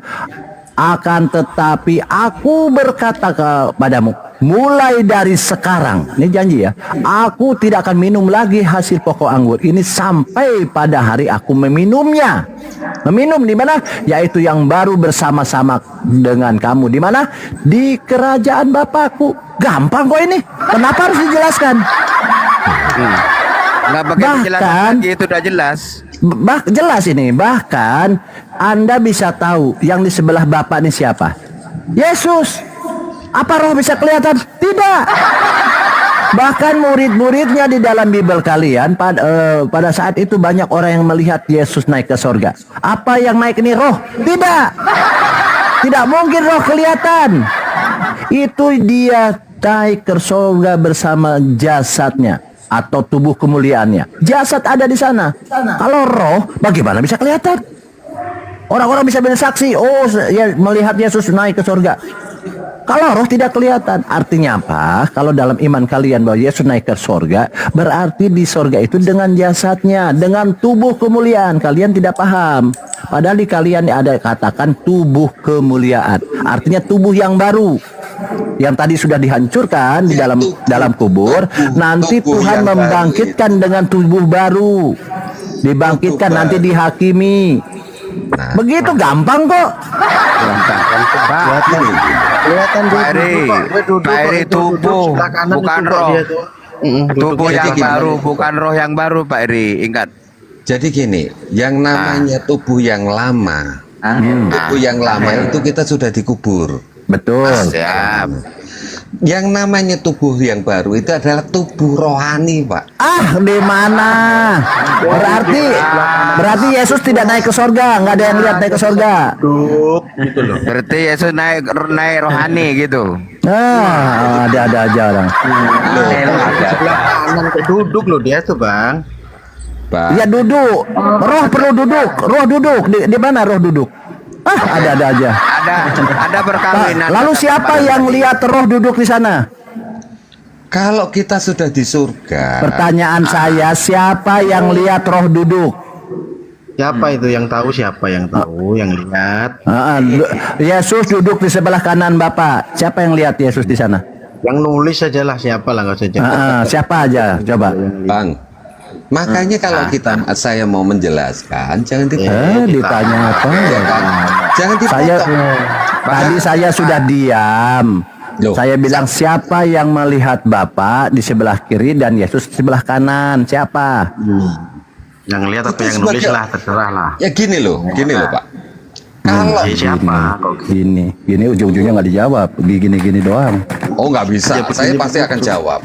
Siapa yang melihat? Siapa? Semua yang percaya kepada Allah, kepada Tuhan, dia akan melihat. Ketika kita sampai percaya kalau ada yang sabar dulu. Orang kamu bilang semua yang percaya melihat. Melihat roh atau melihat apa? Kalau yang melihat pasti. Yang dilihat dia roh atau jasad?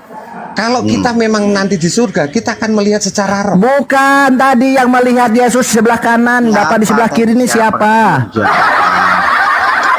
Tadi dikatakan Yesus naik ke surga dan duduk di sebelah kanan Bapak. Berarti Bapaknya sebelah kiri nih, Yesus sebelah kanan. Siapa yang lihat ini? Ini pun pengertiannya sudah beda. Bukan pengertian pertanyaan tulisannya jelas. Itu perkataan Yesus demikian kok ngertinya beda. Jangan jelas. Bukan pengertian, saya berbicara tentang roh atau dia jasad yang kelihatan. Pengertian yang jelas itu ketika kami sebagai orang Kristen kita memahami hal kayak gitu. Makanya saya mencoba untuk murid-muridnya melihat Yesus naik ke surga dan duduk di sebelah kanan Bapa. Dia bilang begitu melihat. Siapa itu? Melihat ini pakai mata. Oh ya iyalah. Lah makanya. Enggak. Yang dilihat ini roh atau jasad? Kalau untuk Yesus naik Pak Eri. Pertanyaan saya, yang dilihat oleh murid-muridnya pada saat itu yang menyaksikan itu Yesus duduk di sebelah kanan Bapak. Bapak di sebelah kiri dia bilang. Yesus di sebelah kanan. Tidak ada yang mengatakan bahwa murid-murid melihat dia duduk di sebelah kanan Allah. Yesus duduk di sebelah kanan Bapak. Yesus duduk di sebelah kanan Bapak. Ingat, kalau dikatakan Yesus duduk di sebelah kanan Bapak, berarti melihat Bapak di sebelah kiri. Gampang kok. Nah, siapa yang pernah melihat Bapak dan melihat Yesus ini sebagai roh atau sebagai jasad atau sebagai daging? Dilihat loh. Iya, kalau memang Yesus memang naik, dia secara tubuh pun dia naik. Nah, mulai tersadarkan, mulai sadar kan? Berarti betul. Tapi manusia sama seperti kita, manusia apa? beda dengan Yesus. Nah, oke, baik. Jadi tadi dia katakan bahwa dia mengatakan di awal bahwa di sorga ini tidak ada jasad atau daging tetapi roh. Ternyata dia mulai mengakui sekarang Yesus dengan jasadnya. Oke? Betul. Mulai terbuka, sadar. Jadi gini. Sudah mulai sadar. Sekarang gini. Kasih saya penjelasan. Sekarang jelaskan ke saya. Kalau Yesus ini menjanjikan akan minum, Yesus ini ke jasad nih, naik ke surga dengan jasadnya. Nah, dia menjanjikan minum. Jadi di sini murid-muridnya adalah roh. Jadi Yesus adalah minum dengan roh, padahal Yesus jasad. Iya. Macet. Halo. Gimana? Kan pura-pura nggak dengar. Oke, saya baca ya. Nggak pura-pura nggak dengar, saya tahu itu. Saya udah 14 tahun di Vatikan, jadi tahu saya. Jadi di sini ayat 29, Yesus berkata nih, akan tetapi aku berkata kepadamu, mulai dari sekarang aku tidak akan minum lagi hasil pokok anggur ini sampai pada hari aku meminumnya, yaitu yang baru bersama-sama dengan kamu, bersama-sama dengan yang percaya, bersama-sama dengan murid-muridnya dalam kerajaan Bapakku. Minum murid-muridnya. Bagaimana roh minum? Makanya saya boleh menjelaskan nggak? Silahkan. Ya dibantah Yesus punya, kenapa Yesus ngomong gitu, silakan. Oke ya, kasih saya waktu untuk menjelaskan. Yesus pernah berkata bahwa kita tidak hanya hidup dari air, anggur dan roti. Saya kira mau ini. Ini saya mau jelaskan, bahwa minum kita untuk yang ada di surga nanti pengertiannya adalah minum secara rohani. Yesus tidak ngomong di sini minum rohani, kalian tambah-tambah. Itu pokok anggur tadi tuh, Bang Bal. Dia tambah-tambah. Apa enggak sih pokok anggur itu rohani apa enggak? Pokok anggur ini rohani. Kalau kalian bilang itu adalah rohani atau metafora, berarti surga kalian ini surga metafora, kiasan juga, tidak ada surga kalian. Deh anak aja. Jadi gini loh, Bang. Silakan. Kalau menelaah dalam satu ayat atau di Alkitab atau satu pasal, jangan ditelan mentah, Bang. Keloloten kita mati. Tadi kamu bilang di sana tidak ada daging. Ternyata setelah kita buktikan Yesus itu ada duduk di sebelah kanan, itu dia bilang, oh iya, sekarang Yesus dengan daging. Nah, kita murid-muridnya, apakah yang lain pakai daging? Ternyata menurut Yesus bahwa murid-muridnya juga dengan daging karena dia bisa minum. Gampang kok. Gini. Kau bilang tadi roh ini hanya menyembah-nyembah, tidak, ada minum-minum itu. Oh enggak. Mabok lagi di sana. Gampang kok ini. Mabok ini minum anggur di sana. Jadi begini, Bang. Emang susah untuk ngasih pengertian dengan orang-orang yang tidak mulai dia bukan menyerang argumennya, nyerang orangnya nih. Mulai panik. Enggak, inilah inteleknya kayak gini nih. Saya hanya menjelaskan bahwa awal dari pertanyaan saya, ketika kita di surga menurut saya nanya 2 detik, Pak. Bapak hafal ayatnya? Enggak, saya nggak hafal. Oh, pantesan. Ini ke gereja aja jarang dia ini yang berangkat juga. Tapi perpuluhan dia lancar. Pantesan saya bilang, Bang host tadi kan saya bilang, kalau kalian itu pengikut Yesus, ikuti perkataan Yesus. Dari mana? Kita kan tidak mengenal Yesus, tidak pernah jumpa Yesus. Maksudnya kita mengenal Yesus dari kitab suci. Apa yang dia sampaikan, itulah yang kalian harus imani. Kalau kalian pengikut Yesus, kan gampang itu. Bang, di Kristen tidak harus menghafal. Saya tidak suruh menghafal, saya harus mengikuti. Saya katakan harus mengikuti Yesus. Kalian antikristus. Antikristus. Lah ya, kenapa di sini kau tambah-tambah secara roh? Oh, Yesus tidak ngomong roh kok. Minum secara rohani. Mana Yesus ngomong minum secara rohani? Ini ceritanya gini, teman-teman. Ini kalau kalian baca ayat 29, ini berbicara sorry. Bicara aktual. Bicara yang sebenarnya. Kenapa ayat 29 ini membicarakan ayat sebelumnya? Perikopnya adalah perjamuan malam. Pada saat perjamuan malam, ini ada minum-minum. Dia maka minumlah kamu semua dari cawan ini, sebab inilah. Jadi ada minum-minum ceritanya. Nah, cerita aktual ini akan dilanjut sampai di kerajaan Bapa. Gampang kok. Oke, kita baca ya. Dan ketika mereka sedang makan, lihat ceritanya dari awal nih. Jangan comot-comot ayat. Ini perikopnya. Kalau belajar ini jangan asal congor. Di sini baca perikopnya. Penetapan perjamuan malam. Dan ketika mereka sedang makan, ini kejadian benar atau tidak? Betul. Yesus mengambil roti dan mengucapkan berkat, memecah-mecahkannya lalu memberikannya kepada murid-muridnya dan berkata, ambillah, makanlah, ini tubuhku. Sesudah ia mengambil cawan itu, mengucapkan syukur lalu memberikannya kepada mereka dan berkata, minumlah. Jadi cerita faktual ini, cerita aktual bahwa ini kejadian ini terjadi. Nah, kejadian ini akan dilanjut oleh Yesus nanti di kerajaan Bapa. Jadi cerita yang faktual ini akan faktual juga, akan aktual juga nanti di kerajaan Bapa. Gampang kok. Nggak ada rohani di sini. Bicara yang sebenarnya. Kenapa kalian ini menghujat Yesus, menolak Yesus, antikristus kok?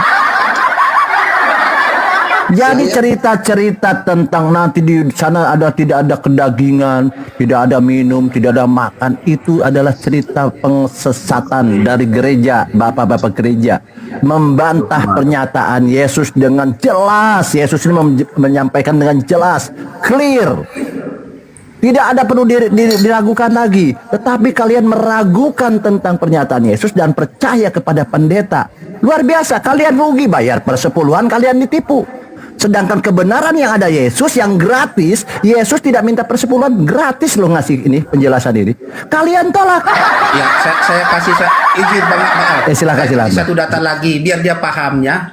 Di Kisah Para Rasul 1, 10 sampai 11, malaikat itu juga berkata kepada orang Galilea, hai orang Galilea, mengapa kamu berdiri melihat ke langit? Yesus ini yang terangkat ke surga meninggalkan kamu akan datang kembali dengan cara yang sama seperti kamu melihat dia naik ke surga. Betul. Itu loh. Apalagi kalau begitu? Jasadnya berarti semuanya. Enggak, semuanya jasa, karena orang Galilea itu melihat Yesus itu terangkat ke langit dengan jasadnya ataupun ke surga. Ya, dia udah yakin Bapak tadi sudah dikoreksi Bang, sudah di bukan. Dia sudah dikoreksi bahwa tadi katanya tidak ada kedagingan. Ternyata setelah kita sampaikan data, ada koreksi bahwa memang untuk Yesus aja sendiri betul ada kedagingan. Tetapi kita munculkan data lagi bahwa di sini Yesus berbicara aktual fakta yang akan terjadi di kerajaan Bapakku. Nah, itu juga ini juga kasih para rasul gitu. Ini yang berkata ini adalah malaikat. Makanan yang ada, kita makan secara jasmani itu ketika kita di dunia. Nggak ada di sini bicara rohani, jangan tambah-tambah, itu ajaran pendeta, itu penyesatan. Makanya, itu bukan penyesatan. Lah ini Yesus bilang, akan tetapi aku berkata kepadamu, wahai Bani Israel, hei 12 murid Yesus, bukan Kristen ya. Kalau Anda bicara rohani silahkan, tetapi ini Yesus berkata kepada murid-muridnya. Karena kalian bukan murid Yesus atau pengikut Yesus. Akan tetapi aku berkata kepadamu, hai Bani Israel, hai domba-domba yang tersesat, bukan Kristen. Hai Bani Israel, umat pilihanku, mulai dari sekarang aku tidak akan meminum lagi hasil pokok anggur ini sampai pada hari aku meminumnya, yaitu yang baru bersama-sama dengan kamu Bani Israel. 12 murid Yesus, bukan kepada Kristen. Memang Kristen tidak akan masuk ke surga. Karena Kristen rohani. Nah, surganya Kristen kita tidak tahu di mana. Tetapi menurut Yesus di sini akan minum dalam kerajaan Bapa. Jadi begini.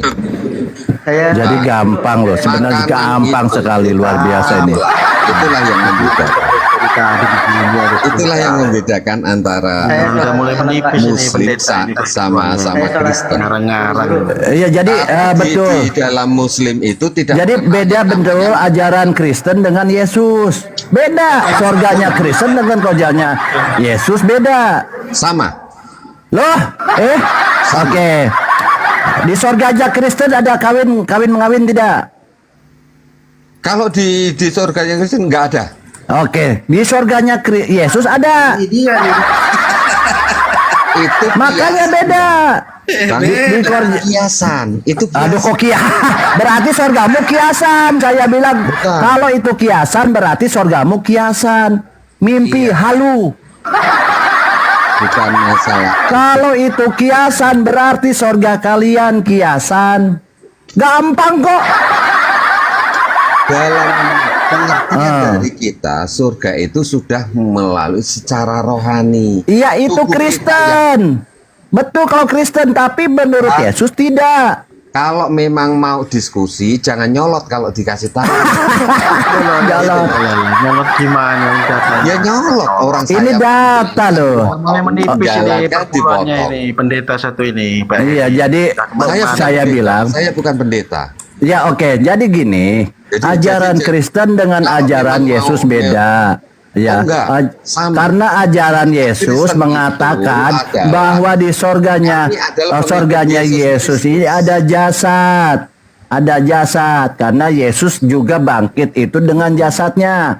Kemudian diajak murid-muridnya, nanti kita minum bersama di sana. Gampang kok. Tidak ada minum rohani. Tidak disebutkan, kita tidak, Islam tidak boleh menafsir, menjelaskan premi atau hujat. Tapi datanya seperti itu. Ini adalah peristiwa aktual, faktual, berbicara tentang minum. Jadi begini. Ini perikopnya saja penetapan perjamuan malam. Gampang. Itu pun salah. Lalu kita lanjut.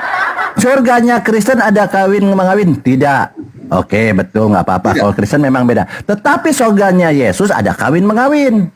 Di mana datanya Baal? Kita pakai data ya. Islam. Jadi kita tidak boleh menafsir, Islam tidak boleh menafsir, menjelaskan atau framing. Kita pakai data di sini. Bahkan ada kawin mengawin. Yang kawin siapa? Yesus. Oke, pakai data ya. Izin, Islam tidak boleh menafsir ya, tidak boleh framing atau menjelaskan di mana? Di sini. Tidak boleh menafsir, tidak boleh framing, tapi menelan mentah. Oke, gampang. Kita Islam tidak boleh menafsir. Lebih. Oke, di sini. Coba bacain tuh. Kalau di Wahyu 19 ayat 7 ya. Ini gampang ini. Ini udah bahasa Indonesia loh ini. Marilah kita bersuka cita dan bersorak-sorai dan memuliakan Dia, karena hari perkawinan anak domba telah tiba dan pengantinnya telah siap sedia. Nah, siap. Sabar dulu. Ini kan betul ya? Nah, ada pengantinnya. Itu kiasan nggak, Bang? Faktual. Anak domba. Ya. Kalau itu faktual berarti anak kambing dong, domba dong. Dan memang kalian menghujat kok. Yesus dibilang anak domba. Ini bukan masalah menghujat, pengertiannya sudah salah. Kalian itu. Loh ya, memang kalian di mana manusia dibilang anak binatang, apalagi Tuhan dibilang anak binatang, kan penghujatan. Itu pengertian, makanya saya ngomong kalau membaca itu tidak boleh ditelan mentah. Oke, ini anak domba siapa? Yang ngomong itu. Oke, yang anak domba siapa? Domba tulisannya kok.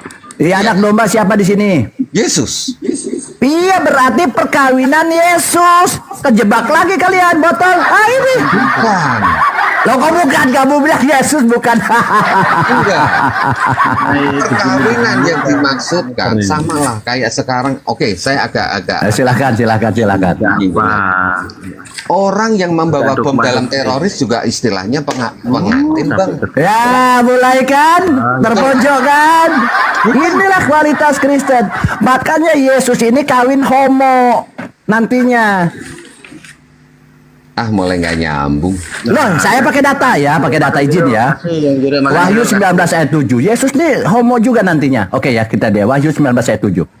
Marilah kita bersuka cita dan bersorak-sorai. Apa konotasi dari bersorak-sorai dalam hubungannya dengan perkawinan? Ini pesta. Pesta seks loh. Pesta seks. Kita bisa buktikan pakai data ya. Kita tidak boleh menafsirkan, menjelaskan, premi atau menghujat. Kita boleh buktikan. Dalam konotasi bersorak-sorai tidak mungkin dalam acara kematian atau kedukaan. Ada apa rame sana? Oh, tepuk tangan bersorak-sorai. Oh, ada kematian. Tidak mungkin. Paling kita bilang, oh ada apa-apa di sana kok rame-rame bersorak-sorai. Di situ ada pesta. Pesta apa? Perkawinan. Berarti pesta di sini. Gampang kok, pesta perkawinan anak domba. Kau bilang Yesus. Perkawinan Yesus telah tiba dan pengantinnya telah siap sedia. Oke. Sudah paham ya? Perkawinan. Tadi dikatakan betul. Jadi paham tadi betul bahwa anak domba ini Yesus. Di mana datanya Baal? Aku kan Baal pintar sebenarnya, ngetes saja. Anak domba ini dikatakan pada keesokan harinya Yesus datang kepadanya dan orang berkata melihat anak domba Allah yang menghapus dosa. Sini adalah Yesus anak domba, betul. Ya, apa itu perkawinan anak domba? Ya kita tahu. Ya kita ini makanya ada perkawinan domba. Nah, ini perkawinan anak domba ini tidak seperti ini maksudnya. Ya tidak seperti ini. Ini kawin domba gini ya. Bukan ini Yesus kawin seperti ini, enggak ya. Jadi anak domba nih. Kan ada kita lihat anak domba. Memang sampai tahu bahwa itu. Ini bukan begini ya. Jadi Islam tidak boleh menghujat ya, tidak seperti itu. Nah, perkawinan ini apa? Di sini kita lihat. Bukan seperti ini ya, karena perempuan jalang adalah lubang yang dalam. Dan perempuan asing adalah sumur yang sempit. Ini bukan bicara lubang yang dalam tentang perempuan jalang sini ya. Tidak, bukan itu yang maksud. Nah, di sini bukan segini.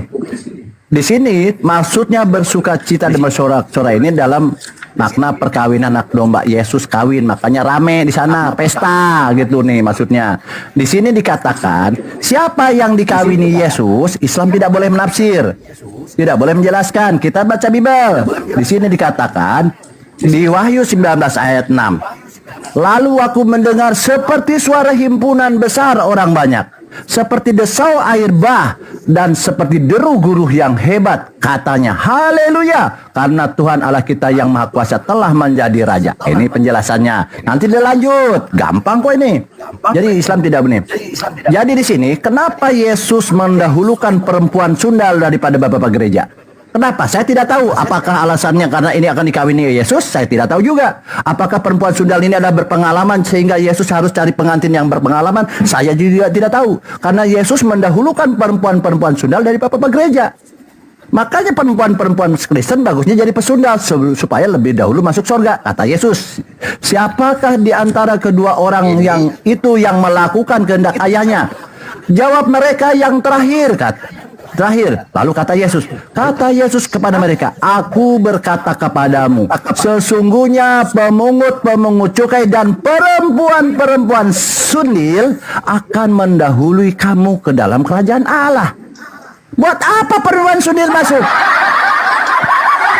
Siap, Bang Baal sedikit. Artinya gitu, kalau di surganya Oten memang nggak ada bidadari, tapi hanya ada perempuan sundal.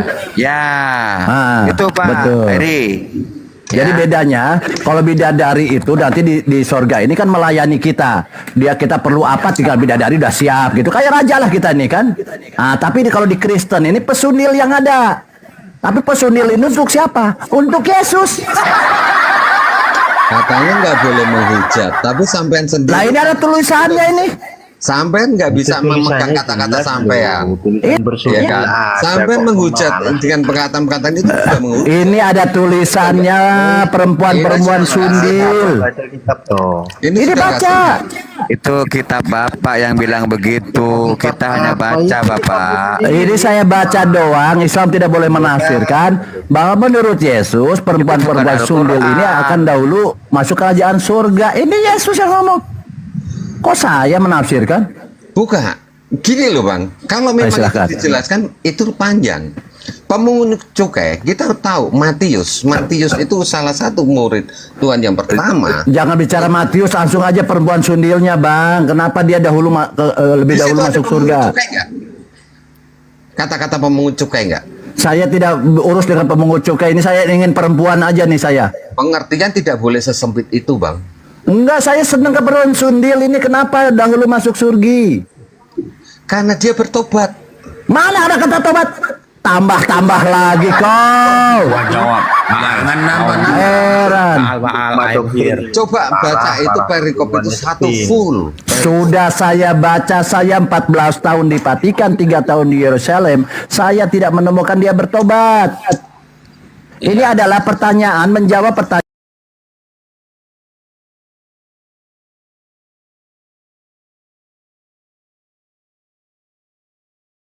Nah, yang sebenarnya makna itu bagaimana caranya kita itu bisa mengenal Allah dari sifatnya Allah tadi, dari kehendaknya Allah tadi, afalnya Allah tadi kan itu. Karena dia mengendaki semua itu. Kalau hanya sebatas yang muhkamat saja ya berarti belum sampai kepada Allah.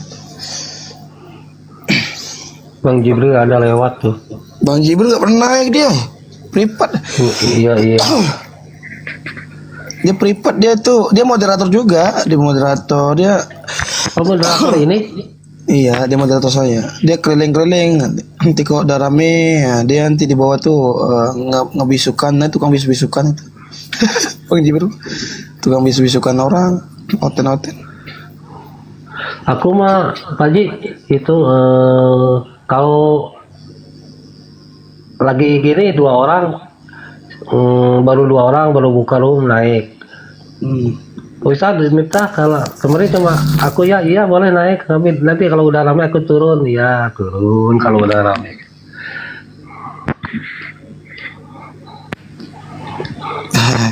Ngapain tuh? Takut menyakiti orang aja aku. Iya betul, kalau menyakitin. Nggak mau bentak-bentakan sama muslim gitu, aku mah nggak mau. Tapi pamit, tapi ini qadarullah ya.